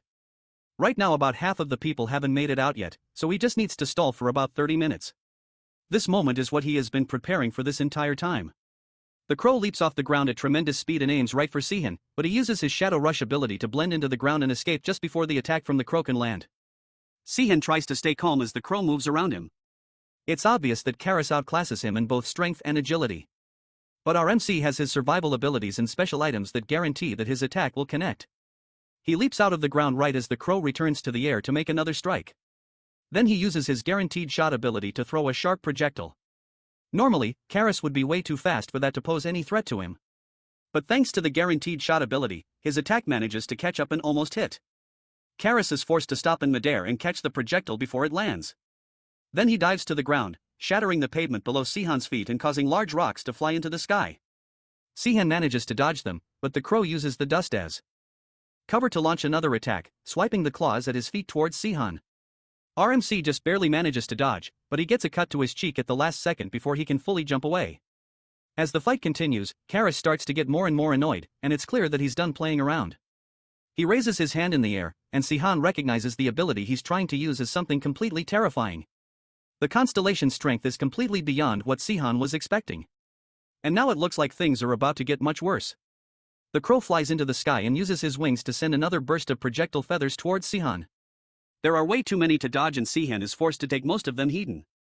But the crow continues the attack, throwing more feathers towards RMC. Faced with no other choice, Sehan is forced to use the Celestial Slayer ability. And thanks to it, his movements become much faster, surprising Karis. Now he's able to dodge all the feathers being shot towards him. On top of that, thanks to the effects of the Celestial Slayer and his regeneration ability, he's able to recover from the damage of the feathers that Karis fired at him. With these abilities together, stalling for some more time shouldn't be a problem anymore. It looks like most of the people have made it out by now, so he just needs to stall for a little longer. Karis is forced to use his full power, and Sehan can barely believe how ridiculous things have gotten. Although Sehan's plan requires all the people in the park to escape, Karis is sure that he can still kill everyone before he is forced to leave the realm. On top of that, in his new form, he won't be bound to the park anymore. At this point, allowing Karis to become even more powerful even with all its abilities handicapped is still cheating. It used a succession ability which made it many times more powerful than it has any right to be at this stage of the game. Karis starts to move, and he's so fast now that Sehan barely has any hope of dodging his attacks without an ability. He uses Shadow Rush once again to escape a fatal strike, then uses the chance to run. Karis continues to be impressed by the fact that Sehan has survived this long, and it's clear that he's not an average player. The crow then flies into the sky and uses its wings to send out sharp bursts of wind that destroy everything in their path. Even with this, Sun is able to dodge them all and survive, even as the area around them has been completely demolished. But it's already too late for him to run. With nowhere else to hide, Karis walks up to our MC and calmly grabs him by the neck, ready to end him at the drop of a hat. Before he can kill Sehan, though, our MC has some final words for the crow. Next time, when it seems like he's won, Karis shouldn't take so much time to finish the job. And just like that, all the people in the amusement park finally manage to escape, which means that Sehan has completed the third main quest. That means that he can now purchase his first playthrough transfer package. As soon as he gets the transfer package, he uses an ability called Proof of Transcendence, and Karis barely even has any time to react before he starts to cough up some blood. While they were talking, Sehan managed to use his spear to stab the crow in the stomach. Even with the surprise attack, Karis managed to dodge the hit to his vital spot in a split second. Proof of Transcendence is an upgradable S-rank ability that gives the user a 100% stat increase and also allows him to deal critical damage against celestial beings for 30 minutes. Once this ability is used, it cannot be used again for 30 days. Karis drops Sehan and flies away before he can launch another attack. The crow is surprised that a player can possess so much power despite not being an avatar. Faced with no other choice, Karis is forced to take the fight completely seriously and go all out in order to defeat Sehan. He shoots another barrage of feathers towards RMC, but at this point, thanks to his buffs, he's more than easily able to dodge everything. Then he aims and shoots another spear towards Karis. The crow is confident that the attack won't be able to touch him. But the guaranteed shot ability isn't for nothing. Despite the wall of wind that Karis has put up to defend himself, the spear still manages to break through, hitting Karis, who didn't have time to dodge and forcing him to fall to the ground. Even with that, the spear couldn't pierce his heart despite him having proof of transcendence and guaranteed shot applied. Somehow, Karis is still strong enough to take off to the sky and fire another barrage of razor-sharp feathers. With no time to dodge, Sehan uses a shield to block all the incoming attacks. Then he forces himself to move despite the weight of all the feathers pushing against the shield. Then he throws another spear at the crow and this one hits right on the mark, stabbing straight into Karis's thigh, bringing him to the ground again. At this point, there is nothing else Karis can do. And Sehan asks him if he is finally feeling the fear from the situation. Karis just can't accept the fact that he has been beaten by a human and he keeps screaming that Sehan is nothing but a bug in the system. Regardless of that though, the gap in their power levels is way too much now, especially since Karis has already been weakened by multiple attacks. Everything he tries to throw at Sehan is easily countered, and it's obvious that the fight is over. He tries one last massive attack, but Sehan uses Shadow Rush to escape it, then dashes towards the crow to deliver the final blow. Karis manages to block it with a wall made out of his feathers, and it even breaks Sehan's weapon, leaving him with nothing else to use. Left with no other choice, Sehan jumps towards Karis, but there's no way he would be able to win in hand-to-hand combat. Karis easily slams Sehan into the ground, seemingly regaining the upper hand in the battle. But instead of finishing RMC off quickly, he starts to mock him for letting the little advantage he had get to his head. And that's exactly what Sehan was hoping for. He once again warns the crow that he should stop taking his sweet time to end fights before using the spear still shoved in the crow's stomach to stab him again. This one finally brings him down and the crow falls against Sehan, lifeless and dead. In the Supreme Upper Realm, where most of the gods reside, Arates, the game master in charge of the Korean server, stares at a status screen showing a picture of Sehan. Because of the crow's decision to go into the human world and his subsequent death, the GM is left in a horrible position. Ultimately, his death was brought about by the unfair balancing of RMC and the fact that he somehow managed to use a succession ability. The constellations are still set to have a limited power level in the current patch of the game. For now, Arcadis decides not to make a bug report about the situation since Karis was a relatively unknown constellation. So, no one should notice his absence for a while. But from now on, the GM is going to have to pay extra attention to him going forward to make sure nothing like this ever happens again. After the third quest ends, a major update occurs in the game. From now on, the main quest will be in the form of an open world, meaning that players can now travel to other regions and stages by train or subway.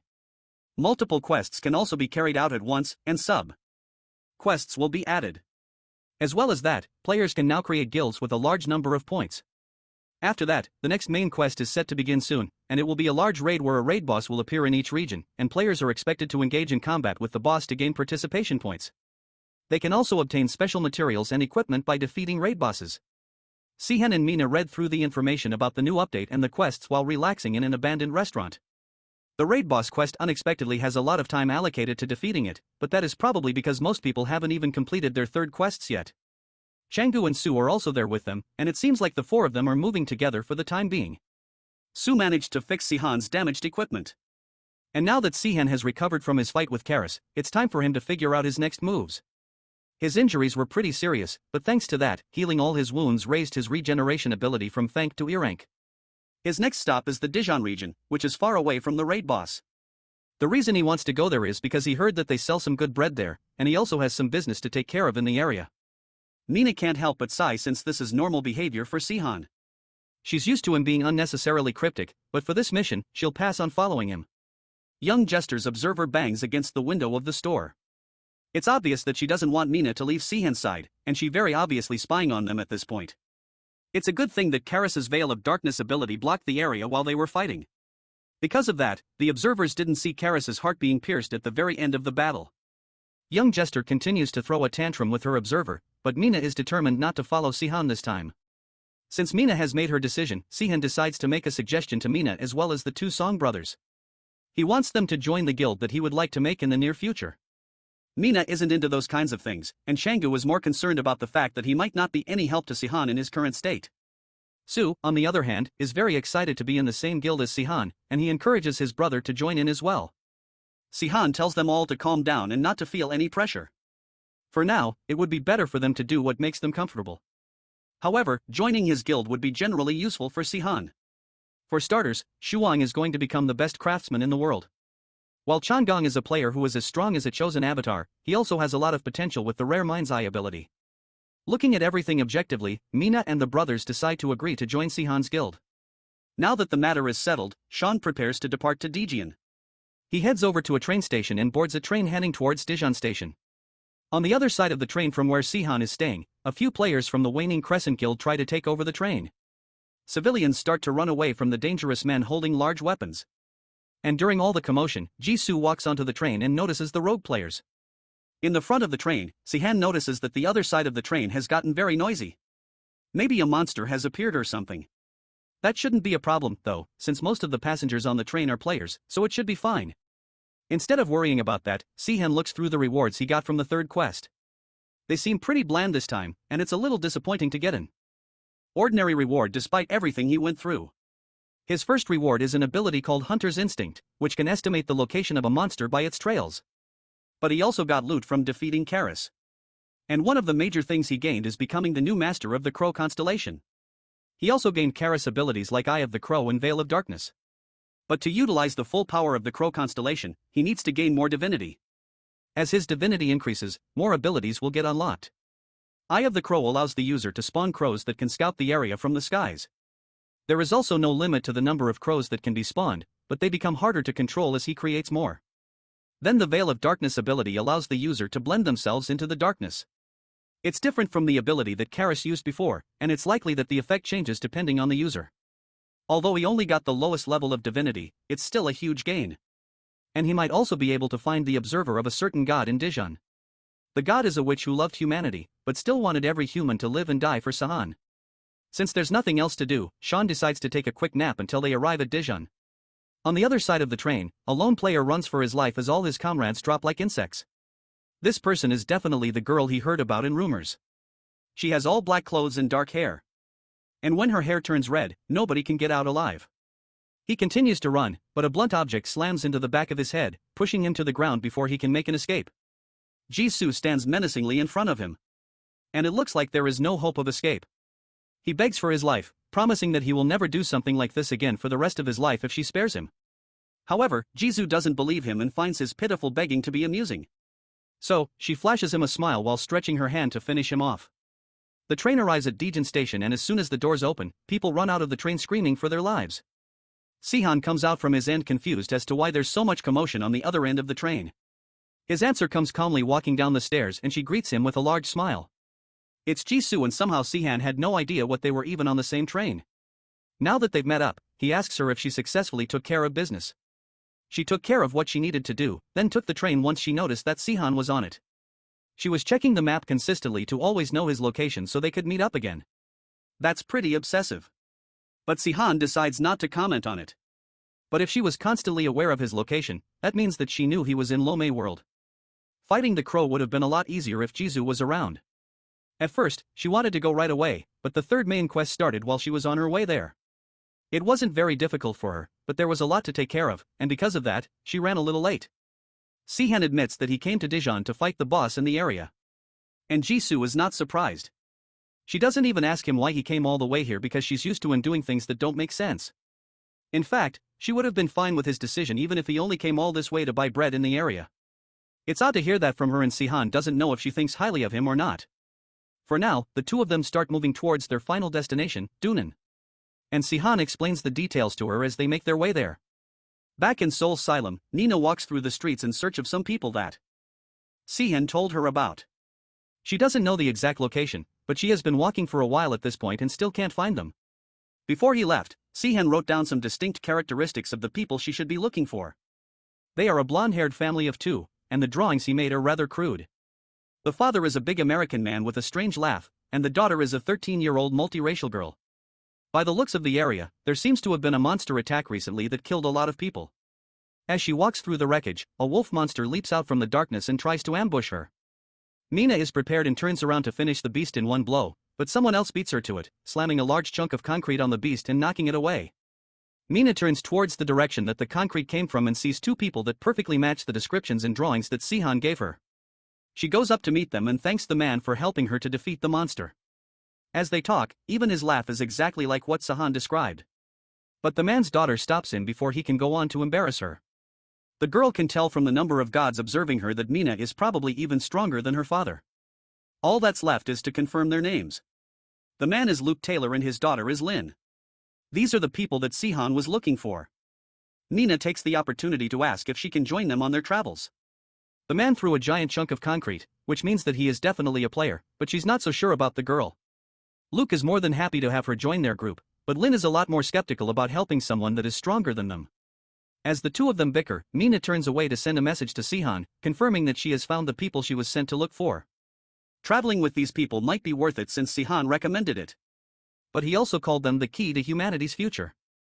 Back in Dijon, soldiers sweep the streets with heavy artillery, looking for any signs of monsters. It looks like society is trying to pick itself back up again, despite everything happening in the world.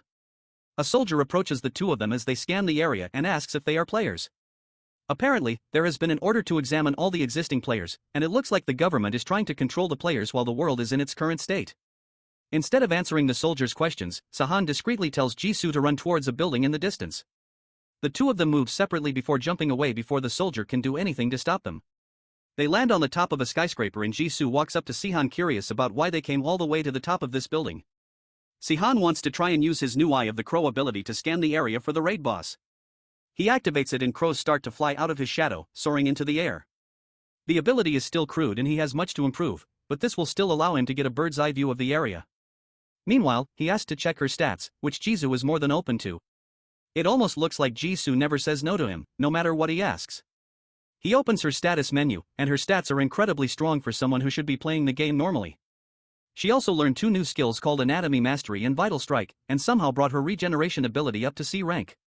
Her Celestial Slayer ability has also been ranked up to a 3-star ability, which is weird because she should have shown at least some signs of madness if her Celestial Slayer ability is this high. As he looks through her stats, he gets a signal from the crows indicating that they have found something. They head over to the area indicated by the crows and from the damage, they can tell that whatever was in the area was not an ordinary monster. This wreckage must be the aftermath of a raid boss. Jisoo asks Sehan how he has all this information, but as usual, he doesn't answer. The raid boss coming out so early is weird though, because there are still a lot of hours left on the timer. The timers aren't reliable, and most of them are just a trick to throw people off.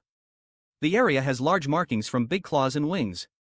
It's likely that some sort of winged monster fought with a different beast, but in actuality, all these markings were made by the same beast, and that beast lands heavily right behind them and attempts to swipe at them with its giant claws. It's a gungi, which is a black tiger with gigantic white wings and also one of the 4 deadly mythical monsters of Chinese mythology. Sehan expected to have to search for some time before finding it, but instead the beast came right to them. That means the dungeon is close by since this beast has been lurking around it. Right then, the 4th main quest shows up, and it's a quest to defeat the creature before it completely destroys the city. Sehan and Jisoo happen to encounter it unexpectedly soon, which is why the quest only popped out for the two of them.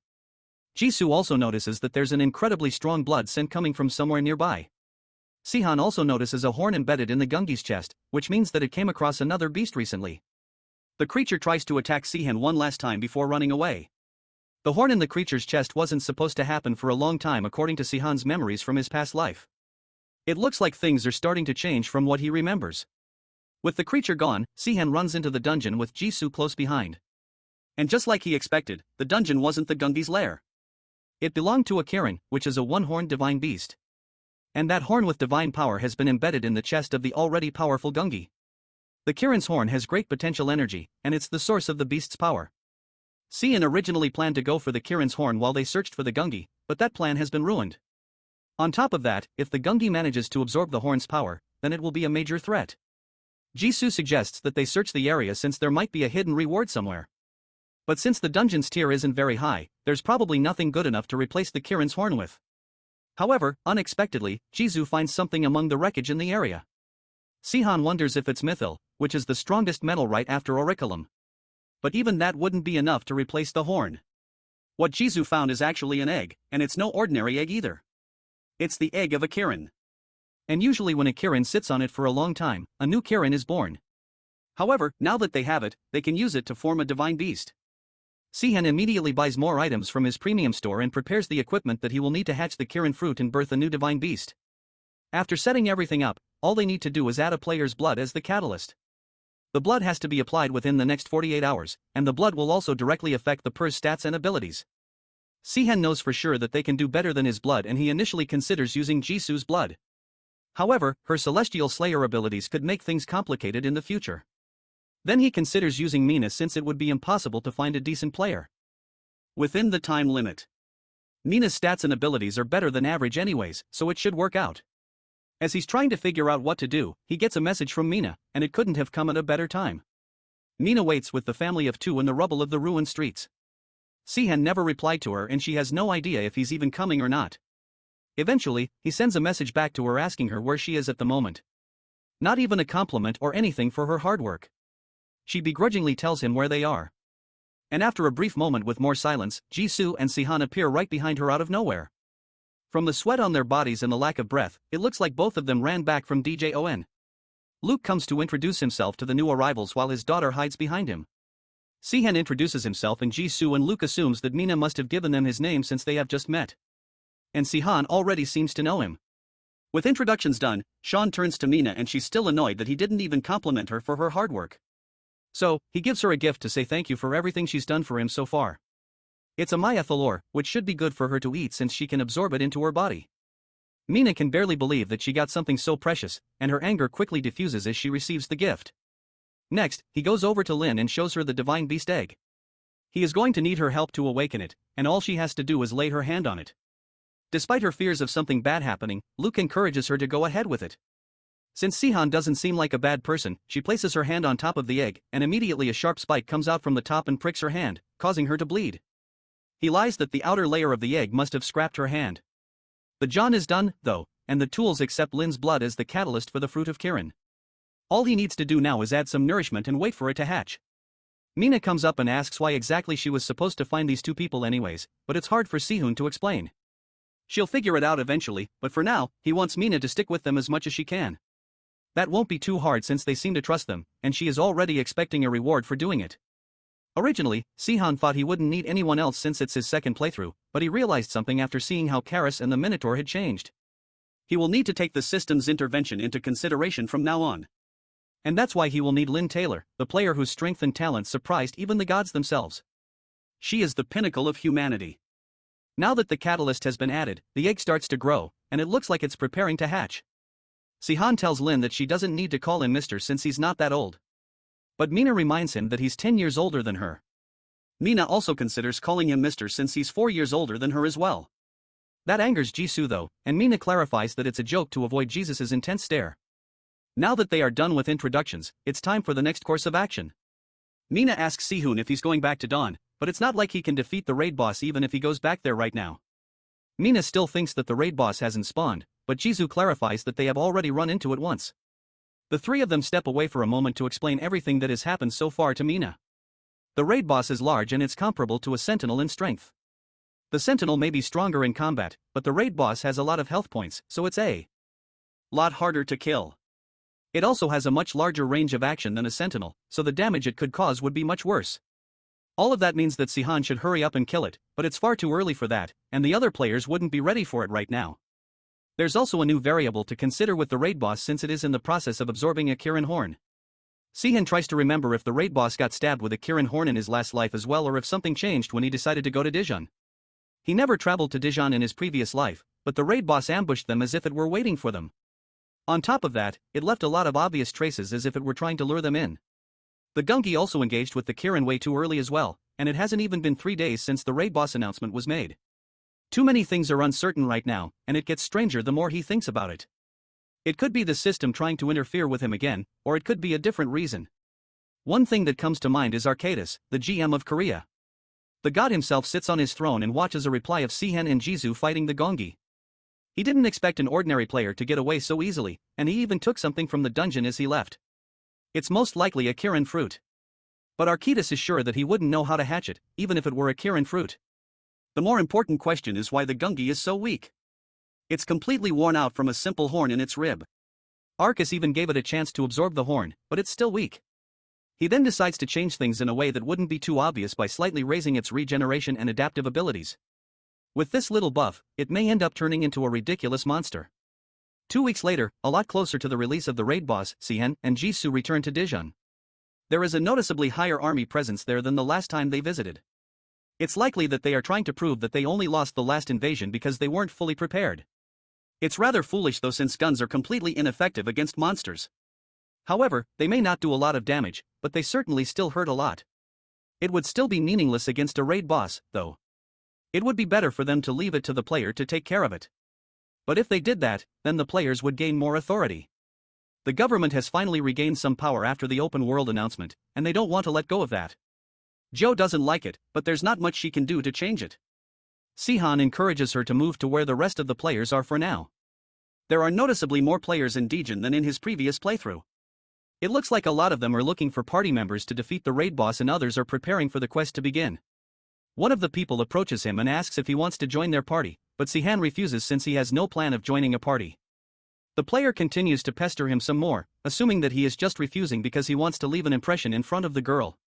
But people who act like that will only end up dying in the end. As Sehan and Jisoo ignore them and walk away, the man walks away in a huff, convinced that both of them will learn their lesson sooner or later. It's painfully obvious though that the guy is the one who's trying to impress Jisoo.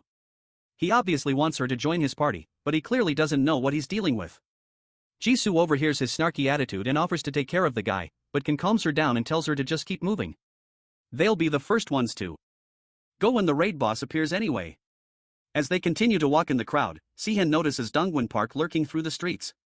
Dongwon notices him and immediately covers his face in an attempt to hide.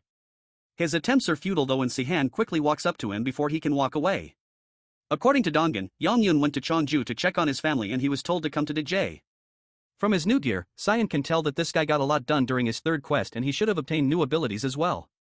It probably wasn't a succession ability yet, though, since those can't be acquired through any ordinary means. A chosen avatar can only learn one through a god, which is why the abilities are unconventionally powerful. Hyun-in or An Honest Life must have been the ones to order Dongwon to come to Daejeon. Sehan decides to take a quick peek in the god forums, and they are still talking about him since he defeated Karis. Everyone speculates that he must be in Daejeon since something interesting is happening there. Young Jester is still disappointed that Mina decided not to follow him, but she reveals that he left something interesting with her. However, despite others prying in, she refuses to tell them what that interesting thing is. It's obvious that she's talking about the Kirin fruit, but knowing her, she will keep the knowledge to herself since she doesn't like to share any info. Luke Taylor's goddess should also be fine to trust since she's not one to spread rumors. Then he turns his attention back to Dongwon and asks if he managed to learn the crown manipulation ability. Dongwon tries to lie, but Sehan shows off the crystal controlling his collar, and that changes his attitude immediately. He reveals that he learned it, and Sehan is about to tell him to use it, but one of his crows in the sky spots something dangerous. He changes his tone and orders Dongwon to use the ability immediately because if he doesn't, then everyone in the area will die. The raid boss is rapidly approaching their location, and it seems like it plans to ambush the players while they are unaware. There's still a lot of time left before it's meant to spawn, which means its main goal is to have a feast before the main battle. Since Dongwon is too slow on the uptake, Sehan tries to warn everyone to run before the boss shows up, but no one believes him. There's still 10 minutes before the raid boss is meant to arrive, and people think he's lying. They continue to ignore him, and it's clear that they won't be convinced by words alone. So, he runs back to Dongwon and orders him again to use his ability. However, he can't just use it on anyone, and he first needs to be in a situation where he can get himself into the target's mind psychologically. Since that's the case, Sean tells Jisoo to bring out her weapon and get ready. When he gives her a signal, he wants her to break a nearby fire hydrant to distract the people.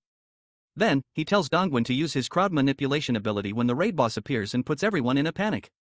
Dongwon agrees, but even he doesn't think that the boss will appear. Even if it does, it's unlikely that the crowd would be so easily panicked by it. However, Sehan assures him that things are about to get wild, and he also prepares himself for battle. The ground starts to shake, and people begin to look around in fear. As the monster approaches, some even check the time of the raid boss arrival, but it's already too late. The ground bursts open and a giant paw comes slamming down towards Sehan. He uses the pile bunker to counter it as Jisoo jumps in to aid him, slamming the paw back down to the ground, causing the monster to roar in pain. The other players start to realize that the raid boss really has shown up, and the military takes action immediately as well. They open fire towards the area that the monster came out of and empty every weapon that they have in its direction. However, once the smoke clears, the monster is still alive and well, and the soldiers start to retreat in fear as it stalks towards them. Then it roars one more time, fully clearing the smoke and showing that it had a major change in appearance with white fur now instead of black and large red spikes growing all over its body. It looks like it's evolving to its final form, which will be a big problem for the players if it does. Once it properly evolves to its final form, the Gungi will be as strong as a sentinel. And on top of that, its active area will expand even further, making it more difficult to deal with. For it to have taken the power of the horn so easily, that means that the GM was personally involved with this. The raid boss roars and starts attacking the people around. With no hesitation, the soldiers continue shooting at the raid boss with everything they have got. When the bullets show no effect on it and its single breath makes them slide back from their positions, Kim Sehan yells at Dongwon to do what he was told earlier. Dongwon abides by the order in using the skill crowd control. He urges the crowd to evacuate the place right away and leave it to the players.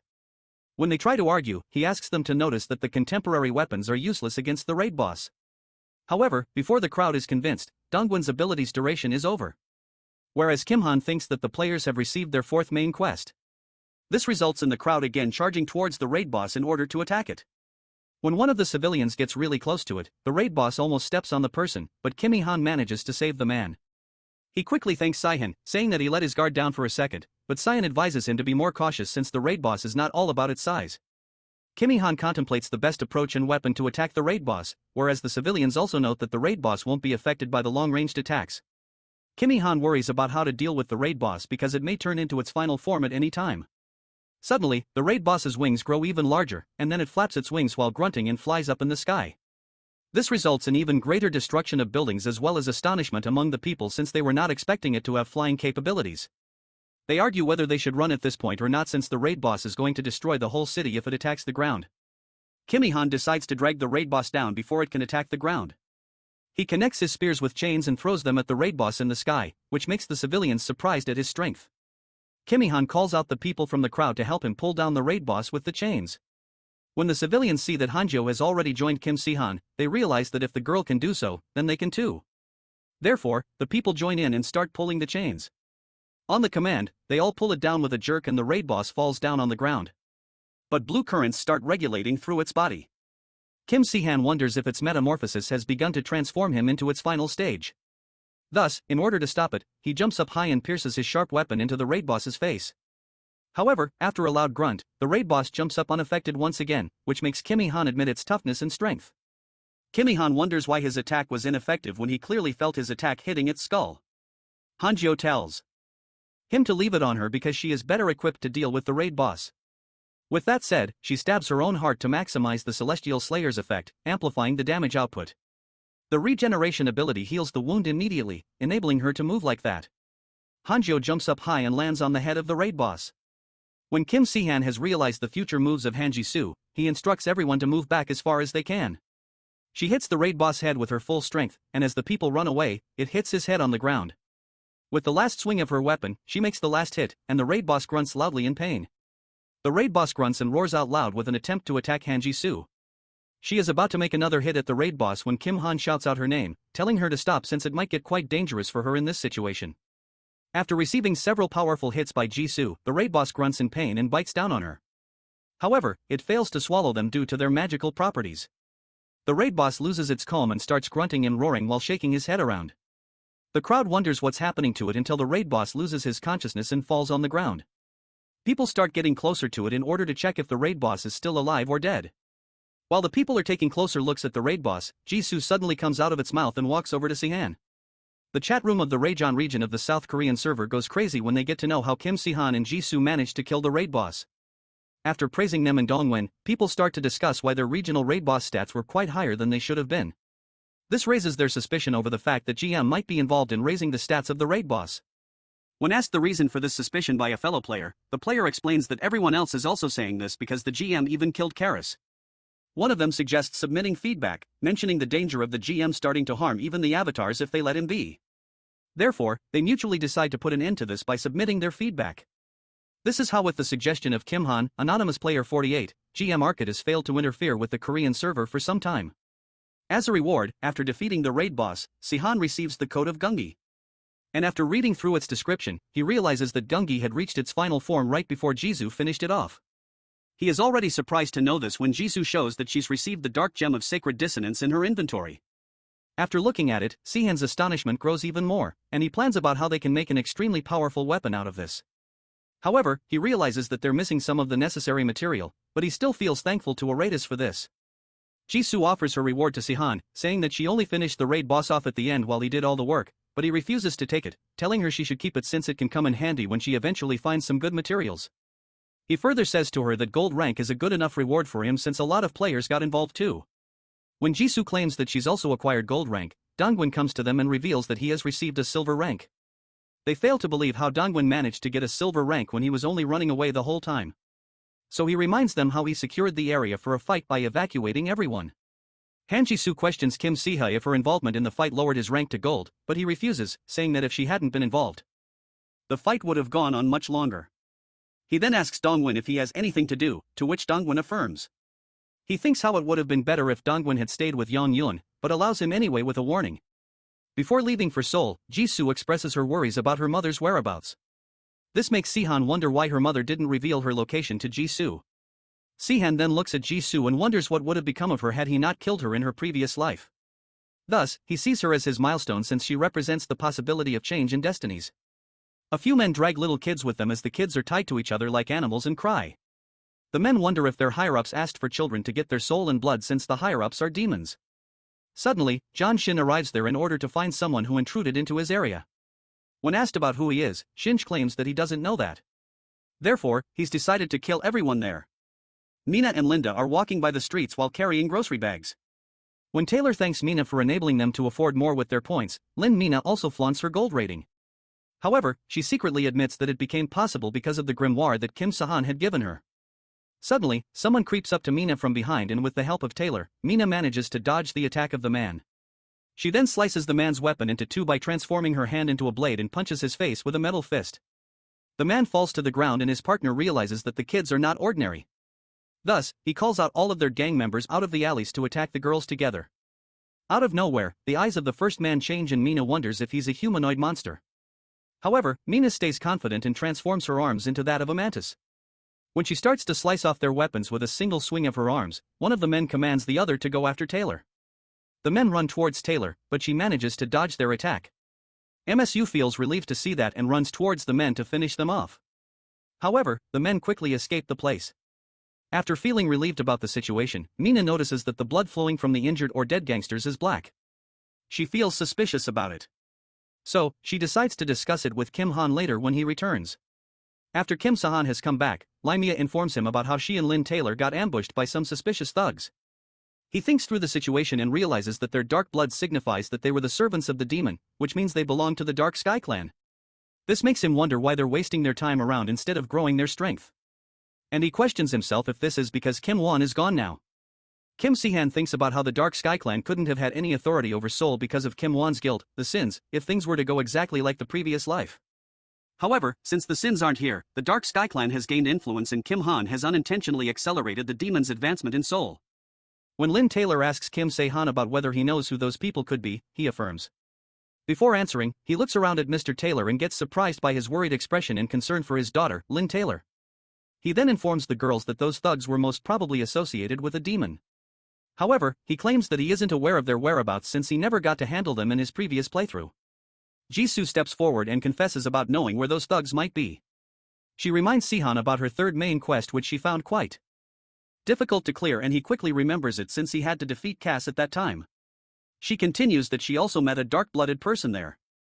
This makes him realize that the situation is quite serious now and he asks her to lead him there. Sehan arrives at Wagik in the Gangjeo district of Seoul and finds it strange to see businesses reopening already. He approaches a shop owner and asks him if there had been any cases of child kidnapping here. The calm and composed man suddenly gets scared and hesitant after hearing Sehun's question and walks away after denying any such thing happened. After some tries, a man finally agrees to talk inside his shop when Sehan shows him a picture of Jisoo and asks him about it. The man informs us that the guild wasn't from here and the lady in the picture completely annihilated the original organization of this area, making it easier for the outside guild to take over. The man further reveals that those people threatened them to stay quiet or else they'd lose their business. After hearing the whole thing, Sehan realizes the whole situation and also that those people must be kidnapping children for the Mask of Anguish. Initially, the gods used to use the world as their game. But now, the demons have also reached a supernatural level of power to treat this world as their game. The gods only appoint up to a maximum of 2 avatars in order to maintain their control over them and pay a lot of attention to each of their avatars, resulting in their frequent intervention. However, the demons are opposite to the gods since they share their power with multiple contractors and have a large group of their servants and sometimes even a whole guild. Contrary to gods, the demons don't care about the contractor's talent, abilities, or compatibility with their power and only care about the desire for power and susceptibility to temptation that their contractor holds. In other words, they only care about how well their servants will abide by their commands. Since this game is much more than just entertainment for the demons, and all their interests are against the well-being of humans, it signifies how they're after the Mask of Anguish. The Mask of Anguish is made from the flesh of a demon infused with misery.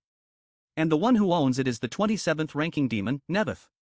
He gains his strength through sadness and the life essence of humans and converts them into points for him to use in order to grow the power of the mask. Sehan leaves the shop and decides to demolish the Dark Sky Clan. He transforms into a crow and starts searching the white building where he was supposed to find the demon servants as told by the shop owner. However, he finds out that all the buildings are white and everyone has dark hair and dark eyes. Since he finds it hard to find those men, he goes to another place to get the boss. Sehan beats down several men of the Dark Sky Guild when the other men appear asking him if he's from the Dark Moon Guild. However, he juggles his daggers, telling them to be prepared to die at his hands. Using the Eye of the Crows, he then summons a large group of crows that start confusing the men while he kills the men one after another. When the other men start to attack back, Sehan uses the Shadow Rush technique and dodges the attack. He wonders where the kidnapped children are, but decides to go look for them after he has taken care of all of these servants of the Nevro here. Sehan manages to wipe them out and starts to look for the kidnapped children. When he opens the door of the room in which the kidnapped kids are, one of them asks him if he is going to take them as well to that one place. Oblivious about the kid's question, he asks the kid what place he is talking about. The kid claims that they promised to turn these kids into players. Sehan realizes that those gang members have manipulated these kids and clarifies that no human can turn into a player, nor does a human have the power to turn them into a player. When the kid tries to argue about seeing other kids turning into players, Sehan tells him that they must have already been players. This offends the kid, and when he demands that Sehan let them go if he cannot keep his promise, he tells them that he was already here to free them. After freeing the kids, he decides to investigate the interior of the building and first goes to the 7th floor to see if there's a manager there. Shin Hwan is sitting in a room with a cage in front of him and gets annoyed at the loud noise. Suddenly, a man comes to him and notifies him that their Wagik branch has been annihilated. After asking about who it was, the man explains that the cameras were blocked by crows, but it was a single man dressed in black. One wonders if it was a servant of another demon, but couldn't understand who it could be. He then goes to the 5th floor to his boss, Gang Keanu. Seonu orders him to take care of the matter and advises him not to let his guard down. One gets on his way while being confident in the fact that Neith calls him the strangest contractor of all. Thus, even though he acknowledges the great strength of the man who killed his gang members, he marches forward to finish him off. Sehan looks through some documents and gets to know that the Dark Sky Guild's base is in the Wan neighborhood of Insen. He then notices the observing eyes floating around of the gods and feels uncomfortable because of their presence. Suddenly, he notices that the shining golden eye is still following him and wonders if it belongs to the witch. However, he thinks that she would have sent him an avatar invitation by now, just like she did in the previous playthrough if it had been really hers. Therefore, he decides to ignore it and starts thinking about how to handle the guild members since there are going to be a lot more than there were in Wagik. After getting challenged by one of the observing eyes, he goes on his journey to first rescue the kidnapped children from the basement of the Insen branch because he knows that they must be using the children to awaken the Mask of Anguish. When Sehan arrives there, he peeks from behind a wall and sees some men dragging out dead children from the basement room. They talk about why the kids are dying much faster than they were expected to and confusedly ask each other about what to do with the dead bodies since it is usually Shinhwan who takes care of them. Sehan hears the name Shinhwan and wonders if there was someone by this name in his previous playthrough. After realizing that he couldn't get much information from behind the wall, he reveals himself to the men who mistake him for a new guy from his black clothes. Thus, they tell him to help them out in taking care of the bodies. But Sehan wastes no time in slicing off their throats. When Sehan goes to the dead body, he finds it strange to find the dead girl having a peaceful expression. He recalls how the Mask of Anguish absorbs the sadness of its victim, which results in the victim's miserable end. He also finds the power accumulated in the mask much smaller than it technically should be. Suddenly, Sehan notices a stasis-inducing gas orb, which indicates that somebody used their item here. He wonders who it could have been to try to rescue the children, but decides to save the children first. Gang Kona flares up in anger when he gets to know that one hasn't found the wanted man yet. Nevertheless, he decides to ask for more time from Neith to again gather the children.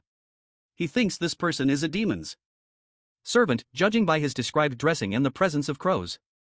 But he realizes that no one weaker than Wan can face him. This makes Konu's informer doubt Wan and he discusses it with Keanu as well, but he denies any such claims. Suddenly, Keanu notices a large swarm of crows outside his window, which breaks the glass of the window and enters inside. Konu's informer tells him about the bombs attached to each crow foot. However, by the time they spot it, the whole building explodes along with the bombs. Wan is on his bike when he gets to know that the base has been attacked. Neverth tells him that the whole building's been exploded with the mask buried beneath it, even though they thought that the player would take it away as well along with the children. Suddenly, Neith says that the Crow constellation was recently replaced when someone killed the previous Crow constellation and inherited its power because the seat of the constellation is still empty since the killer isn't ready to take it yet. When asked by Won whether he knows who the killer is, Neith affirms, saying that he's one of the most famous players. However, the man claims that he can't access the gods' forums as a demon. Won gathers the information about the player, and knowing that he won't show himself to Won for a fight, he decides to make a situation where the player has no other option than to fight. Won asks Neith to tell him the location of the player's teammates, but Neith suggests he rather take the mask from their base before in order to ensure his victory against the powerful player. Neverth then helps Won get the mask and leads him to the player, Sehan's teammate's doorstep. Mina looks at the pouring rain and dries her hair, commenting how heavily it is raining. Lin comes around offering her some hot tea. Mina thanks her and asks if she knows where Jisoo is. Lin tells her that she is still outside. Mina says that Jisoo must be on the lookout even in the rain. Taylor sighs, saying that he really can't figure out these abilities. Mina says that it's as easy as using his hands. Taylor sighs again, saying that he still can't get it. Mina looks at him with determination, saying that she will help him understand it. Suddenly, Lin breaks a plate as she stares in front of the window. Mina asks if she is hurt somewhere or was she scared of the lightning. Lin trembles, saying that something terrible is approaching them as dark shadows come looming over their door. Just as their door opens, one stands there. Mina thinks, asking herself if he is a friend of SEHON, but he hits her in the face. Mina stands in a fighting stance thinking who that could be.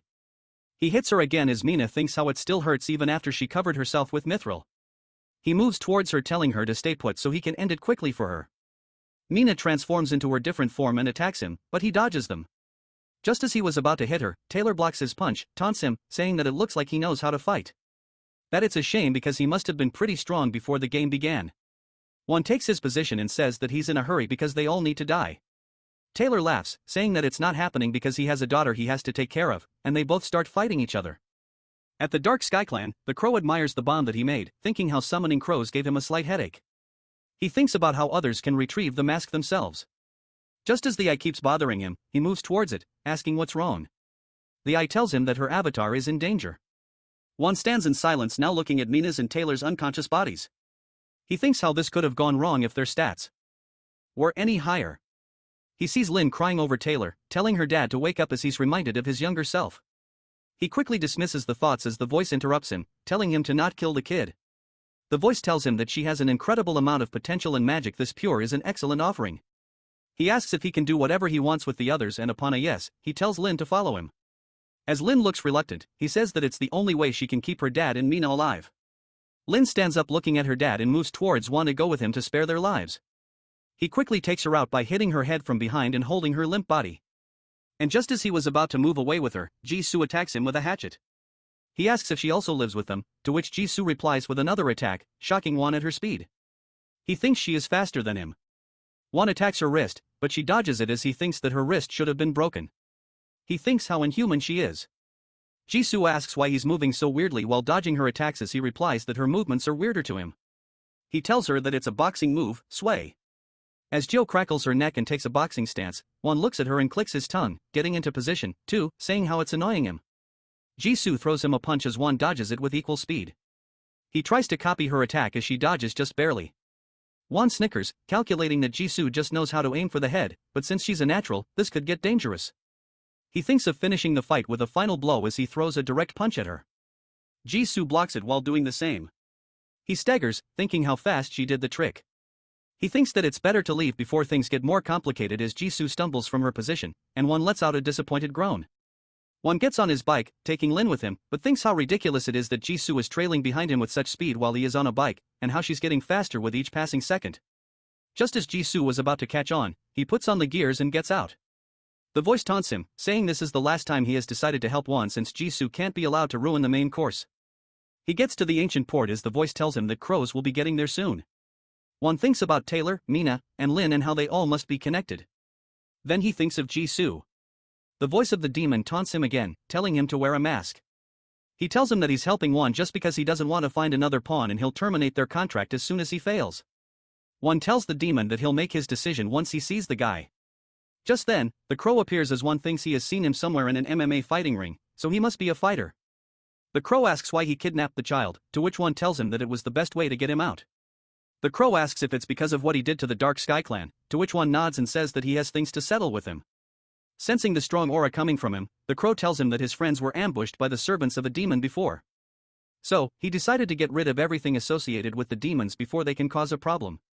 Juan gets into his fighting position.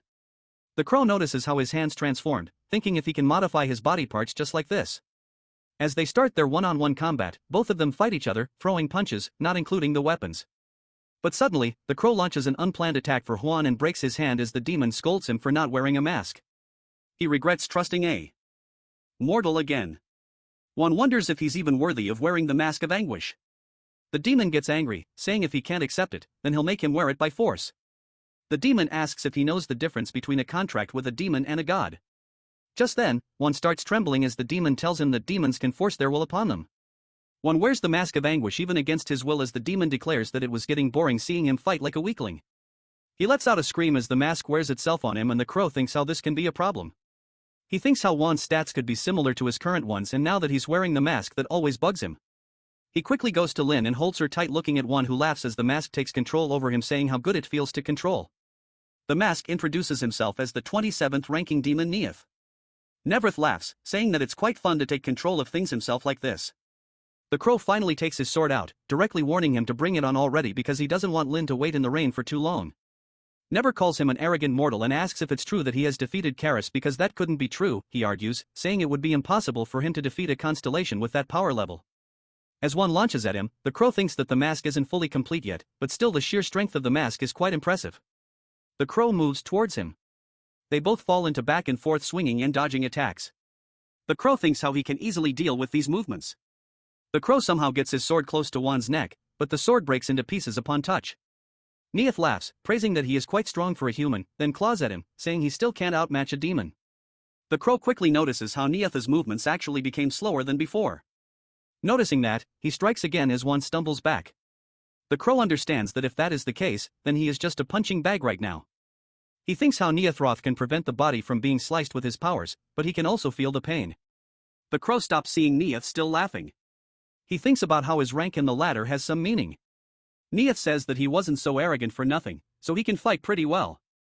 As he was about to complete his sentence, he plops on the ground as the demon confusingly asks what's happening, saying that he can't move. Just then, Juan says that he must have been beaten pretty badly within the same body. Nevrith asks how he can still talk like this. Juan replies that his mind has become clear after getting beaten this badly. Never says that he can still take control as long as he's wearing the mask. Juan exhales and smashes his face on the ground with full force. The crow looks at the scene, thinking if he regained his consciousness, then he's resisting the demon's mind control. He thinks how unusual this sight is. The demon keeps screaming, taunting. If one thinks he can break the mask, a demon's artifact can only be destroyed by the demon itself, an entity of an equal or greater status, or the contractor of the demon. The demon screams, asking if he knows that he is basically terminating their contract by destroying the demon artifact. Juan grabs the mask and pulls on it. He says that he knows he was planning to abandon him anyway, so he will throw him away first before he does it. Juan faces the crow as the crow asks if he's still planning to fight with him. He says that the demon had nothing to do with their fight. The crow thinks how he still wants to avenge his boss, whose face he can't even remember. Juan rejoices how his stats are still the same. After ripping the mask, Juan notices how he can see the move super clearly now as he dodges the attacks.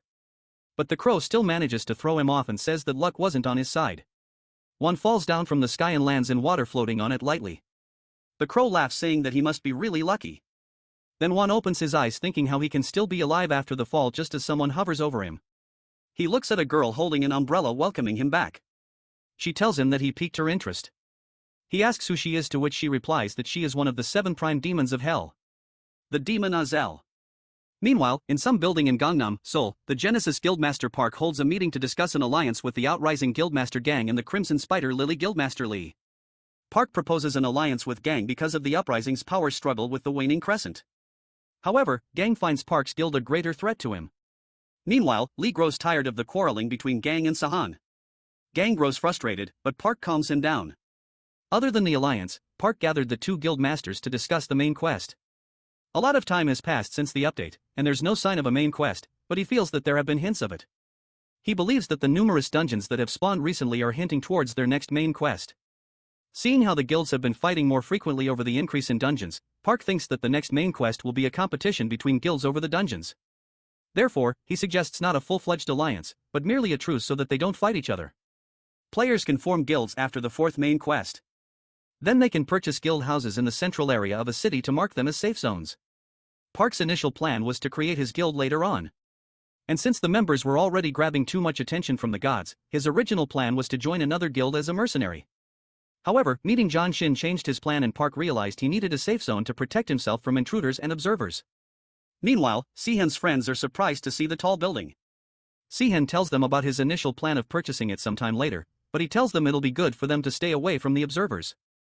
They all head inside the building to discuss the details. As they walk inside, Sehan notices that Jio's been down lately. Jisoo tells him she's upset that she failed to protect everyone. The incident reminded Jisoo of her shortcomings, and she feels that she needs to learn more techniques instead of only relying on her stats and abilities. Sehan is surprised to see Jisoo wanting to be stronger than she is now. However, the encounter with John Shin struck something in him. Sehan didn't chase John Shin because the ground was blown away. But something intervened to nullify his attack against John Shin. Sehan believes only a demon could have intervened directly like that. And if the demon was strong enough to cancel his attacks, it might be one of the 7 deadly demons of the Dark Realm. Mina asks Sehan when the next main quest will begin. And Sehan tells her he'll tell them once everyone gathers. After everyone gathers, Sehan tells them about the competition. He addresses their concerns that they're right to think that the increasing number of dungeons isn't enough proof to support his theory. Sehan tells them about the dungeon imprint. After a dungeon has been imprinted, only the associated group can enter it. Right now, there's no restriction on the dungeon's entry, but Sehan believes that could change soon. For that, it would be advantageous for them to conquer as many dungeons as possible. Besides, the dungeons guarantee a stable supply of resources, points, and experience for the players to grow, which is why it could be a great opportunity for a guild to dominate Seoul. This is a fierce competition and several guilds have been created in Seoul already. Sehan has gathered everyone to talk about their participation in the guild. Everyone agrees to join Sehan's guild except for Luke and Lin. They believe they're not strong enough to participate. However, Sehan shows them he'd very much like to have them. He knows Lin is the most talented player to exist right now, and Luke is also suited to be a god's chosen avatar, and he even became the strongest player in the last playthrough, even if temporarily. Luke agrees to follow Sehan since he considers Sehan a hero. Luke has always wanted to be a hero himself, but he feels that he's already failed by losing once. Mina asks Sehan if she can decide the name of the guild if he hasn't already. But Sehan tells her that he's already decided already, and it's called Deicide, the Destroyer of the Gods. Sue stands in the basement of the Deicide headquarters, and he's impressed by the smell of the new building scent. Meanwhile, Sehan and Jisoo continue training in the gym. As he goes hand in hand with Jisoo, he realizes there's nothing modest about her killing intent. He can feel it even though she's suppressing herself, and her control over it is impressive. Jisoo continues exchanging blows until Sehan finds himself cornered against a wall. Jisoo swings a punch with Sehan having nowhere to escape. Jo drives her punch into the wall and decides to end the training there. Jisoo couldn't hit Sehan even once, which makes her wonder where he learned to fight. Sehan wonders why she's asking that question now when she's seen him fight so many times. But Jisoo believes seeing and actually fighting are two different things. However, Jisoo now understands how she should be moving. Suddenly, Mina comes running into the training gym. Sehan decides to have her spar with Jisoo later and asks her why she's here. Mina tells him that the egg incubator was making a weird trumpet noise. Sehan grins in happiness as he realizes the Kirin's fruit is finally hatching. Sehan and Mina stand waiting for the egg to hatch when suddenly the system notifies them that the egg has hatched. With the birth of the first Kirin child, Sehan unlocks the achievement of being a beast tamer. Mina sees the little baby in front of her and picks him up instantly. A Kirin child is born with the combination of a prodigy's blood and the mythical powers of a Kirin. Within a month, a Kirin child grows to look like a teenager, and after that they grow up like a regular human until reaching their 20s. However, despite their kind-hearted nature, a Kirin child is prone to corruption and their lives are influenced by their upbringing. Mina grows very protective of the little baby. She decides to name the little girl Baxel because she's white as snow. As she leaves to show the baby to everyone, Sehan decides it's best to leave her to Mina for now. Meanwhile, Sehan informs everyone that they need to keep in mind the different scoring system for each dungeon. In this dungeon race, no one can participate if they're not a part of a guild. The higher they place, the better rewards they achieve, and the number of points depends on the dungeon they imprint. Jisoo thinks it would be hard for their small guild to compete. But Sehan doesn't plan to occupy all the dungeons. He only wants to focus on the dungeons that are worth a high amount of points. However, Mina wonders how Seo can tell which dungeons are worth more. Because when she infiltrated the 3 major guilds that used to occupy these dungeons, she found out that even they don't know about them. Mina only learned that the Genesis was the only guild doing something and they were only analyzing the dungeon's pattern. Sehan agrees there's a pattern in the dungeon spawning. He shows his team the map of recent dungeon spawns that he checked out with his crows over the week. Luke doesn't believe the map alone could tell the worth, but Sehan assures him they have all the information needed. Sehan tells him they're spawning in the constellation pattern. He points towards Lyre and the herdsman, but tells them they're only worth 3 points maximum. The hint is that the upcoming quests will be constellation related. So, if they want the highest rewards, Sehan believes they should go towards the dungeon located at the brightest star of the zodiac, and it should be worth 10 points. Sehan believes the most important person in this quest will be Mina, but he doesn't explain why. He chooses Changgu to travel with him and tells Jisoo to keep fighting with other players to a minimum. As for the bad guys, Sehan leaves it to Jisoo, but he tells her to avoid gathering too much attention. Suddenly, Sehan receives a message and he realizes it's from the one who had him as their avatar in his previous playthrough, the Witch of Dreams.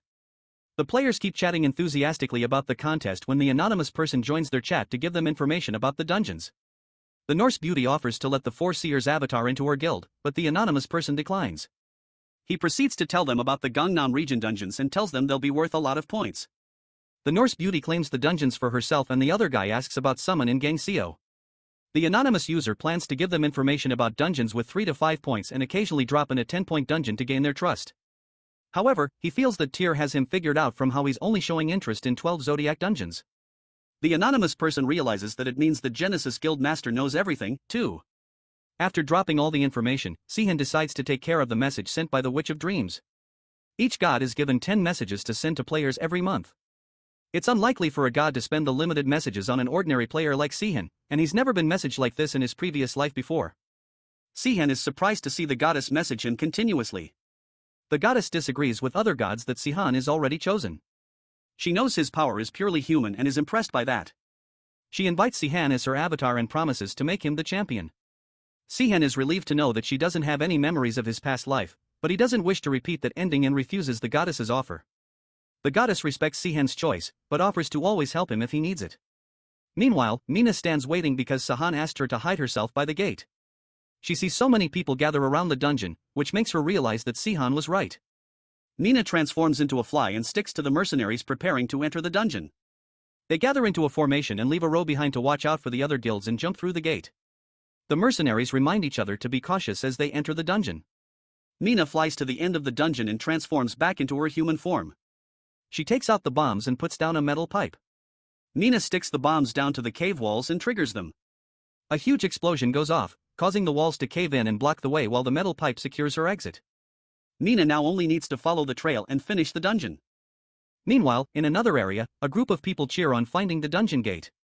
They hesitate to enter, worried that the major guilds might see them, but their leader tells them no one would enter this area. The leader is excited that he might even get a promotion for finding the dungeon. Suddenly, Jisoo walks in and is surprised to see the dungeon surrounded by people. One of the guys tells his master that he let her in. The master grins mischievously and orders his men to hold her. As the men hold Jisoo, they start trembling in fear, realizing they can't even make her move. Jisoo recognizes the moon tattoo on their arms and realizes they belong to the guild, the Waning Crescent. She counts 34 of their people. Their faces turn pale in fear as Jisoo's eyes turn red with killing intent. Meanwhile, Park learns that he's in second place as he planned. His plan is to let the Outrising take the lead for a week and then create a lead of their own. He realizes that the Outrising and the Crimson Spider Lily don't know about the constellation pattern. However, Deicide is tied with their guild and not even God knows anything about them. Seeing how Deicide is in second place, Park realizes that they must be aware of the constellation patterns, too. And it's better if he keeps an eye out for them. Sehan on the other hand continues observing his plans. The small dungeons are being taken by the 3 big guilds and Mina has managed to score them 2 high-point dungeons while Jisoo has scored a 5.1 as well. This puts Tside at 25 points and Taylor and Shangango seem to be doing fine as well. Meanwhile, Lin walks in on Sehan asking to hold Beexel, but Sehan tells her he's too heavy for her right now. She then asks him to train her the way he did Jisoo, but Sehan refuses and tells her that understanding herself is her first step. Lin doesn't understand what Sehan means. But the truth is normal training isn't suitable for Lin. She gets stronger just by watching their battles and she has to be aware of that before training. Beexel suddenly releases bubbles which make Lin feel refreshed all of a sudden. Beexel was born only 2 days ago and she's already using magic. Beexel sneezes and releases a laser out of her horn which surprises Sehan because he has never seen a Kirin do that before. Sehan and Chango start their travels and Sehan believes the Genesis should be trying to contact them soon. He believes they would contact first because the Genesis believe themselves to be the only ones to know about the constellation pattern and Deicide taking all high point dungeons must have caught their attention. However, Sehan doesn't plan to meet them just yet. Chango worries that he's not the right choice right now because Cyan could find someone better for his travels. But Cyan assures him that's good and anyone better than him would probably be chosen as an avatar. Sehan sees his party window and realizes he can now accept another party member and considers Jisoo since she has grown strong now. Sehan and Changungu continue their journey before Mina gets angry at them for being lazy. However, Chungu is surprised because he thought Sehan would be going only for 10-pointer dungeons, and this one is 5 points. Sehan tells him all the high-pointer dungeons are being monitored by the Genesis, and a small point reward isn't bad since the points for monsters don't differ a lot. They reach the dungeon gate and Sehan tells Chungu to put away his weapons because he wants to test the A-rank equipment he made with the Code of the Night and the Gungi hide. Meanwhile, the people gather around to see the guild ranking. They're surprised to see Seedside, a guild no one knows anything about, ranking first. Park, Gang, and Lee gather again to discuss their strategies. Park tells them that Deicide has been taking all of their dungeons. However, they have no witnesses to support their suspicions. They feel as if they're being watched. Gang also suspects that a man has been tailing them recently, but they can't find him. Park assumes it must be a member of Deicide trying to collect information. However, Gang is furious that the Genesis is at the top of the leaderboards because the Outrising was leading by 20 points. Park pretends to play dumb and tells him they've just been lucky that the dungeons they imprint happen to be worth a lot of points. He suggests focusing their attention on Deicide because it will be embarrassing if the 3 guilds keep up like this. Park tells them they have only 2 weeks until the quest ends. He suggests stopping dungeon hunting and figuring out Deicide's associates while guarding the rest of the dungeons by their respective guild members. However, Lee points out that that's what she's been doing, but Deicide has still been robbing them. Park informs them that Deicide has been going for low-point dungeons as well while they guard only the high-point ones. Lee and Gang agree with Park that this is the right time to hunt for Deicide. So they decide to stop dungeon hunting for now. In exchange, Park promises to find Deicide. Both Gang and Lee agree to halt their dungeon hunt. And in exchange, Park promises to find Deicide. Meanwhile, Sean continues observing the dungeons and seeing the active guards. He knows the guild masters are now more interested in finding him. He decides to fulfill their wishes and pay them a visit. Sehan stands outside the Genesis's safe zone. With all the guards patrolling the dungeons, it's easier for him to get in. He walks inside to find someone to lead him to the guildmaster. Sehan uses his shadow rush to hide himself and sneaks up on Jian Hong.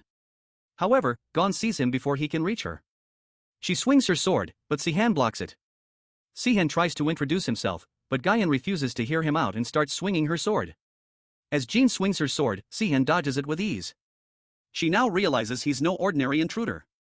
Sehan insists on talking it out. Gen drops her sword, revealing another weapon that leaves Sehan surprised. He's surprised to see a whip sword in her hand. Gen continues attacking with her whip sword, but Sehan keeps dodging. He throws her sword at her to disarm her, but Gahan draws out her dagger. Sehan is surprised to see her carry so many weapons. After a while of exchanging blows, Gon falls to her knees, accepting her defeat. Sehan tells her he's only here to talk with her guild master as a representative of the guild Deicide. Gion is surprised with the revelation and decides to take Sehan to her guildmaster. Sehan is amazed at how easily Gon led him to her guildmaster. Park refuses to believe Sehan that he's from Side. So Sehun tells him about the constellation. Park is surprised. He knows very few people know about this secret and tells Sehan to take a seat. Park tells Gahun to rest. Gahan insists on staying, but Park insists, so she leaves. After a brief small talk, Park asks Sehan the reason behind his visit. Sehan tells him he's the one who invited them. Seeing as Sehan knows about the constellation pattern, Park assumes that Sehan is here to ask them to give up their control over the dungeons. However, Sehan prefers that they control the dungeon, but asks Park to keep the meeting a secret because others might act inappropriately. Park wonders why Sehan wants them to control the dungeons. Sehan shows him a map and tells him to stay away from the 2 dungeons in Seoul and 16 others in the area at all costs. Park finds the warning a threat, but then he notices the Scorpius pattern. Sehan tells him that someone planted bombs inside these dungeons. And now the fragments of the vicious Scorpius are scattered throughout the dungeons and even Sehan himself isn't sure where the bombs are located. Without mentioning the details, Sehan tells Park that there's a monster inside the Scorpius dungeons that could turn Seoul into a bloodbath. Park refuses to believe Sehan and asks for evidence. Sehan offers Park some reliable information. Sehan doesn't wish to let the incident of his past life repeat again, and for that he has to gain Park's trust here. Of all the events that Sehan experienced in his previous playthrough, this was the most diabolical and he has to avoid it at all costs. Sehan doesn't know exactly how it all began. When an unknown guild jumped into the dungeons, the monsters broke free to spread their nightmare. Sehan assumes the publishers created them as entertainment for gods. But once the scorpions consumed all the players' mana, they came out onto the surface and that's how the destruction began. 2 scorpions emerged from the star pieces of Antares and within only a week annihilated a third of Sol.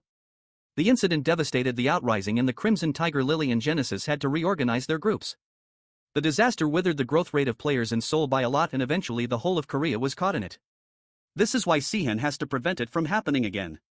Hopefully, 2 of the 18 dungeons that represent Scorpius are still the triggering conditions of the event. Park didn't fully trust Sehan's words until he received a message from his scouts confirming the Myethal deposit that he mentioned. Park still wonders how Sehan knew about it and what his position is with inside. However, seeing that it's Mythil and Sehan is willing to give away the deposit, Park wonders if they have something better.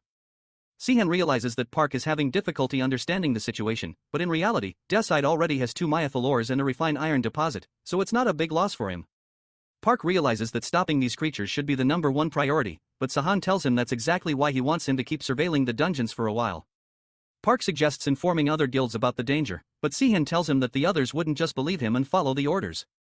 Park then asks Sehan if he already knew that the other guilds would control the dungeons. Sehan tells him that he had alternatives if they hadn't done that. Seeing how confident Sehan is in having different plans, Park wonders if it's arrogance or confidence. But seeing Sehan's power, Park decides to trust him because he knows if Sehan can't stop it, then the others don't stand a chance. Park offers his help to Sehan whenever needed to pay off their debt for the Mithril deposit. And Sehan takes his leave. Park is left surprised seeing Sehan vanish all of a sudden. He realizes that Sehan could assassinate anyone if he wanted. Meanwhile, Sehan reaches DSI headquarters. The scorpions are dangerous, but not as dangerous as a sentinel. With proper preparations, Sean believes he could stop them. He tries the mask that Seo made. It's a special gas mask made from a combination of Myethal and 8 other materials. It allows the user to breathe freely even in the most toxic gases. Sehan finds the masks perfect, and for now, Seo has made 5. Sehan offers to buy something for Seo as a reward, but Seo tells him that he's already satisfied with the workshop. However, seeing as Sehan is the one benefiting from this workshop, he decides to get him a gift later. Sehan is also very satisfied with the vicious coat of the knight that Seo made him. Its stats are all A-ranked and it has the wings of the Gungi ability. However, Seo wonders why Sehan is coating all his equipment with Mithril even though refined iron is stronger. Sehan tells him that it's because of the properties of Mithril. He doesn't explain much because he knows Seo can figure out the rest. Seo wonders if he's going alone this time, but Sehan tells him that he can't because there's not enough time. The system could intervene at any moment, so they need to be fast, and Sehan decides that it's time. Mina and Sehan gather to check out the dungeons. Sehan tells Mina that they won't have to go through all the dungeons because he'll tell them which ones to visit. He asks Luke to stand guard for the other players and hands him over a bracelet that he got for clearing a dungeon. Luke tries to check the effects, but since the bracelet is under Sehan's ownership, it's locked. Sehan begins searching with his crows and finds the powers of stars at the 5th and 12th dungeons. Sehan realizes that one of the dungeons hasn't fully formed its gate yet. He believes it must be the last dungeon and where the brightest star of Scorpius must be. The gate will take a couple of days to fully form, so Sehan suggests leaving it alone for now. They take a look inside the dungeon in front of them first and find it filled with people. Mina could transform and enter, but she wonders what the rest will do. Sehan tells her he'll take care of them before going. Mina is surprised by the evil expression on Sehan's face. Jisoo offers to do it. She only used to go for the bad guys, but she's ready to do it in a hurry right now. Sehan tells Jisoo to always think before killing, even when necessary. He knows Jisoo is dangerous right now. She had been suppressing the Celestial Slayer's powers up to this point, but Sehan feels she has changed now. So, Sehan prepares to handle it himself. Sehan sweeps through the soldiers quickly, which leaves Mina surprised. They all head inside the dungeon, and although it looks normal, Sehan suggests wearing masks. Changu realizes the monsters in this dungeon must be special if they need these precautions. Meanwhile, at the entrance of the 18th dungeon, Luke continues observing the entrance like Sehan told him to. Surprisingly, Luke receives a message from the goddess, which raises concern for him. The dungeon's formation suddenly starts accelerating. Luke realizes it must mean the publisher or GM might have intervened as Sehan predicted. He thinks about informing Sehan, but then the dungeon grabs his attention. Its unique appearance makes him assume this dungeon must be 10 points. The dungeon's appearance catches Gang's attention, too. He starts to get greedy. Although his people warn him against breaking the promise, Gang thinks one dungeon is not a problem. Gang starts getting impatient, seeing how the Genesis has been seen around the other dungeons, too. He decides to enter the dungeon and tells half of his troops to stay back while the others follow him. Meanwhile, Sehun's team encounters some monsters. They jump at them, but Chango calmly slays them. As they stand idle, another monster jumps at them, but Changango calmly draws his sword out and cuts the monster in half. Chango has grown this strong because Sehan boosted him. Mina gets excited to hear about the boosting and asks Sehan to boost her, but Sehan refuses because he has another plan for her.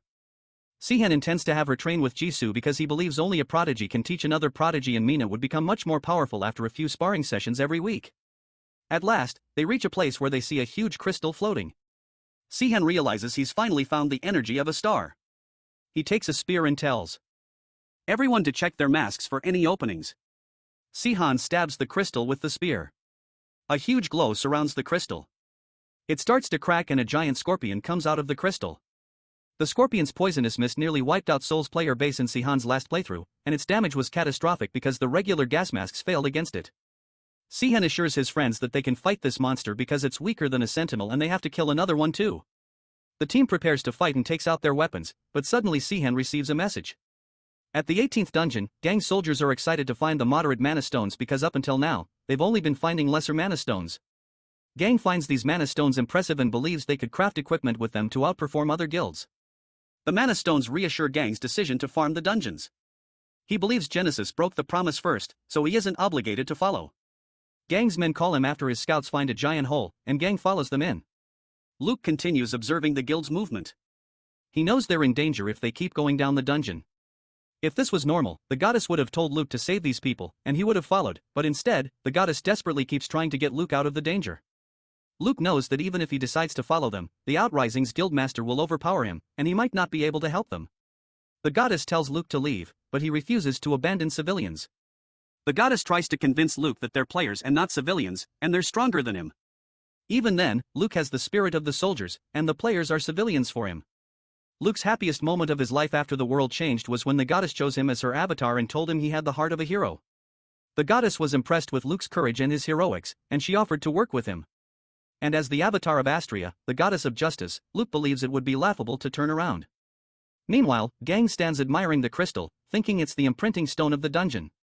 Luke barges in and tells them to evacuate because a monster is about to come out of the crystal. The crystal starts to crack. Gang refuses to believe Luke, but then he receives the message to evacuate. However, they're now too late.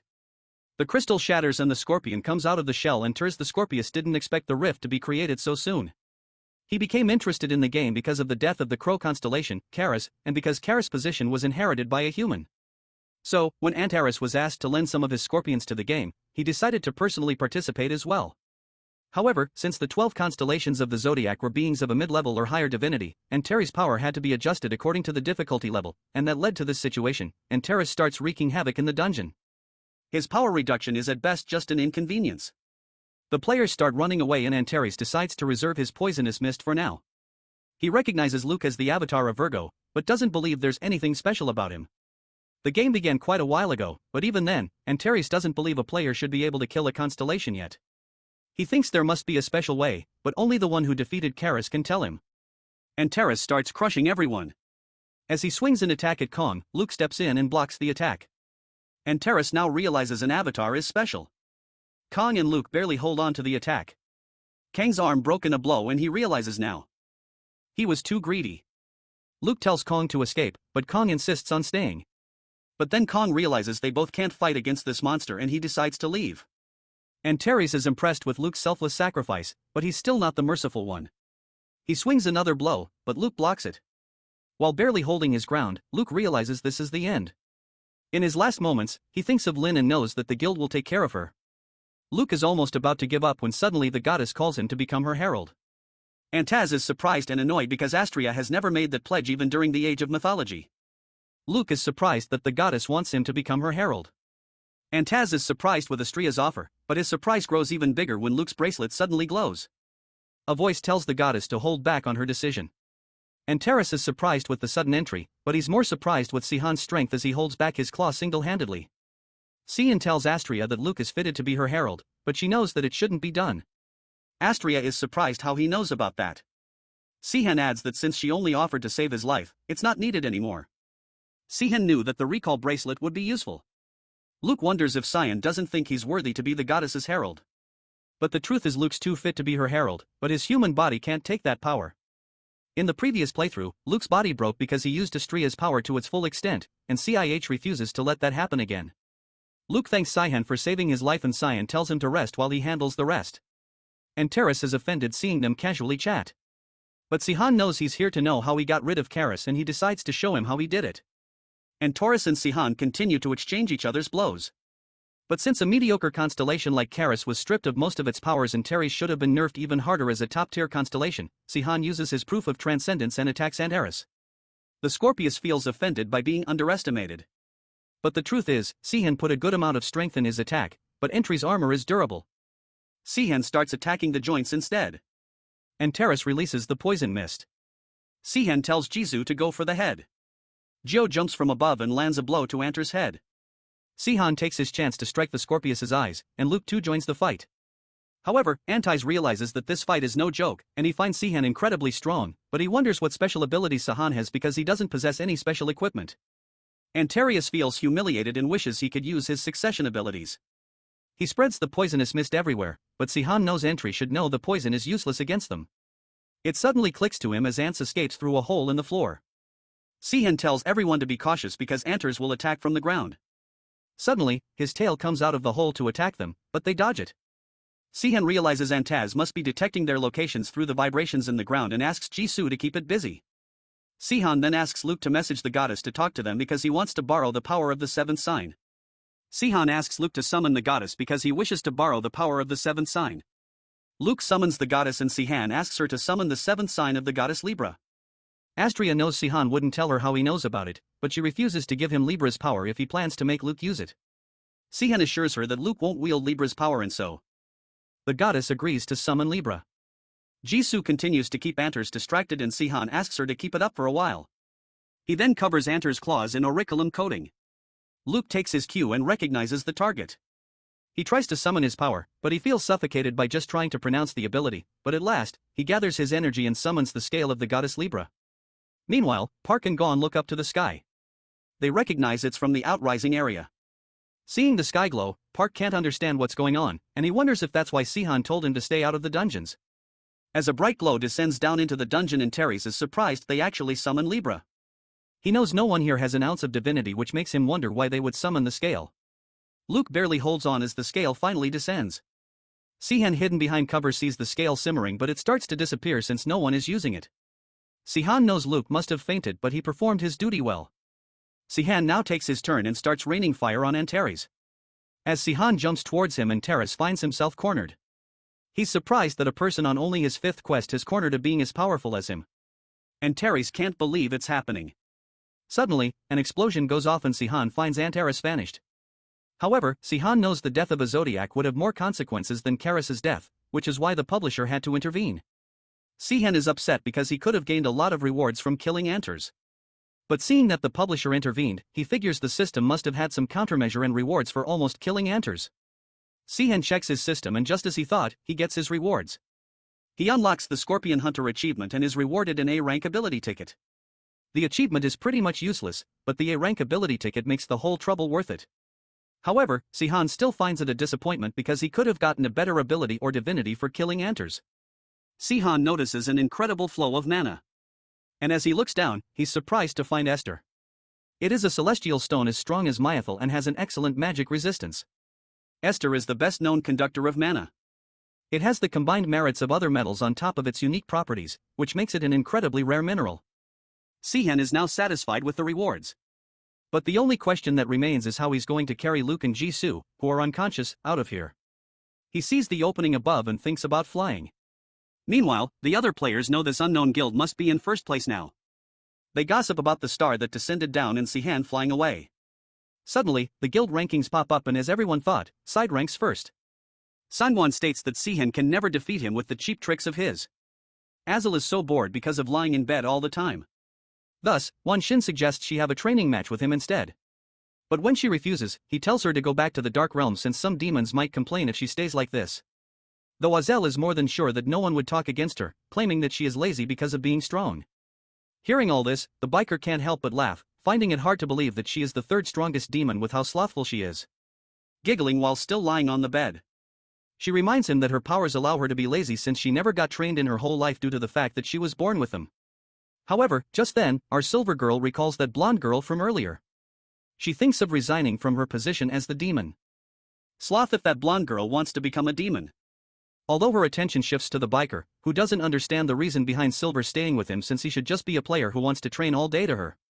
Realizing that Hwan Shin is overthinking, she explains that his personality thrills her as he is the exact opposite of her. She likes how he works double for the lack of talent. Also, observers kind of just frustrate her since it is more exciting to see things at first. Curious, Azel wants to know the reason behind his urgency to get stronger. In addition to that, she guessed that maybe it is to get revenge against that crow from before. Without lying, Hwan Shin reveals that he lost that battle, has no plan to go after him specifically, and is just making the most out of the situation he is right now. This makes Silva realize that this guy has no objective at this moment, and this is the moment she could see some hesitation inside him. Immediately then, she demands that he go to the convenience store with her. Confused, Hwan Shin wonders aloud if she wants to buy something, but Azel doesn't give him much information, which leaves him curious. Later on, both of them arrive at an industrial site. At this point, Hwan Shin is puzzled as hell because why has she brought them here? Sitting on the pile of broken compartments, Silver declares to do meditation here. While Hwan Shin just stands there looking around, not understanding what is up with this girl. In an instant, his gaze shifts towards a kid running with horror inside the building of the site area. A grin appears on Azel's face because she knows that the biker won't ignore this as he saves the imprisoned children by using an item earlier. Without hesitating, Silver challenges Hwan Shin to go after the kid or she will end up dying here. Hwan Shin doesn't understand if the demon's job at this point is to save children. On the other hand, the little girl Swaman is running for her life. Worried, she reveals that her future showed death for her before, but her destiny has been getting very hard to foresee recently. This makes her understand that a presence that shouldn't exist normally is intervening in the situation. Running for her life, the poor kid could see 2 to 3 jerks chasing her. But unexpectedly, her head hit something hard. And when she looked up, it was Hwan Shin. Swaman has fallen on the ground, scared that maybe he is one of the members of the demon's minions following her. But then she senses the aura of the contractor. Swaman curses her luck since she ended up running into a contractor while running from the demon minions. The poor kid is scared to death, just hoping that Hwan Shin doesn't harm her. The demon minions are confused to see him while Hwan Shin recognizes that they are minions of a demon. Though he doesn't understand the reason behind them being dressed in indigo because usually they are dressed in black. One of the minions approaches Hwan Shin demanding to know who he is. He tries to intimidate Hwan Shin since he doesn't want anyone else to catch this kid. Yet Hwan Shin punches the guy in his face, throwing him on the ground before knocking them all out. He just gave them a warning. They'd all be dead soon. Later on, while the bodies lie on the ground, Hwan Shin inquires of the little girl. He wants to know why these people were chasing her. When the girl tries to explain, he suggests she leave, assuring her that he has no plan to interrogate her. Right now, the biker thinks that he just became very nosy, telling himself that it is not his concern if this girl gets caught again. Instead of leaving, the little girl follows Hwan Shin, who goes back to Azel. Upon seeing the kid, Silver demands to know the name of the girl while grabbing her chin. Scared, Swaman introduces herself, but is also puzzled about who Azel is. The biker warns Silver to not scare the kid, but Silver informs him that they will go separate ways if he is planning to bring her with him. Walking towards his bike, Hwan Shin begins to leave. Having no plan of bringing her with them, which shocks Azel because this kid is a valuable companion. Knowing that this man changed her destiny since she was going to die today, Swaman stops Hwan Shin, requesting him to take her with them. Hwan Shin doesn't understand from where this little kid is getting the audacity to ask this, but he is taken aback when the little girl reveals that she can foresee the future. Moreover, Swaman elaborates that she is the avatar of the goddess, the chosen one of Skuld, who can see the future. Hwan Shin-Ank's eyes shine with thrill when the little girl confesses that she can foresee how this game will end. This shocks Han Shin, and to be more precise, she explains that she is the goddess of the future. However, the thrill in Han Shin's eyes disappears, and he doesn't understand if this little kid thinks that this could be the reason for him to bring her along. Stuttering, the little girl reveals that her older brother will die if he leaves her here. Trembling with tears streaming down her face, Swaman admits that her brother is in very serious danger. At first, the little girl's brother was supposed to live for revenge after she died here today. Yet, she is alive right now. Thus, he is the one who will die as destiny changes. Having said that, Hwan Shin lets out a heavy sigh, wondering if Azel planned all of this for him, though he questions Silver if she will be able to find her way back home. Smirking, Azel tells Wan Xin to go ahead as she will be taking a lazy walk before getting back. Upon hearing it, Wan Xin gets on the bike and tells the crying little kid to hop on it. Confused, the little girl doesn't understand what is going on, so Wan Xin tells her to talk about all of this after they get back. Back at the place, Xue Min, while having tea, informs Wan Xin that the guild that kidnapped her older brother is the enemy guild of the Waning Crescent, and they call themselves the Shaded Sky. The moment Jianu hears the name, he remembers. They were a branch division of the Dark Sky clan, realizing they might be free now to cause this commotion. Curious, the biker inquires of Swamin if this group was kidnapping children, too. But she clarifies that it was not the case and they just wanted to capture her for her ability since they wanted to use her capability to gain benefits in the guild events. The little girl had no plan of helping them and this is why they took her brother as a hostage to get information from her. Instantly, Azel arrives as well, leaving the kid startled. Interested, she questions Swamin about the range at which she can see the future. The innocent girl reveals that she can see around 3 seconds into the future, which shows her a short but brief glimpse. However, this foresighting can be done any time with a very short cooldown. Additionally, Sumin can select a date to read into a couple of days from now or a month or two. Though, the further she looks into the future, the cooldown capability gets longer.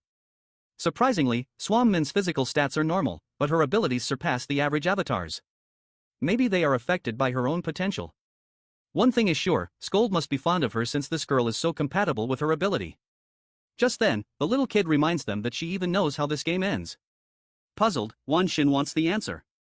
At the same time, Azel is concerned if this is even possible, as she wonders if a goddess should be prohibited from doing something like this. However, it might be possible that Swamin bypassed the system and got to know the ending because of being a mortal with no divinity. Swamin specifies that she can see the type of ending. Basically, she is aware of how this world will come to an end. Puzzled, Silver demands to know if it is a bad ending due to the fact that mainly all the planets turned into a game end in a pretty bad way. When the little girl denies, they get a ray of hope that maybe it is going to be a happy ending, but Swamin refuses that too. The ending of the game has been changed once already. Swamin has no idea why it changed, but she was aware of it even before the game started. It is the ending where only one person survives. However, the ending was changed just before it all began.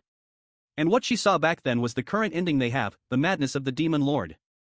In another environment, our boy yawns as he has been playing for a long time. He thought of getting second or third place, but ended up coming first since the performance of the opponents in the dungeons was pretty bad. The MC's gaze shifts to Beexel, who is staring at our protagonist, wondering what to call him. Sweat trickles down his face with embarrassment and shock when she shares the idea of calling him father. Playfully, Sehan inquired who her mother would be then. Very precisely, Snowhide explains that she has no mother, but if she gets to choose, she will have Lin as her mother. Our guy finds it foolish, insisting she call him by his name only. At this point, Sehan wonders how Manhwa finds this child cute enough to take her everywhere. Yet, he could notice her inheriting Lin's bloodline since she already got 5 offensive spells and a regenerative spell, making him realize that she will become someone very powerful.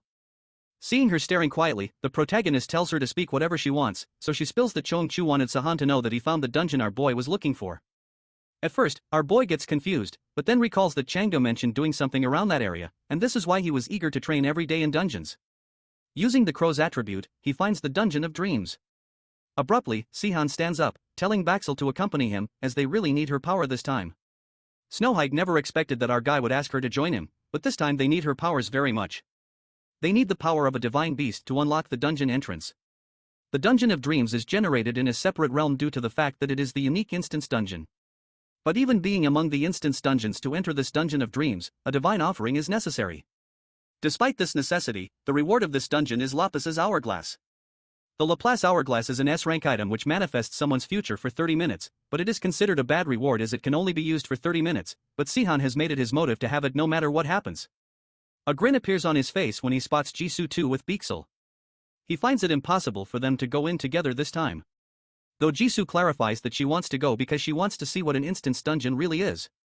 Also, they need protection for Beexel once they enter the dungeon. So, Jisoo will be a great help. Standing in front of a giant door, our boy turns back facing Beexel, confirming if she will be able to do it. Nervously, Snowhide nods and upon tilting her head, she charges a magical bubble towards the door, which crashes directly into the door, causing a bright glow to appear, and the door to the dungeon opens. Impressed, our boy pats Snow White's head. Right then, Jisoo asks if they should wait for him there, but Sehan tells them to head back first. With that, our boy extends his hand towards the gate of the dungeon, illuminating energy from his body to the gate. After a while, Sehan finds himself lying on the floor of a building that he doesn't recognize. This dungeon of dreams has different missions for every person who enters it, and most of the time it connects to something a person desires the most. Though this is our guy's first experience. Upon waking up, Sehan wonders if he is stuck in a dream or a memory of his past. Our protagonist panders into thoughts, not being able to recall the time he used to stay here. Before he could grasp what was going on, a loud voice was heard. And before a disastrous explosion occurred, our hero sensed danger and got out of the building by creating a barrier around himself. Now Sehan realizes that he was sent back to the quest that he regrets the most. Glancing around the disastrous place, the MC continues to move ahead. But the moment he feels a presence behind him, he holds back the person who was just about to attack him. It is none other than Suhomoin. Suhomomin takes a sigh of relief because the magical arrays summoned by our boy to hold him could have killed him, but by luck, he got saved. Leaping higher into the air, Suhoin lands on the roof of a nearby building. Upon seeing him, the protagonist demands to know why Suhomomin is here and why so late. Smirking, the cool shade confesses that he is here to kill our guy. Hearing it, Sean smiles nervously, realizing it is all being shown just like he remembers. A perfectly constructed simulation. Following that, Suhomin lets out a heavy sigh, mocking our guy for not settling with a compromise. Though the cool shade acknowledges what our boy might be thinking. Players being alive is much better than the civilians. There were so many of them this time. With that, he reminds the hero that he was even planning to sneak attack all of them. Sehan stands there dumbfounded, not liking the tricks that this dungeon is playing. The question was the thing Sehan regretted the most, and the objective of the quest was plain. There was a team having 1,000 good players and another of 1,00,000 civilians. Thus, they had to save only one of the two. A limited area was given to each team by the GM, and the outside players had to choose only one. Additionally, they had to kill the team they neglected. Back then, our guy decided to save 1,000 players because more players were needed to continue the game instead of civilians. And this is why he had to fight this guy. Suhomin looking at Sehan standing like a statue, Suhomin offers him to turn back and he will be spared. He claims that he is different from our guy since he doesn't believe that all of his enemies should be murdered. That being said, our guy remarks to Cool Shade that it's an easy thing to say. Furthermore, he informs about backing down for now, but clarifies that he won't give up on the quest. Suhomin doesn't care as he is damn sure that they will end up winning no matter what moves Sehan's team pulls. The confidence was understandable as the guild the Cool Shade belonged to was the strongest one. However, our guy announces to back down, which seems not very typical of him to Suho. Afterwards, Sehan quickly covers a large distance with his swift speed. Though his body feels older since the time this quest was given, he was just 30 years old. In the past life, our MC actually killed Suhomin. So it definitely has changed things from the previous life. Too many thoughts race through his mind. He thinks about what Suho's guild would think about him backing down so easily. While moving ahead, his gaze darts at Lynn Taylor. That is when he recalls the biggest mistake of his previous life. In his previous life, Sehan killed Lynn. After some time, Sehan is walking on the road and that is when a familiar voice calls him. It is Sue. He wants to know how everything went and if our guy succeeded. Looking at Sayo, the protagonist freezes for some moments, finding it weird to see him here. But then he reveals that he backed off because of too much intervention. Upon hearing it, Sayo sighs with disappointment, but is not able to say much. Behind him, a crowd of people gather, questioning Sehan about many things. Some are concerned if the enemy players were planning to attack them, while the others beg him not to leave because they want to know the answers since they have not much time left until the quest is due. Nervously sighing, the hero explains that he is not aware of everything as well, so they all should just settle themselves as he himself has a lot of things going on in his mind. Pressing forward to rest, Sehan arrives in the bedroom. His mind is racing with tons of thoughts and he can't believe how shitty this dungeon is playing with his mind like this. Curious, the MC opens his status window and gets to know that his progression speed is very slow in the current timeline, but it was expected by him already. Though his eyes widen with shock when he notices more abilities in his quest is to clear the dungeon of dreams where his memories have come alive. To clear this quest, he must complete his past quest within the same time limit. This is very shocking for the hero because this means he had to kill his opponent like in his previous life. He wonders if this time all of this will be easy. However, all of this just feels so wrong to him and this is why he thinks to plan another way of doing this. His attention shifts to Yidra, who in a past life used to show herself out of nowhere. Even right now, she is motivating our boy, assuring him of her support, and being sure that his decision will end up saving many lives. Yet, this all seems like a lie to him. Yedra was already aware about how the world would be in trouble if things went this way, and that he was already past the point of no return. Still, Sehan is no one to blame her, as she genuinely cared about humanity.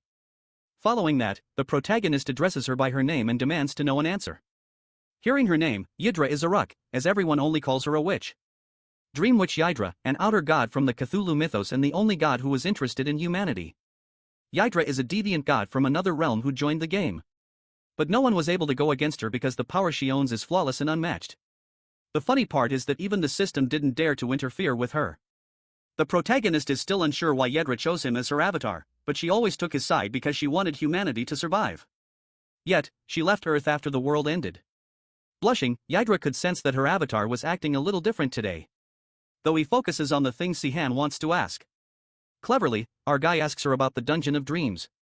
Upon hearing this question, Yidra gets a little shocked since she was not expecting this question. But our boy pretends that he is curious. However, Yidra understands that this whole reality is an imagination of his memory, and this is why she called her by her actual name.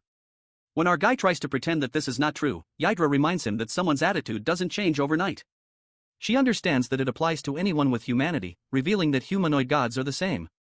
She acknowledges the fact that Sehan doesn't hold on to the past enough to mention this out of nowhere, and he has never ever been to the Dungeon of Dreams as well. Thus, she can only think of it as a simulation, as there is no connection of the current situation with the Dungeon of Dreams. Her being cool about it shocks Sehan. She doesn't seem bothered to be a simulation.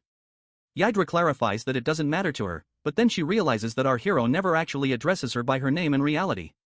She finds all of it pretty thrilling and even has some questions, but she decides to keep this curiosity inside her. Ignoring that, the MC shows severe urgency to get to know about the Dungeon of Dreams, as something about it being too perfect bothers him a lot. He explains that he doesn't remember every player he has met in the past, but those people exist in this world. So, he wants to know if they are being here randomly or if they really existed in this timeline. The question makes Yura proud, and she explains that a reality as complete as this cannot only be built from memory, which means his timeline was searched based on the information his memory has. This is how the dungeon has created a copy of that world, and this could be done with the help of the system. In conclusion, all of this is a pure manifestation of his past or future. Everyone here is doing the same things that they did in the past, but in reality they are just an illusion created by the Dungeon of Dreams, and that includes even Yidra. After hearing all of this, our MC has finally understood how to complete this quest. He has to complete this shitty quest once again, and he has to do it by repeating the same things that happened in the past, but he has to try different things to be rewarded better.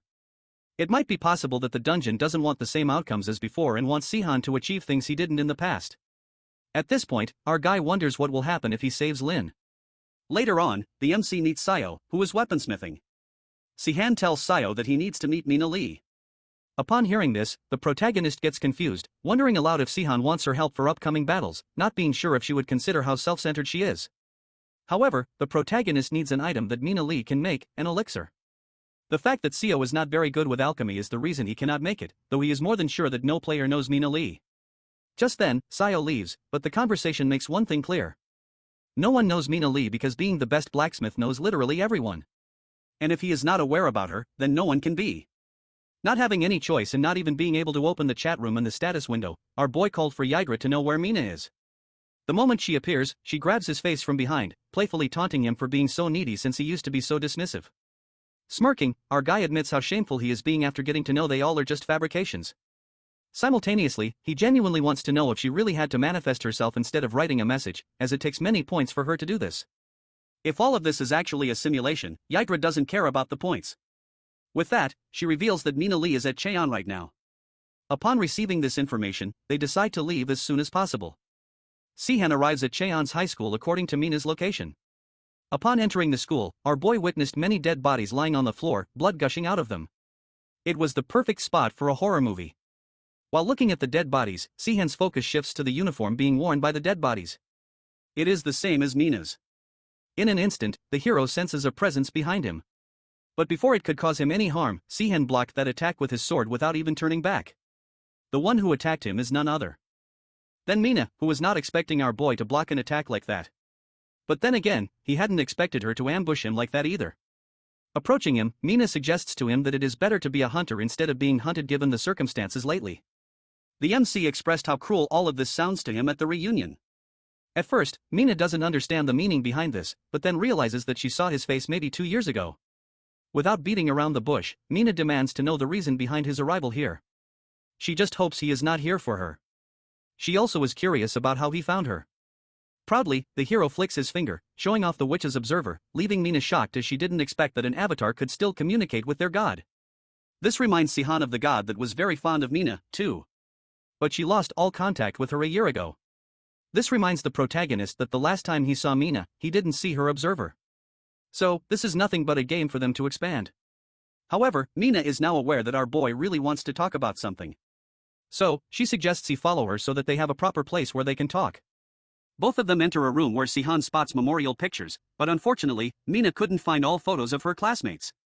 Seeing her behavior, the hero assumes that she must be very close to them, but gets shocked when he hears that she doesn't have many friends and ended up this way because of how the situation changed in the world since she used to be a pretty shy kid before all of it happened.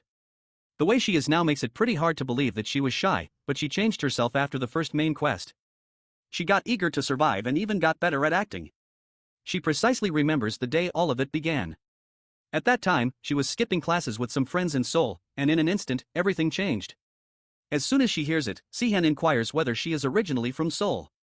Mina explains that she was only visiting there because her friend's sister had some business, so they went there for fun, but eventually they were separated. Therefore, she stayed in Seoul for some time to find them. She even robbed banks to get money, but it was all useless. The only connection they had was their school uniform, so she kept wearing it. Eventually, she found them, too, but it was too late because they had probably signed a contract with some demon, and it used them to their last breath until they died. All of it made her realize how pointless everything is. And this is why she is holding this little memorial service of her own here. Even her parents died on the first day, so she had no place to go to. At the mention of the demon, Sehan wonders if the girls were used by the Dark Sky Clan. But then his eyes widen with shock and he flinches because he killed all the Dark Sky Clan members in this timeline. Not able to hold back, the hero questions Mina if she or her friends were ever related to the Dark Sky Clan. Mina is not sure about it since her friends were a part of another group. This makes Sehan a little relieved and he realizes to not kill demon contractors recklessly and decides to tell about this to Jisoo as well. Getting to the point, Mina wants to know what our guy wanted to ask earlier. The hero reveals that originally he was going to ask for her help with their current quest, but it won't be happening. So, he wants to ask if she can make him an elixir instead. Hearing about the quest, this girl yaps that she chose to save 1,000 players by accident. Hearing this, Sehan can't help but nervously grin because he only ran into tragic accidents. But here she chose something good by accident. Being bored, Mina decides to make it for him and asks about its amount. Sehan wants only a single bottle, though he wants something extra, which is pretty simple. Our boy reaches out to something in his pocket and requests Mina to make it usable for top-ranking players. On the other hand, SEHON is very puzzled, being sure that something is going on because he is aware that the MC never backs off this easily and now he is missing.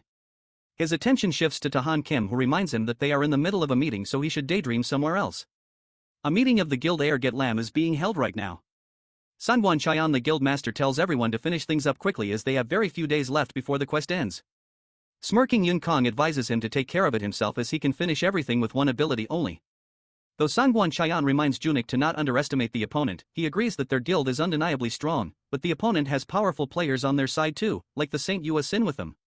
Junik tells the guild master Aster to not call that girl a saint, as she abandoned 1 lakh civilians. Though Junik knows someone in the players, a guy in black who uses different weapons. He is talking about our boy. When Sangwon understands that Junik is talking about Sehan, he can't help but admit the strong capabilities he holds and that he is one of the strongest members who is their opponent. Junik Unk's gaze darkens and an evil grin appears on his face when he looks at Lin, who wants to kill Sehan. Before San could scold Jinsuk for passing irrelevant comments, a guy with immense urgency entered the place, informing them all about a significant number of players being spotted outside the containment area. That being said, Janik is all ready to face them after a long wait. But Sehan Kim volunteers himself since Junik could damage his own team as well. Before leaving, Tahan assures them he will put an end to these players as soon as possible. In just 2 days, Mina made an elixir and all those other requirements our guy wanted. Her speed definitely surprises and impresses Sehan, making him realize that she will be on another level in the future. At the same time, he regrets not asking her for help as she is so cooperative. However, today is the day when Sehan's side took a devastating loss. After our boy returned from his fight against Suho-min, his side barely managed to fight against the opponents, though Sehan had to kill most of them. After seeing the time, the protagonist plans to leave quickly after meeting Seo. He recalls Sehan Kim being the one who led the attack against them. Thus, he must be coming to the battlefield alone right now. Therefore, the hero decides to take this as an opportunity and defeat him. At the battlefield, Sehan Kim has actually come. Panic washes over everybody's face when he threatens to give them all the final warning. At this point, the players regret not having backed up immediately after their ambush failed. The small fries who have come with this giant Hulk laugh at their situation while the chief is puzzled, not understanding what to do. They are even thinking about their pride because backing off like this would be so embarrassing. Analyzing the situation, the chief notices how Taihan gave them a warning even though he is stronger than them. So, if he wanted, he really would have knocked them out within seconds. So, maybe there is a reason that he is not fighting right now. So he decides to take Tahan on instead of running away. Grabbing his weapon, the chief declares to take Tahan's head today. When Tahan's small fries try to attack them instead, he tells them to back off, ensuring to take care of everything from here. The teammates try to warn this giant Hulk, reminding him that his opponents include high-ranking players, too. But the small fries can't say much when this giant Hulk looks at them with his deadly eyes. Without giving any warning, leaping higher into the air, the chief aimed directly at Taihan with his aura axe. To his surprise, the giant Hulk is not blocking the attack, which makes him assume that maybe he is too fast for Taihan. But the moment the chief lands on the ground, his axe doesn't harm Taihan a bit, leaving him startled. Looking straight into his eyes, Taihan asks him if he knows who Balder is. Scared, the chief grits his teeth, recalling a little about him. He could recall Balder being the top-tier god of light as the son of Odin. Abruptly, the chief could see Taihan emanating an immense amount of energy. And without any hesitation, he swung his fist, hitting the poor man while revealing that Balder was liked by all beings, and nothing could harm him. While slamming the chief onto the ground, he elaborates that Baldir's blessings apply to him as well.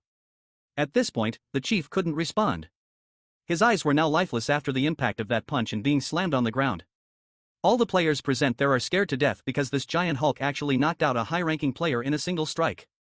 Panic slashes across their faces. They turn back and begin to run away, but Taihan already gave them a warning and they refuse to take it. So now they have to face the consequences. The poor players were frozen at their place, accepting their fate as the giant Hulk approached them with swift movements. However, before he could even attack the player, his attack was blocked by none other than our boy Sehan. Sehan blocks the attack with his sword. Seeing him, Taihan immediately recognizes that he is the same guy everyone has been talking about. And he always wondered how Sehan would be. Right now, our boy's small sword is literally holding back a giant weapon of Taihan. The giant Hulk is kind of surprised as he hears that our boy is not someone to fight head-on like this. The protagonist admits that it is true, but clarifies that he needed to jump in between since those idiot players were about to die. Spotting how our guy has blocked the attack surprises Taihan since he is aware that no one is physically stronger than him even in airgate lamps. His attention shifts back to Sehan when he questions the giant Hulk about the problems with RPG games. When it confuses Taihan, our boy explains that in RPG games it makes the players save many items even when there are tons of them which are collected but never used. All of this makes Taihan angry as he is not understanding one bit of anything the hero is trying to portray. But his eyes widen with panic when the MC declares that this giant Hulk has no chance of winning before Taihan could figure out what was going on. The system notified him to run immediately, but it was too late as his eyes rolled back and blood gushed out of his body. This is all like a puzzle for him because he tries activating his own ability, but instead all of this has happened, making him realize that Sehan has poisoned him. The giant Hulk falls to his knees while our guy jumps back to get away from his opponent as he wipes his blade having poison and blood on it. In a weak voice, Taihan could only curse Sehan. But our boy just stood there enjoying the sight of his enemy being finished. It is definitely a good start for him. When the news of Sehan killing Taihan spread everywhere, Sayak Park visited our boy to confirm if it was true. He slams his hand on the table, demanding to know if it is actually true. The way our guy is being so cool about killing someone like Taeyeon makes Bluey shocked. Though Sehan believes it'll be easier to act if he gets famous for this. He regrets not using mistletoe before since it could have stopped a lot of damage. Right now, Sogak Park is finding it unreal. He always knew that the MC is strong, but he never thought this was his power. Sehan admits that he didn't know it as well, but he could have knocked out all the Airlam commanders on his own at that time. Hearing that, Soyak Park wonders aloud if taking them all down by himself can be done. He is scared that our guy might be lying. Sehan clarifies to Bluey that he has no interest in telling lies and makes a proposal to him.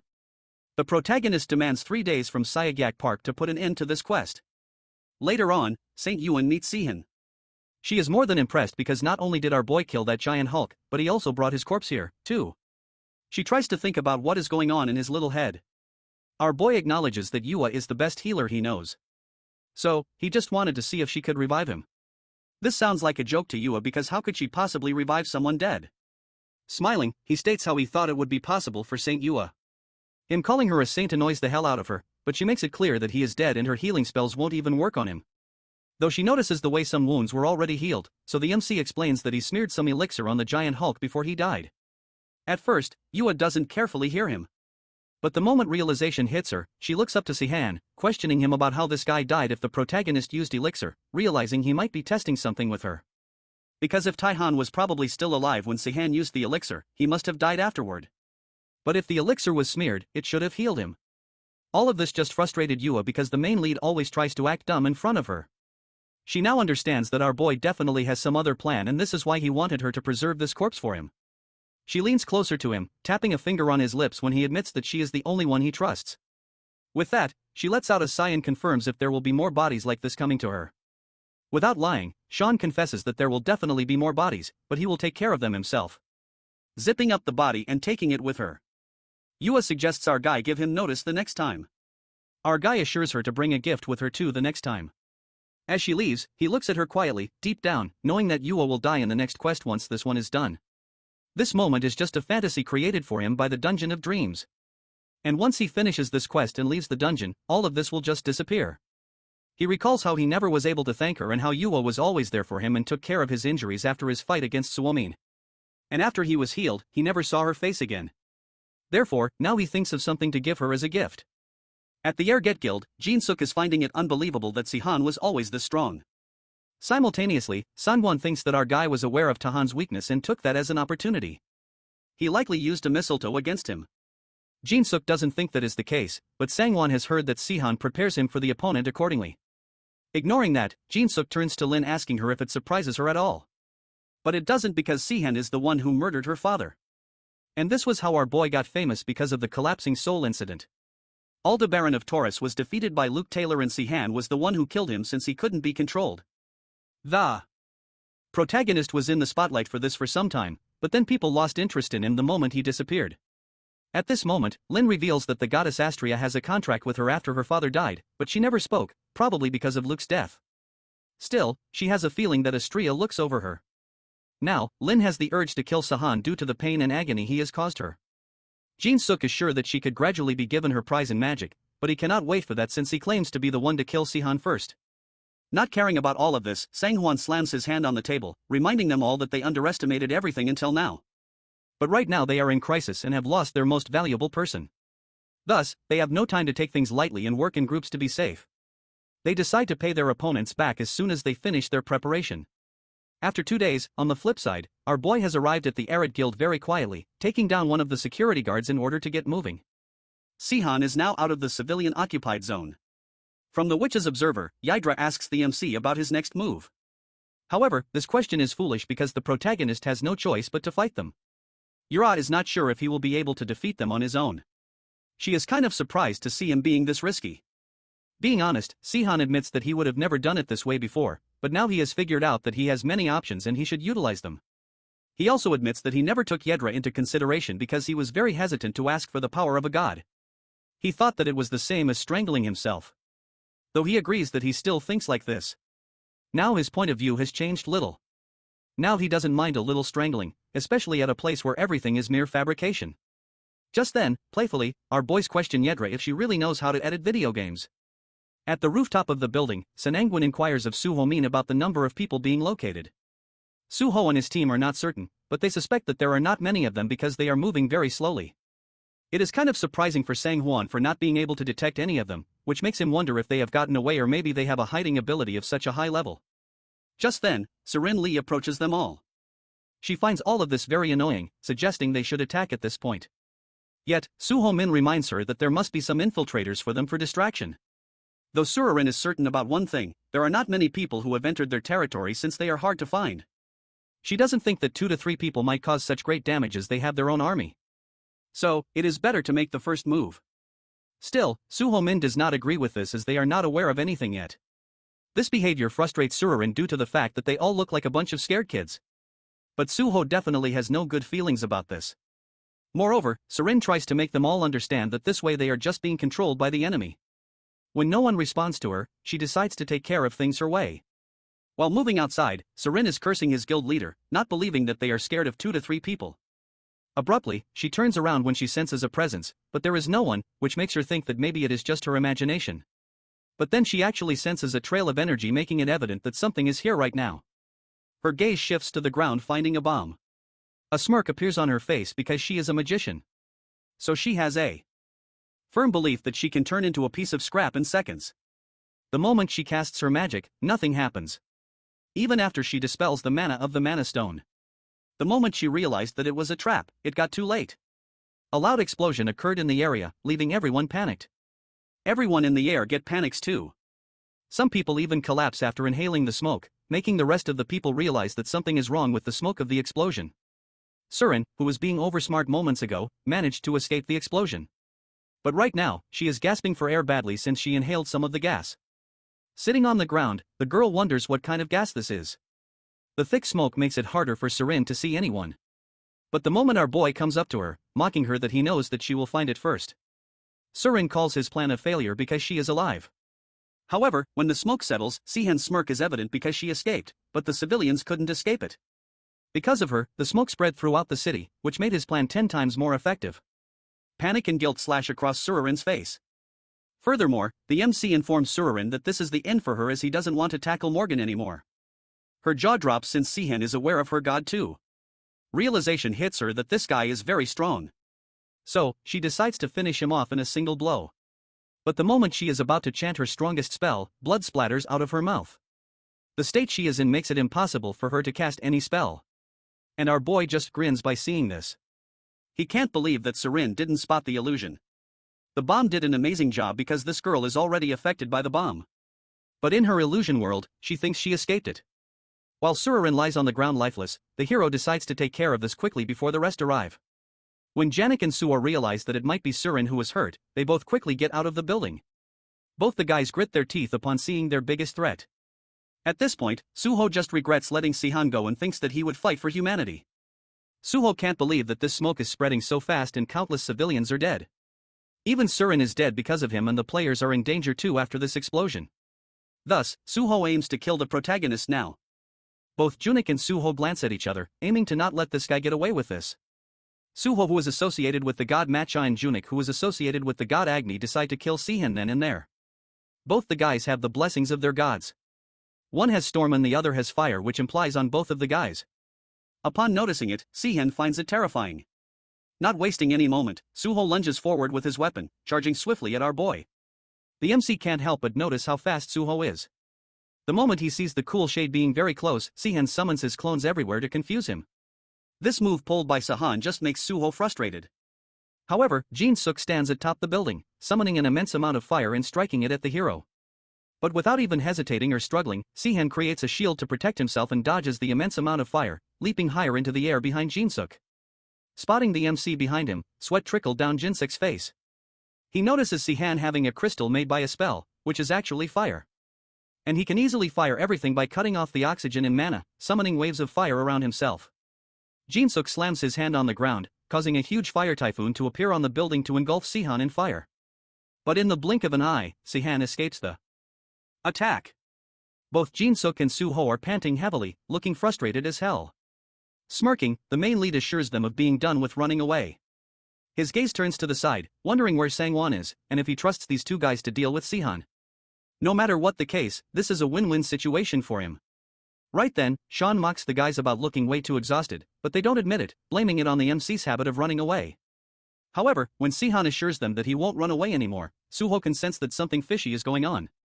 Suho is very well aware that Sehan only shows himself if he sees any benefits, meaning he only fights when he knows that he will win 100%. He disappeared from this world and then came back to this territory all alone. In addition to that, he is ready to face two Eritlam warriors. This makes Suho realize that the Sehan he knows would never do all of this. So, this is definitely a trap. In an instant, he grabs Jin Suk and warns him to run, but it is too late as due to the magic, they are being stuck to the ground. Our boy has activated the magic devices that he set beforehand to put these guys in a trap. However, Suwa is not ready to give up since he has the swamp infested with paralyzing toxins with him. So he tries to slam his weapon on the ground. Not caring about his moves, the protagonist stands there unfazed, suggesting that they should not think of this as being cheap as he is alone fighting two guys. Chapter 70. Lying there, Suwa realizes he's completely done for. Sirin Lee was killed first, who was the only one who could have dispelled the magic. All of this could have been avoided if they had just played it smart. Later, the main lead finds himself being relentlessly chased. Despite wanting the situation to end calmly, chaos continues to linger around him. More importantly, he can't seem to shake the attention of Sangwon Cheyenne. Then, out of nowhere, Mina Lee appears to check on him, leaving him baffled at how she even managed to show up. As she stands there, a group of men suddenly try to attack her. With a simple snap of her fingers, she blocks their strike. Calmly, she suggests that she could be of help since she's also part of the quest. However, she makes it clear that the only thing she truly cares about is how the quest will end. During their conversation, she effortlessly dodges several other attacks without breaking her focus. The main character takes note of this, realizing how mindful she is of her surroundings and decides he can rely on her. Meanwhile, Sang-hwan Kyan is blaming himself for the terror attack, believing he could have somehow played a role in preventing it. Before long, he arrives at the location where the protagonist is and shouts his name. Without hesitation, he leaps over the building where Sehan is standing. He tries attacking multiple times, forcing Sehan to recognize that this is a fight he needs to take seriously or he risks being cut down. Sehan taunts him, saying his biggest mistake was overestimating himself. Sang-hwan disagrees, admitting instead that his true heir was being too merciful and not finishing Sehan when he had the chance. The main lead realizes that Swan is not as terrifying as Soo-ho-min, but he's still a dangerous threat. Sehan then makes his way toward a deserted area, intentionally luring Sang-hwan to follow him. Sang-hwan mocks him, claiming he has no flaws and can't be beaten. When they finally reach the lonely, abandoned place, Sang-hwan scoffs, wondering what kind of delusion Sehan must be under to think he can win. But Sehan only smirks, revealing that all preparations are now complete. Sehan acknowledges his lack of strength and abilities against Sang-hwan, but claims that he has one thing superior to Sang-hwan. When Sang-hwan asks about it, mocking if Sehan's talking about his ability to be a villain or his arrogance, Sehan agrees and accepts those titles. Nonetheless, he claims that there's something else too, which Sang-hwan should experience firsthand to understand, and states the name of Yedra. Lightning sparks at the name of Yedra, and the other players stare at the sky, confusedly, wondering what's wandering in the sky. The truth is that in the sky, Sehan and Sang-hwan are standing against each other. Sang-hwan questions Sehan about what he has just done. But before Sehan could answer, a giant figure starts to appear from the lightning sky. He tries to question the appearing figure. But the figure soon turns into the full form of Yedra. Yedra, when transformed fully into her actual form, introduces herself as the Witch of Dreams and formally requests Sehan to become her herald. Sehan smiles and nods while looking at her, and soon he becomes the herald of the outer god Yedra. Following this, he gets the evocation ability, an ability that lets one's body channel the power of a god temporarily. Although Sehan has chosen this himself, he wasn't aware of the risk of death that comes along with this ability. He could barely feel his body and felt that he might even lose his mind if he didn't hold on instantly. Nevertheless, he takes a breath because the willpower of humanity's last player can't be that weak to just give up. CI opens his eyes once he's gathered all of his strength and confidently rises from the ground. He jumps high above the ground, making the rocks crumble down beneath him. However, Sang-hwan keeps standing strong and claims that he couldn't care less if Sehan is a herald. As Sehan gets closer to Sang-hwan, he swings his arm to attack with his lightning ability, whereas Sang-hwan does the same with his fire ability. Their arms collide at the same time, but to Sang-hwan's astonishment, his claw disappears when it strikes against Sehan's attack. Before Sang-hwan can think about what he should do, Sehan grabs his sword and thrusts it into Sang-hwan's body, making him spit out blood. Sehan then scoffs at Sang-hwan, reminding him how he was already told that he needs to experience it to understand the things Sehan has got better than him. While Sehan is still holding Sang-hwan, Lin secretly appears from behind him and lunges onto him to attack. Even so, Sehan instantly senses it and quickly teleports to her back, making her stab just the air. Lin doesn't give up and quickly turns around before dashing towards Sehan. Sehan notices that Lin is using Suho's ability with the help of her imitation ability. On top of that, she is not just imitating it, she is even handling it quite perfectly despite being inexperienced.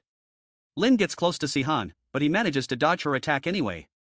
She then uses another ability of fire through which she makes a tornado of fire. He notices that she is now using Junix's ability and acknowledges the incredibleness of her talent. However, he wonders if her talent is still not ready and steps forward to fight against her. Lin continues to attack her while Cyan dodges it. But when he finally attempts to attack her, she receives a great hit. When Yedra watches it from above, her interest peaks since she hadn't expected Sehan to pull this trick. Yedra then declares that the stage is set and her avatar Sehan also gets charged with the abilities. A battle between a young girl who is trying to take revenge for her father's death and a chosen herald who has slaughtered a countless number of players begins. This is an interesting scenario that should not be delayed any longer. Lin and Sehan continue to attack each other furiously. He questions her why she is adamant about killing him and asks if it's so because of what Sehan did to her father. After a moment of silence, Lin lunges forward saying that it is part of the reason. Sehan succeeds in eluding the attack, and it is when she continues that the reason she wants to end him is that he is too cruel to himself and to others around him, and if it continues there'd be no one left around. Sehan scoffs at her statement, calling it a joke and asks her why she's lecturing him when she hasn't done anything yet herself. She ignores his arrogance and tries to make him understand that he could have turned out better if he wasn't so deep into the hell of his ego. Lin conjures up a sword and further claims that the happenings of today are just the beginning. So even if he gets through all of this unscathed, he would still deeply regret his every action later.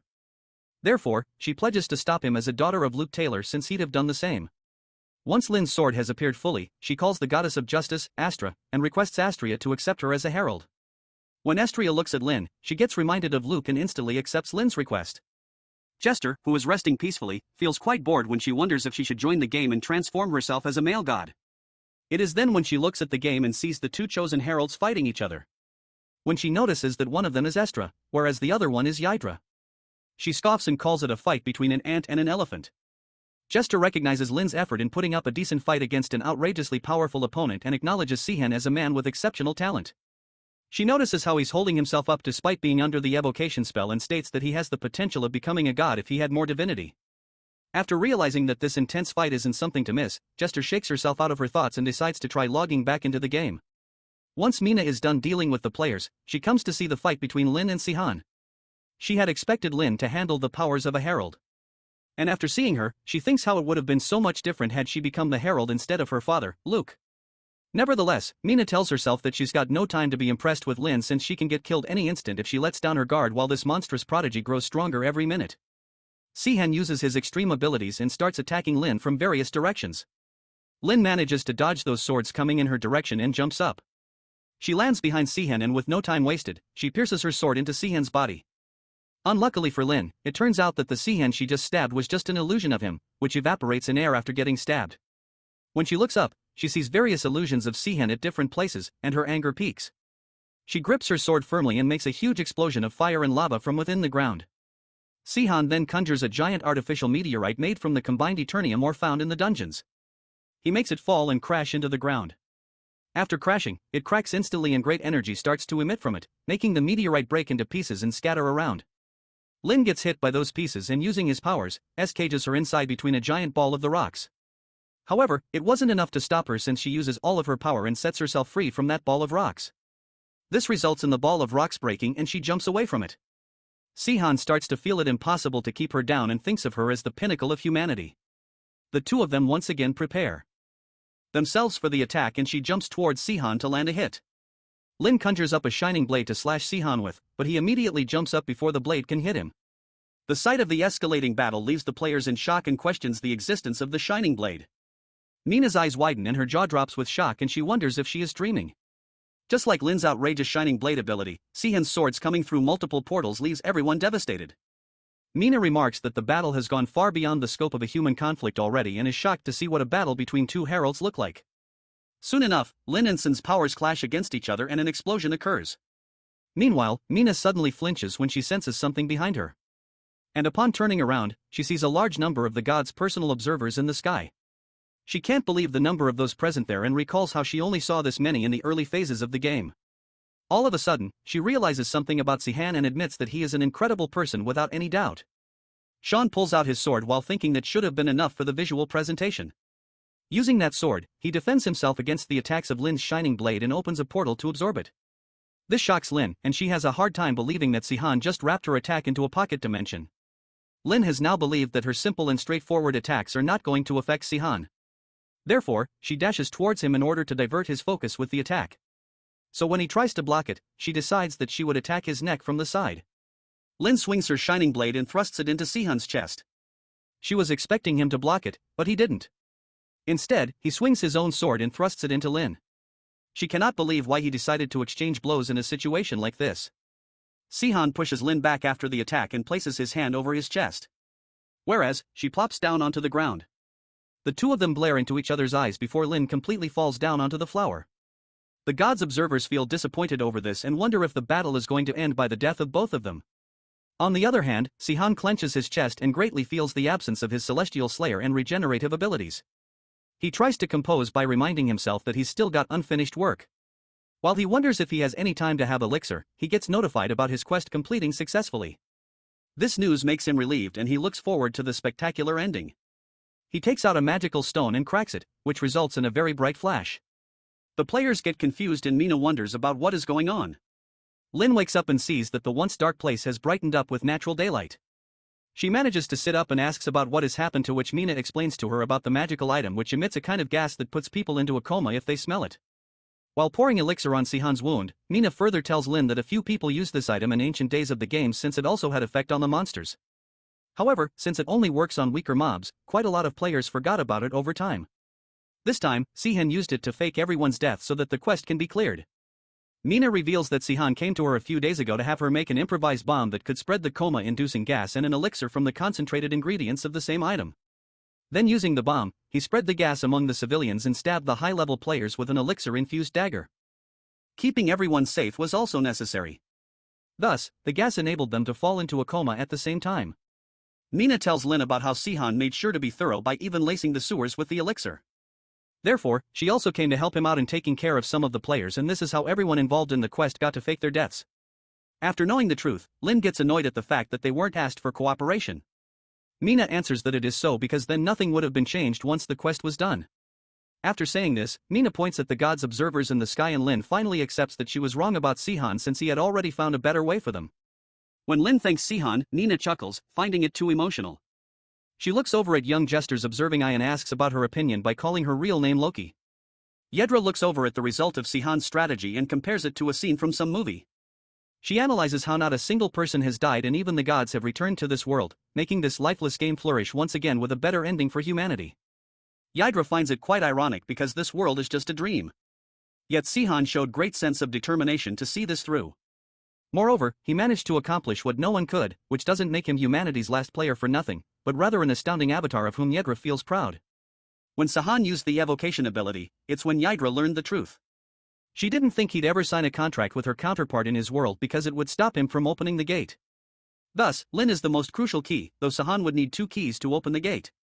Yedra waits for him to realize this so she can enjoy his reaction. Nevertheless, she still feels bad about Laplace's hourglass being the only reward for this ending. Thus, she decides to bless him with a personal gift.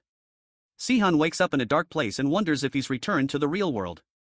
This saddens him since he wanted to witness everything change, but he accepts the reality anyways. While thinking about it, suddenly he sees the Laplace hourglass in his hand, which reveals the future of a person. He gets up and decides to leave, but suddenly a notification pops up.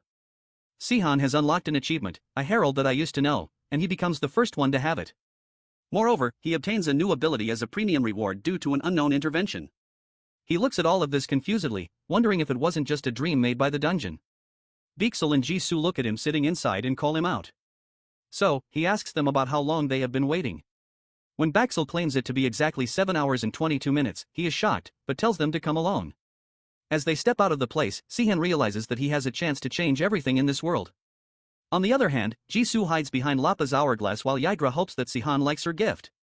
After returning, Sehan realizes that he has obtained Yedra's succession ability of Pocket Dimension as his newly obtained ability. He recalls how he used it in his previous playthrough with the evocation spell, but finds it impossible to use it on living beings or massive objects under normal circumstances. Even so, he finds it usable for linking the dimension to his inventory. Sehan then wonders how he got this ability when the dungeons never reward a player with succession ability. He understands that Yedra is involved in it. So, he waits for her to reach out to him when she gets to know that he has her ability. When Mina finds out about Sehan's new ability, she seems surprised, but Sehan is more surprised to see her in her old self. Again. When he gets to know that she's going for a walk, he realizes that she must be going to look for her friends. So, he asks her to be careful of strangers. Once she's assured him of being careful, he states to him how different he's been since he returned from the dungeon. When asked about if the dungeon was quite tough, he affirms and tells her to stay away from them. She leaves home after saying that she isn't interested either. Sehan wonders if he should help Mina sort her problems since it had something to do with a demon. Thus, he decides to first gather some information. Later, Jill looks through Sehan's place for him, but doesn't find him. She is then reminded of Lin and Beexel and recalls how scary they felt even though she had done nothing to them. Jisoo then thinks about how she also entered the dungeon after Sehan and found the place an exact copy of the world she lives in, a replication of her childhood nightmare. Even though she failed to perfectly complete the quest, the dungeon got satisfied. She then takes out Lapis Hourglass and wonders what kind of person she'd see if she used it on herself. Nevertheless, she drops the idea and is reminded of when Luke Taylor asked her if she's a demon contractor sent by the Shaded Sky Clan. She remembers that the clan is taking control over the Gangbook district and their grandmaster is supposedly a demon contractor. Therefore, she decides to meet them out of boredom. John meets Sugan, the deep web of the underworld, and asks him about the shaded sky. When questioned about what exactly he wants to know, John asks for their location. Sugan has already recognized John, so he wonders why he's asking about the Shaded Sky clan when his clan has been completely destroyed. He can't even consider the possibility of John wanting to fight the Shaded Sky clan since he won't be able to compete with them alone, even if that is a newly developed guild.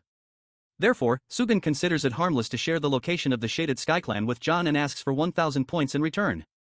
John finds it cheap, but the truth is that Sugan asks for a cheaper price because he didn't want to put himself in danger by asking for too much. Thus, after receiving the points, Sugan leaves immediately. After Sugan leaves, Azel appears and asks John about why he asked for their location when he already knows it. He replies to her that it is so because he wants them to know that he's looking for them since it will cause some gossip, which will make the Grandmaster of the clan be present there when he goes himself. When John claims that he's quite famous for them to spread the news, Azel questions his confidence for thinking he can handle them all by himself. Instead of answering, he asks her about her opinions, so she immediately accepts that her question was unnecessary. He then announces that he'll visit the Shaded Sky clan tomorrow because Sugan would be spreading the words right now. Thus, he hopes that the Steel Demon part won't disappoint him. Once Sehan finds out where Mina's friends are, he thinks about how to end their demon contract. He goes through a few ways like destroying a demonic relic like Shinj, but realizes that it isn't easy since he has seen it happening only once throughout both of his playthroughs. Whereas, the easiest way is for the demon to cancel the contract himself, but it won't be as simple. Sehan returns home and finds out that there's no one there except Lin and Beaks all. When Lin reveals that they're out to farm points, whereas Mina went for a walk, Sehan asks about Jisoo. She answers that Jisoo has also gone for a stroll, which makes him doubt about Jisoo's whereabouts. Sehan knows that Jisoo doesn't wander around unless there's a reason since she used to be busy studying for college. And ever since the world changed, she's always been either training or killing monsters. Suddenly, Lin remembers that Jisoo told her about visiting a guild. So, when she tells it to Sehan, he flinches. As soon as Lin mentions that the name of the guild was Shaded Sky, Sehan immediately turns and bolts away. He knows for a fact that Jisoo only remembers the names of the guilds that she wishes to destroy. He thinks about what's suddenly gone through her mind and wonders if she's sensible enough to spare Mina's friends. The Grandmaster of the Shaded Sky Guild, Doyeon, gets to know about how John's looking for them, and he wonders what could be the reason. He flips his table out of frustration and thinks about how he also wanted to fight against John and become the strongest demon contractor so that he could capture SUA to have the entire Seoul region under his control. He plans on making his minions attack her after he's done with John because if he can't have SUA's powers, then no one else can either. Afterwards, he plans on being called the Shaded Sky. SUA John's future is changing and she decides to follow him because it means that someone else is influencing his destiny. However, she doesn't reveal it to him, and they enter the building of the Shaded Sky Guild. To John's surprise, the building seems quiet and empty until he hears sounds from upstairs. Before he'd go upstairs, SUA tells him that her brother must be locked in the basement, so he goes to the basement with her. While walking downstairs, John senses two people talking about how it's the best place for them to hide, so he decides to look in the other direction. When SUA insists he check that direction, he reveals what he sensed, adding that it didn't sound like her brother. However, she continues insisting. So, he realizes that she must have had a vision. Juan and SUA enter the clan that took SUA's brother, but one finds two girls trying to hide from them. That took him by surprise as he asked, "What are children doing here?"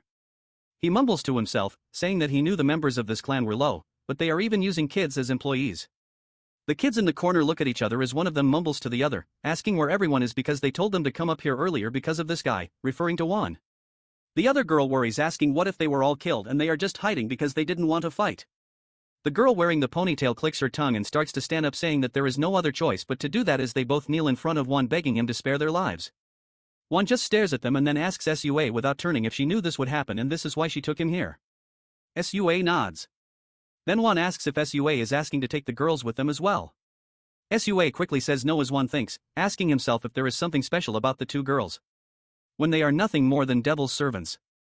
SUA runs away, telling Juan that there is no time and they have to save her older brother, and Juan follows her, leaving the girls. A heavy thump stops him, but Juan thinks that they will face whatever that is sooner or later. Juan stops following SUA and asks the girls why they are following him. The girl in the ponytail replies that they somehow got here by themselves, so they are wondering if they could get out with him. Then she introduces herself as Ha and the other quiet girl as Jian. Juan cheekily replies that he did not ask them for the introduction. He thinks that there is no way kids would have joined Cape of Darkness on their own. He turns around to say something to them, but just then SUA finds her brother and calls out for him. She sees her brother lying unconscious in a cell. Juan looks at Suho and asks if this is her brother. Sua nods with teary eyes, saying that Suho is her brother. Won bends the bars and holds Suho. He tells Sua that Suho has a high fever, so for now it's better to take him to the upper floor. Won holds him as they make their way to the upper floor with Sua, Ha, and Jaeon following him. Won looks at the empty floor and concludes that something is wrong here, but he can't see a single bug anywhere. Suddenly, Sua senses something as Won yells at everyone to get down. Jisoo cracks the ceiling and comes down holding Dong. He recognizes their guild master as she asks herself if he's dead already. Jisoo throws him on the ground and turns to greet Won, exclaiming that finally they meet again and says that she wasn't thinking that they would meet like this. Won examines her with a new proper weapon. Suddenly, Jisoo charges at him in full speed as Won barely dodges the attack, but Jo tries to hit him again, going berserk. Won wonders why she is acting in such a reckless manner and punches her in the stomach, but Jisoo keeps attacking him, taking him by surprise. His attack didn't work as he understands that Jisoo has no intention of blocking. She attacks him on his face, but Won heals it quickly, taking a proper fighting position now. He thinks how he has hardened his body by demonic power, yet he is still in such a state. He looks at Dong and wonders that he must have lived up to his nickname, Iron Horse. Seeing his limbs are still attached. He looks at Jisoo, whose eyes have gone red and she stands like a hungry tiger. He concludes that if he takes even one direct attack in this fight, he will die. Jisoo takes her weapon as Won keeps staring at her. She bangs it on the ground, creating an explosion, then strides toward Won, taking him off balance. Won thinks as he's falling, how Jisoo has become a whole lot stronger than back then. It's not just her stats that have increased. She also doesn't rely on her senses anymore. She's learned the proper way of responding to attacks. She keeps striding forward, aiming her weapon at him as Won keeps backing up and dodging her blows. He concludes that fighting with Jisoo right now will only cause damage. But if he runs away just because of that, Sua, her brother, and the girls wouldn't be safe. Then he remembers how the girls are already the puppets of the devil. He exhales and takes a proper stance, thinking that he has no chance but to fight. And if he can't end it in one blow, then he will be the one to lose. Jisoo walks toward him with her weapon in one hand and a rock in the other. She eventually throws it in his direction. Won tries to punch it, but behind the rock, Jisoo punches him again. He gathers all the magic in the mask to counterattack. But as soon as he does, Jisoo smiles and he realizes she has absolutely no intention of avoiding his attack. Rather, she continues charging in. She strikes again, taking him off his feet, and Won counterattacks her. Won coughs, realizing that he's in a sorry state and the damage already would have brought him his death if he wasn't a contractee. He looks at Jisoo, who lays unconscious in her own blood, thinking the attack must have been strong enough to finish her off. He stands up as Haimi asks if she's dead, but then Won screeches, saying that she's still moving. Won quickly turns around to look at her, thinking her spine was completely broken, so there's no way she'd be able to stand up. But Jo cracks up standing. She stares at him with a smile and says that was exactly the amount of damage she thought he'd be able to deal. Won looks at her as she picks up her staff, thinking that he has no hidden strength or trump card left. Jisoo is looking at him as if he's just a worthless rock on the side of the road. He asks himself if this is what humans are to her. Won swallows and closes his eyes. Jisoo raises her weapon and places it on Won's face. Won opens his eyes, asking why she stopped what she was doing. Jisoo smiles, saying that she won this time and asks if he wants to continue. Won wonders if it's possible that she's still held up over what happened last time. If she's talking about when he made a sneak attack on her comrades, then she'd probably think it's better to just kill him. Jisoo says that he didn't kill anyone that day, even though he could have. She admits that she does want to kill him, but there are children behind him. Then she checks her stats and conveys Sehan's message that there's someone else who also doesn't want Won to be killed. Won asks in confusion if she's letting them go. She clicks her tongue and says that she's sensitive to evil intentions and at the very least she can't see enough evil intent from him to justify killing him right now and asks if he thinks of as some serial killer. Then she thinks that Sehan knows Won will protect the kids and quietly takes her leave, walking away and leaving them alone. Won takes Suwa and thinks about Sehan the Crow and how now he's in his debt. Jisoo makes her way outside the building after fighting Won and a heart beating weirdly quick could be heard. It seemed like what Won had said earlier had touched something in her heart. She remembers what Won had said to her when they stopped fighting. Won had stated that he is curious about something and had asked why she followed him around and said that she could become a lot stronger if she were just doing things alone. Jisoo asks what Won meant by him and Won had replied that he meant the crow. He said that he knows for sure he is strong but she is also exceptionally strong and yet it seems like Jisoo was weirdly obedient towards him.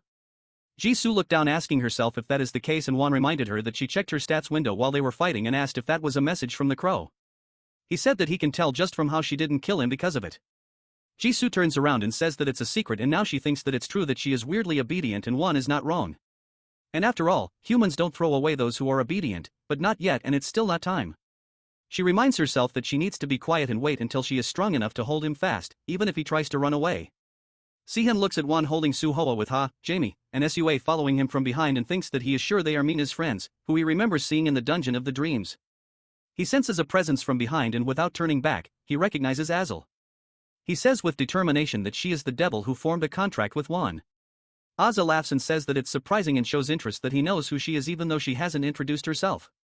He thinks that it's sure this one didn't form a contract with anyone in his past life, and he's sure that she would be quite lazy as the demon of sloth, yet she still chose a contractee. He finally turns around and replies that he has his sources. Azel agrees, nodding her head, and says that she knows there are a lot of ways and starts listing the possibilities that he might have seen the future where he might have a skill that shows him a certain keyword. Since the beginning, there have been a lot of things that cannot be known in this world, and it's easy to make things up, too. Then she says that she thought he would kill her contract. Sehan replies that he could have, and Azel asks, then why didn't he kill him? Sehan looks down and says that there is a reason. After a short silence, he replies that the children need to live. Azel asks if that's because of the contract. Sehan nods, replying that they are children who have already formed a contract with devils. Only a contract with a higher level devil can overrule that. Azel thinks for a while, then claps her hands, saying that it'll be easier for her either way since she won't have to put any more effort in, and she doesn't mind one or two more puppets. She says that she needed a maid of sorts. Sehan smiles, saying that she accepted his offer fairly easily. Azel replies that he is quite interesting, too, so she wants to have a good relationship with him. And to add to that, most devils only care about their own pleasures, but it doesn't seem like she is the only person who has taken interest in him, giving him a knowing smile. Azel clicks her tongue and tells him that he has caught the attention of quite the annoying thing. Sehan looks at her eye and thinks that he should know that he possesses his complete victory skill and asks himself then why isn't he contacting him? Azel turns around and announces that she should start heading out to her contract and bids him goodbye, vanishing into thin air after saying that she will meet him soon. Sean sits down saying that he should be able to prepare for things no matter what happens now, and he has assigned a crow to him too. So, if they were to meet again another time, and asks, would it be somewhere like the Devildom tournament? At Devildom, Palace of Lust, the man in red remembers Sehan, thinking how he wasn't sad with just going around doing absurd things, that he even got him called for a trial of self-reflection. He asks himself, who would have known that the gods would stake a claim on something like this, and says that they just have uselessly high divinity. He looks at the palace and scoffs, saying that it's rather flashy. He opens the gate as Akaters, the sixth demon, demon of lust, welcomes him with a smile and asks what he wants. The man in red replies that he is enjoying the game, that it's an honor. Akaters asks what he wants. As the man replies that he has come here to ask for a favor, Aker looks at him with sultry eyes and signals for him to ask for the favor. The man shyly tells him that, to put it simply, he would like to borrow his power, to be exact, the power of his contractee. Sehan checks his stats as he gains another skill, mental resilience. Sehan gets happy and thinks how a rank skill choices are nice. They give him mental resilience, a skill that can't be acquired by normal means, which is a growth type skill to top it off. He should be able to advance it to Srank if he does some hard work. If he does, then he can consider himself immune to mentality attacks. The next time Sean meets Jisoo, he asks if she can help him a little. He tells her to sit down as they both take a seat on the gym floor. She asks if she is supposed to just sit down, and Sehan tells her to just stare at him. She comes closer to him and asks if she's supposed to stare at him like this. Sehan gets back and says that if she can emit the bloodthirst from the heavenly murderer's body and try to show it like she did when she was friking up the guys on the devil's side. She sighs, saying that it seems like he's acquired another weird skill. She takes a deep breath and opens her eyes as they engulf in a red glow. Sehan flinches as the skill starts activating. She asks if it's fine for him, and Sehan asks if she can make it any stronger. She nods and widens her eyes, and Sehan flinches hard. He grits his teeth and thinks that, as he thought, the murderous intent that comes from the heavenly murderer's body itself is treated as a mental attack. Normal players wouldn't be able to move properly, and he would be able to train properly like this. They sat there for a long time as Sehan signals her to stop for today. Sehan asks if there is something Jisoo wants from him, because it seems like it's always him who is asking for favors. Jisoo reminds him that she gave him weapons, so they're even. Sean replies that he gave them to her because she said she wanted them. Then he tells Jisoo that they would be doing this for the meantime. Jisoo asks for the time duration, and Sehan replies that it will take them around a week. Then he says that he understands it's a stretch considering how busy they are nowadays. But Jisoo agrees, saying that she's fine even if they do this every day, and there is nothing that she wants to do in particular. Then, after a moment of silence, she says that there is something she wants, which is for them to do this in one of their rooms alone with just the two of them. Sehan cluelessly asks if it's because no one could get hurt in the process. Jisoo sigh saying something like that. Sehan thinks how this makes sense because if Lin or Bixiel were to come into contact with Jisoo's murderous intent then they would receive quite the shock. Sehan tells her then he will come to her room or she can come to his room starting from tomorrow. 2 months later Sehan stares at the event quest and thinks how the information message sounds polite since it's an event that is being managed by the publisher and he is sure that the location is Glastonbury. That is where there was an eyewitness account of Arthur, the third-party member candidate. He thinks that he should be able to give it over safely since he has reached strength on his mental resilience skill too. Sehan alerts that it should be starting soon as Mina trembles saying that she's nervous and asks if she actually made it in the top 100. Sehan smirks asking who else would be in the top 100 if not her. Mina replies that she doesn't particularly want to participate in an event like this and wonders if Ha or Jan got into the top 100. Sehan wonders that it seems like she really doesn't want this. And it's not a surprise because she has never experienced anything good while completing a quest. And to add to that, she would feel less like participating since she finally got in contact with the friends she had been looking for. Jisoo asks if they are going to group up once they get dropped into their spots. Sean replies that it's better to think about that only after seeing the quest details. Changwoo says that Jisoo is indifferent, but he is quite nervous. Soo encourages him saying that he should not get worried because he made him an equipment. SEHON smiles thinking that he is not worried about Changwoo and how he has been giving him a lot of pointers lately and it seems like he doesn't feel it because Jisoo is seriously strong but he is amazing too. He thinks how 4 of them will be going soon. He is worried about just leaving the kids behind but it should be fine since Luke is here. Just then the transportation starts as they get into their positions. Sean says that he will be seeing them later and lands in England Glastonbury. He asks if this is the main stage for the event.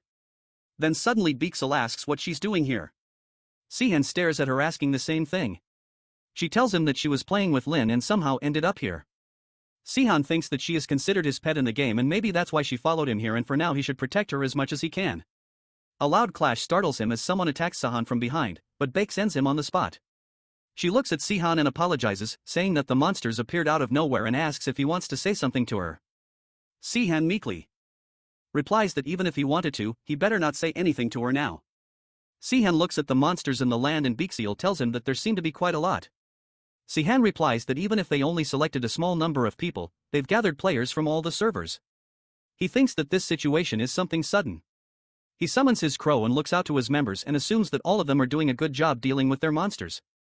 Sehan waits for a while as the sky cracks open and the man in blue appears. Sehan recognizes him as the GM of England, Akeenan. Akeenan announces and greets all the players. He tells them that the reason he has called everyone here for the event quest is for the bonus time. He says that it's something like a gift that is given to all of the players who are representing their servers. They would have already seen it through their stats windows, but the quest is a treasure hunt and there are items of at least D rank and above spread out all over the region of Glastonbury.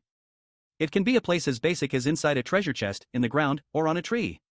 He adds that players can also gain the items by slaying certain monsters, and the only thing they must be wary of is to not agitate the sentinel. Even though this is a treasure hunt, the sentinel of Glastonbury is a dragon, so it's best to avoid it at all costs. Eric Sanders, contracted to the god Apollon, asks if he can kill the sentinel. Sehan looks at him thinking, for someone to be chosen by the god of the sun, he treats Kong Junik of Silverhand as his rival. And now that he thinks about it, a few of the Silverhand executives must be here, too.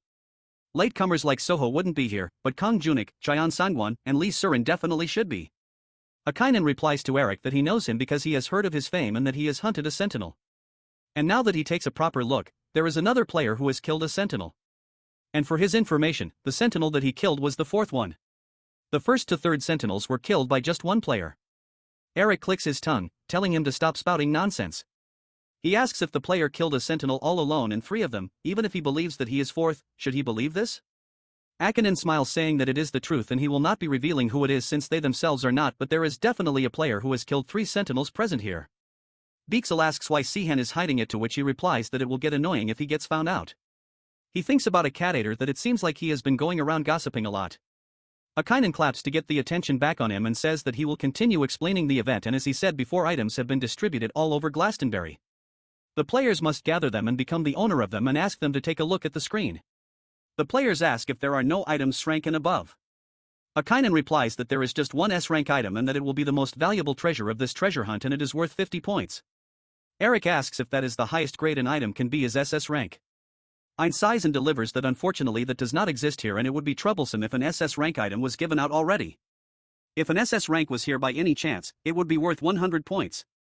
Akinen tells everyone that once the event is over and the points are totaled up, the server with the most points will receive various benefits.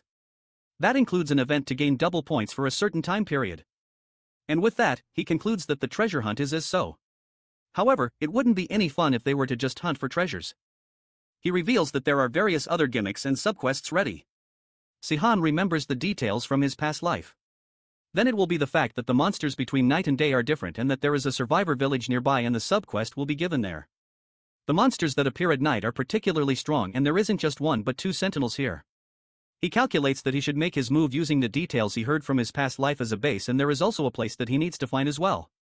Akinen says that there is one thing they all must be aware of, and that is they cannot put any items that they gain from here into their inventory until after they return to their server. They must store them in a bag or use another skill.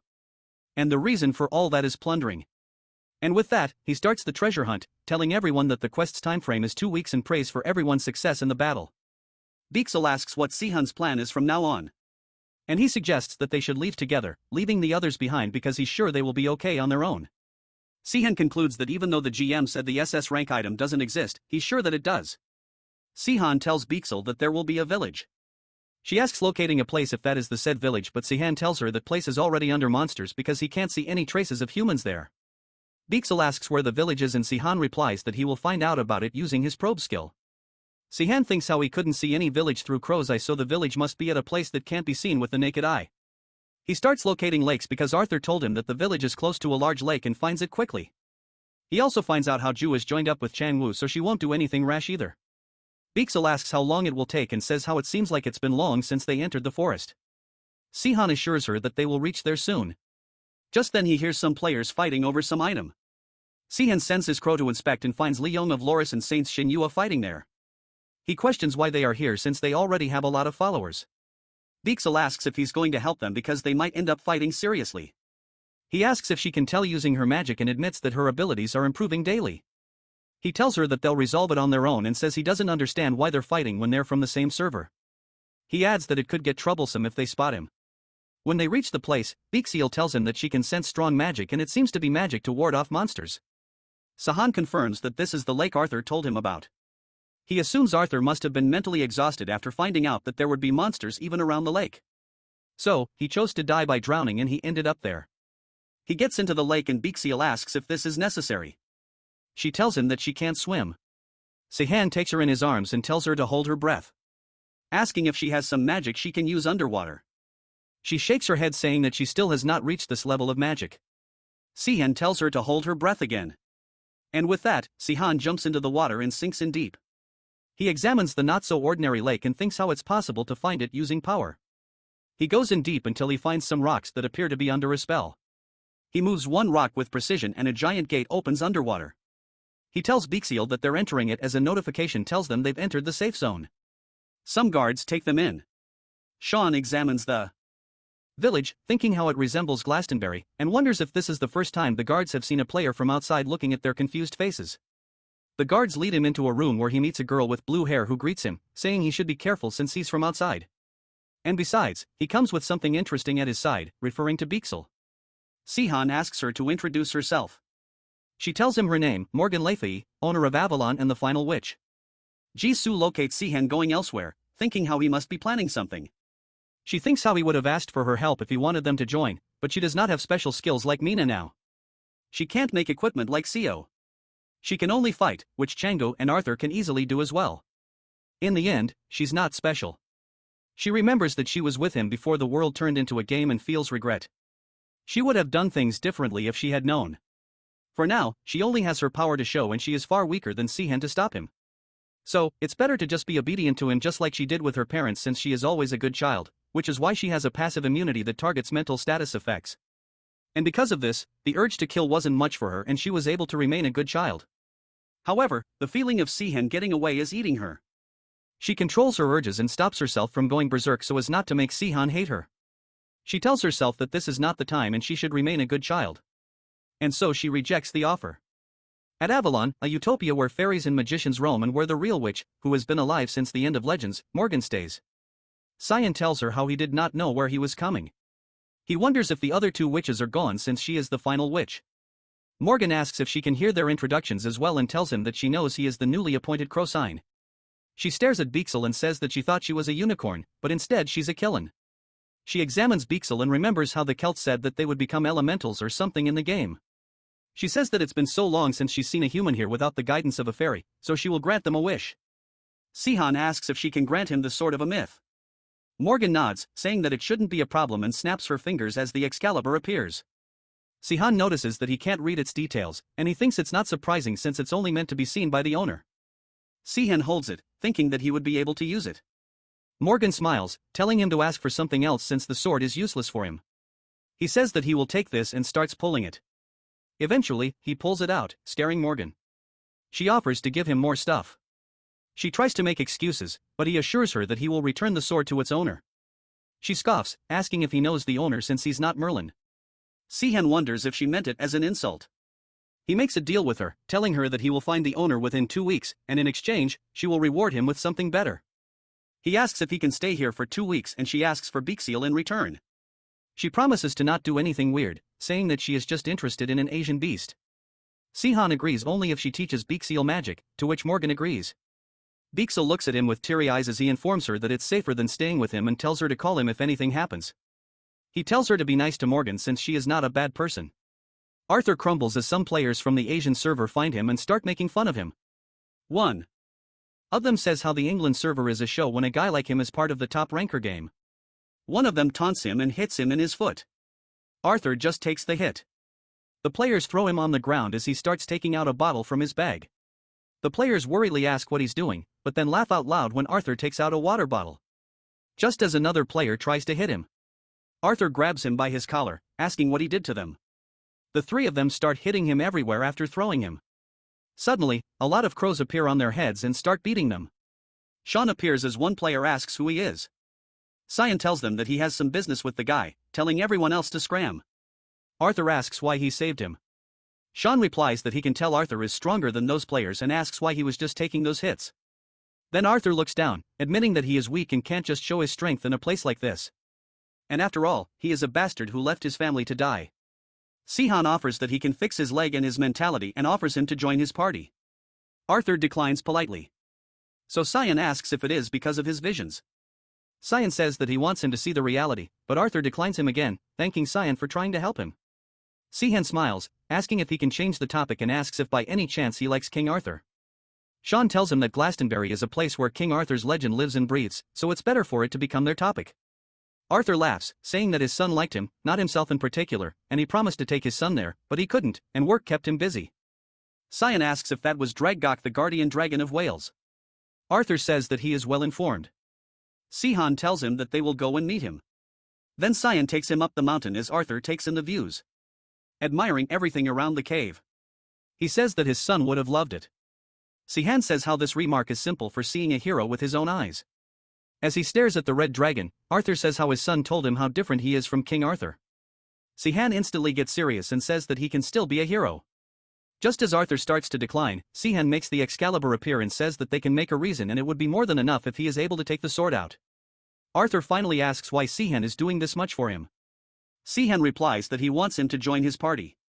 Sehan looks at Arthur, who stares at the sword with conflicted eyes, and tells him that he knows what visions he sees, and a lot of people have died since the game started, and there are a lot like him, those who see visions of their dead family.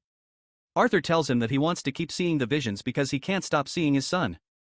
Sehan yells, telling him that if it really was his family in the vision, then they wouldn't want that to happen to him and they would have told him to live a better life, and that's why he should take out the sword. He stares him down, finally admitting that as much as Arthur wants a change, Sehan needs him by his side.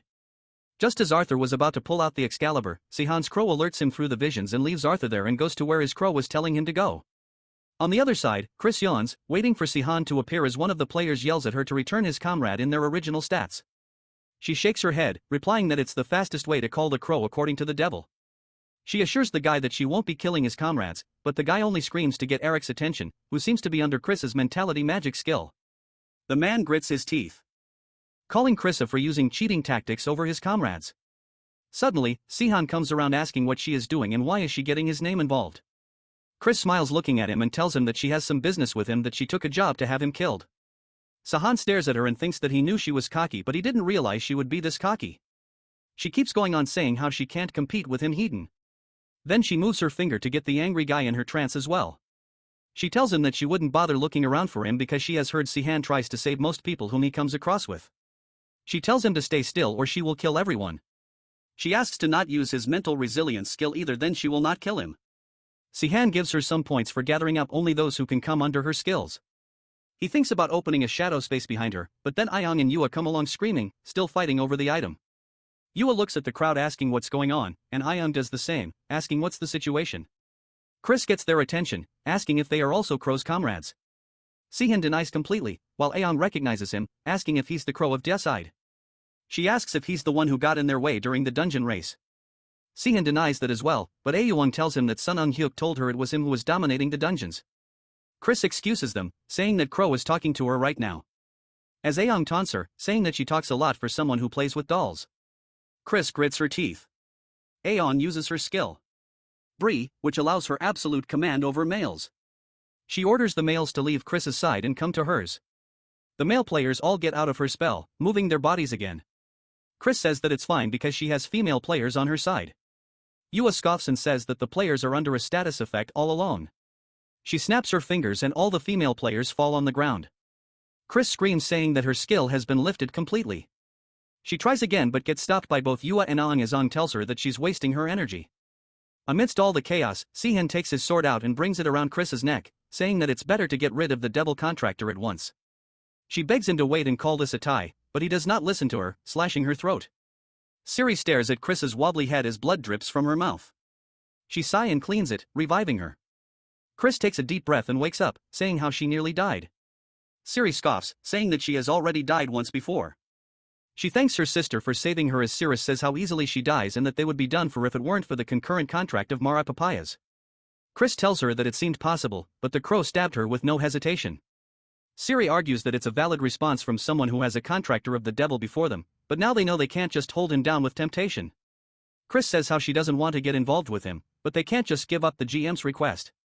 Siri tells her not to worry and that if they fail even with this, then the GM will overlook it too. Drag Gawk, the Red Dragon, and the Beast of Legends Behemoth. Siri assures her sister that she already has a backup plan in her mind ready to set. The battleground shakes hysterically as Changwoo tells everyone that it seems like the Sentinel as its presence is on a completely different scale than everything up until now. Nina gasps, looking at the Red Dragon. Nina examines and points out that the dragon is flying and asks what is causing the earthquake. Just then, a big beast ruptures the Earth's ground and emerges. Nina's voice shakes, saying that even Sehan wouldn't be able to deal with this one. Joe asks if she can go inside its mouth like she did with Junkie. Nina shakes her head, saying that it would be different with this beast and Jisoo would be nothing but a hard taffy for these beasts. Chango asks if she heard back from Sehan. Joe locates Sehan asking what he is doing inside a lake. At Avalon, Sehan asks if Morgan woke the two beasts up. Morgan angrily asks if he thinks she's insane. Beaksel admires the beast and says how big the beasts are compared to him, asking if this is how she looks to Sehan. Morgan taunts him, saying he's too comfortable in her house and even brings a stranger staring at Arthur. Sehan introduced Arthur as the owner of Excalibur that Morgan was protecting for so long. Morgan tells him to demonstrate so she could believe it. Sehan tells her how she wanted it to happen in front of her eyes. Anyway, Arthur stares at the sword and says that he's sure he didn't say anything about taking the sword out. Sean screams, saying that he doesn't have a chance and how he could still stall for time after seeing the beasts. Arthur asks if it's guaranteed that he can take it out. Sehan abruptly nods his head. Arthur takes the sword out as the notification alerts the players in the battleground that the owner of Excalibur and SS equipment has appeared, shocking everyone. Morgan praises Sehan for his keen eyes, and Sehan says how his eyes are way better than hers, making her grit her teeth. She takes a deep breath and then fixes Arthur's injuries. Sehan smirks and says that it's time for them to make a contract and the limbs he couldn't use before should all be recovered now. The players all look at the Red Dragon taking rounds above their heads. One of the players exclaims how nothing is going the way he wanted things to go. Another girl replies that she's sure the Guildmaster will come up with a great plan.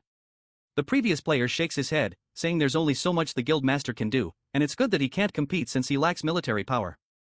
A party of players comes up with a plan that they should try to subjugate the behemoth first because the dragon will be difficult, but they can definitely kill the behemoth. Another girl suggests that the players who are in the top 10 of each server should take the front because she can see the monster's powers using her skill. And it says the behemoth increases in size as time passes. Another player says it makes sense that there's a limit to it, but it will become a big threat to them if they just let it grow. The girl with the skill of seeing talent calls out Eric's name and says he'll have to stand as the vanguard since he has experience fighting a sentinel. Eric clicks his tongue, thinking how this is the worst timing to be here because what he killed wasn't a monster of that caliber. The players get into their positions as the leader tells Eric to aim at the behemoth's eyes. Eric swallows his saliva and activates his skill, but just then a figure starts running towards them. Someone recognizes Arthur and yells that that guy is the from before. Arthur strides towards the beast with Excalibur in his hand, aiming at the monster. The players exclaim how he isn't limping anymore and recognize the SS rank equipment in his hand. He pierces the sword into the monster's abdomen as it lets out a shriek. Just then, Sehan charges towards it, attacking its feet, making it stumble. Sehan takes out his weapon, remembering Sayo telling him how this weapon contains a large amount of ester, methyl, and even perennial cold iron. And Sue had told him that it would be of no use, that he just made it because Sehan asked him to. Sehan takes the weapon and flies toward the monster, aiming it at him. He smirks and admits how everything has its own use. The monster stumbles and Sehan orders Arthur to attack the legs and try to restrict its movement as much as he can. Arthur whines how right from the start, Sehan has asked him to do difficult things, but it doesn't feel impossible either. He exhales and pierces the monster in its chest. The players look at the scene as the girl from before asks if they are just going to stand and watch, suggesting that they should all attack before it gets more powerful. All the top 10 players start using their skills against the monster, creating a whirlpool of different energies. They all wait for a while, but the monster lets out a screech. The players stand on their toes, attacking the beast again. Eric asks himself if they even have a chance against this thing. He senses something strong from behind. Eric turns around to find the red dragon coming their way. His breath halts for a second, realizing that the dragon is coming too. The red dragon comes around, revolving in circles around the players. Eric calls out how one beast was hard enough, and now they have another one on the list. He looks at Sehan, who is flying, examining the outcome, and asks out loud why he hasn't done anything after the first attack. Sehan looks at the beasts from afar, exclaiming how the magic control on the weapon is harder than he thought it would be. He wonders if Arthur has been carefully controlling things like this even before he got the mental resilience skill. He lets the energy flow through him thinking that this is how it feels. He calls out Arthur's name as Arthur taunts, asking if he needs to block this one too as per Sean's orders. Sehan replies that Arthur should do his duty if he has an OP item. Arthur smirks, getting ready, and says that it's better that both of the beasts are coming at the same time. Sehan also gets into position thinking how Arthur is right, and if it's the red dragon that appears in the legends of King Arthur then it won't be hurting him. The dragon takes his route straight to Arthur and stands before him. Suddenly, Arthur finds himself in complete darkness with only the red dragon. The dragon exclaims that he is surprised. Arthur asks if he can talk in human language. The dragon replies that he is using magic for that. He smirks, saying that he didn't expect to see someone holding that sword again, and says that his job as the sentinel is done for. Arthur asks why the red dragon of legends became a mere monster. The dragon tells him that this is the role given by the system, and just like Arthur became a player, he became a sentinel. Arthur tells him to defy the order, saying that he is the red dragon. He tells him they are not different and they can't defy the rules. Arthur argues that it makes more sense for him to become the player. Then the red dragon explains that the role of a player is a role that can only be granted to humans as they have the same appearance as gods, and this is why they are able to take them as their avatar.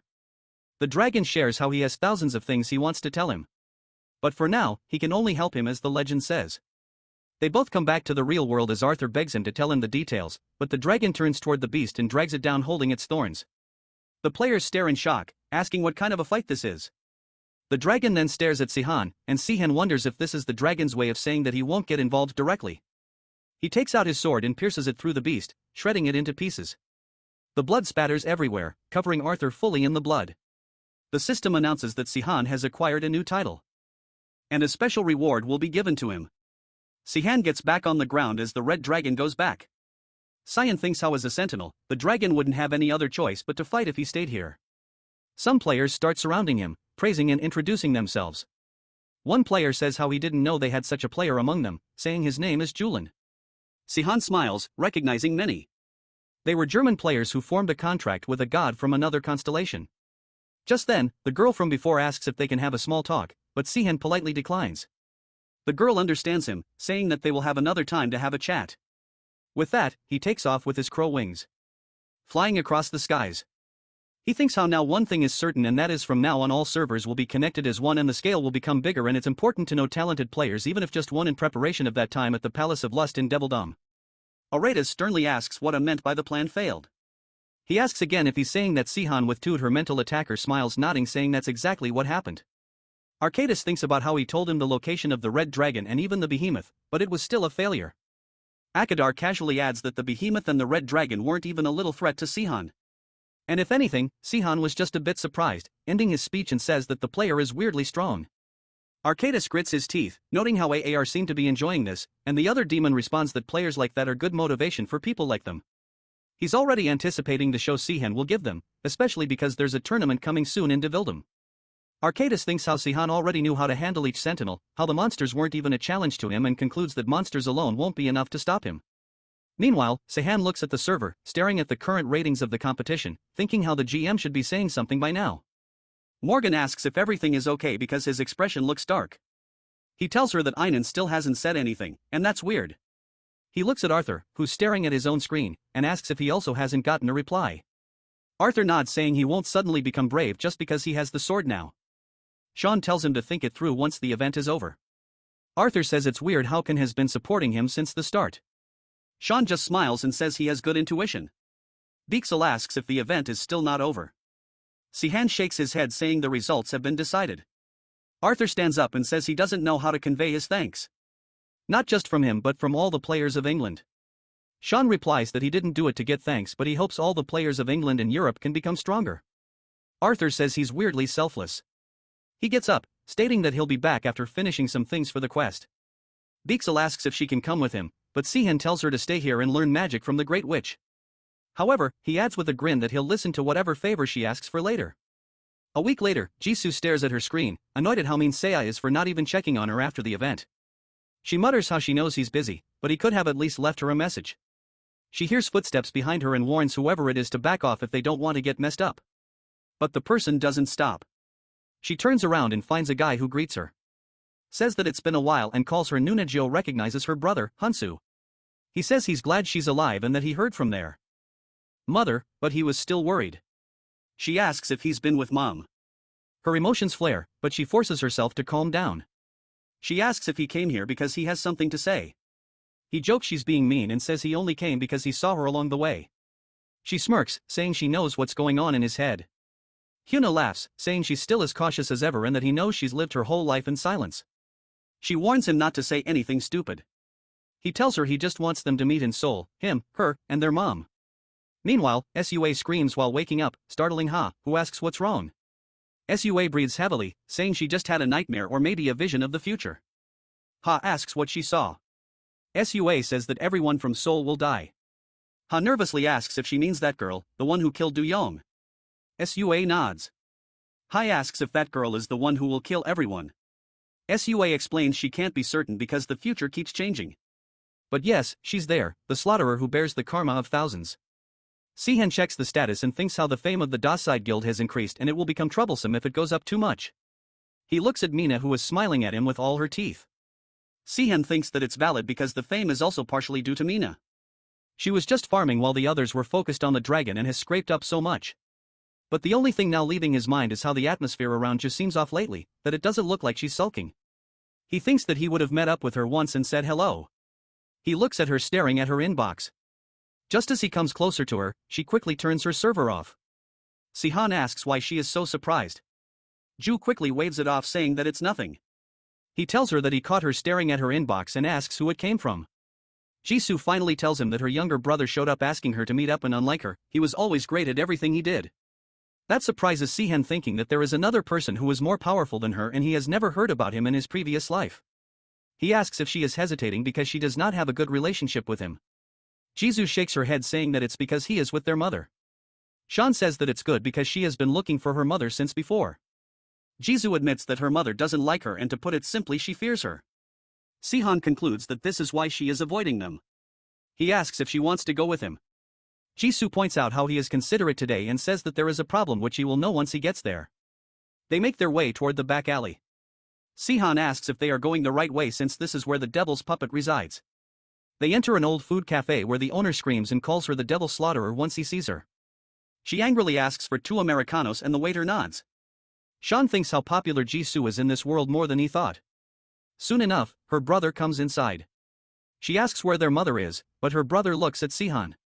Jisoo tells him that Sehan is the guy she likes, which makes Hyuna laugh. Sehan stares at her, thinking how this is the first time Jisoo is admitting it. Sehan lets go of it and stares at her brother, recognizing that he is a devil contractor. Hyuna takes the seat and says that he has something that he needs Jisoo to see and he's a lot different from before and announces that he has formed a contract with the devil that is ranked 17th in the devil hierarchy and says that Jisoo still has not made a contract with anyone. Sean thinks about how she is in a contract with him. He taunts saying that Jisoo is like before, always restraining herself. Jisoo tells him that she's comfortable like this. But then he calls Ju a monster and then scoffs when she doesn't answer. He says that he will let her meet their mother and then asks her to follow him. Sehan stares at Jisoo thinking if this is the same girl from his previous life. Jisoo had always been a child with many talents, but as Jisoo did better and better, her father asked for even more from her. Her father screamed at her saying that for all the money that he put into her, is that all she's capable of? He screamed at her, telling her to be better, that she should be showing him results for everything he had done for her. And while he screamed at her, Jisoo's mother saw her daughter's talent of being able to fulfill all the ridiculous demands and felt all the fear. And that fear changed into violence. She hit and hit and hit and only just felt relieved once she saw her daughter's tears. However, violence was something that held no effect on Jisoo. And when her mother saw her smiling again, even while shedding tears, she felt the fear 10 times worse. No amount of pain could inflict fear upon Jisoo. And that's how much Jisoo relied on her mother. She realized that this was wrong. But it was already too late by the time she had realized it.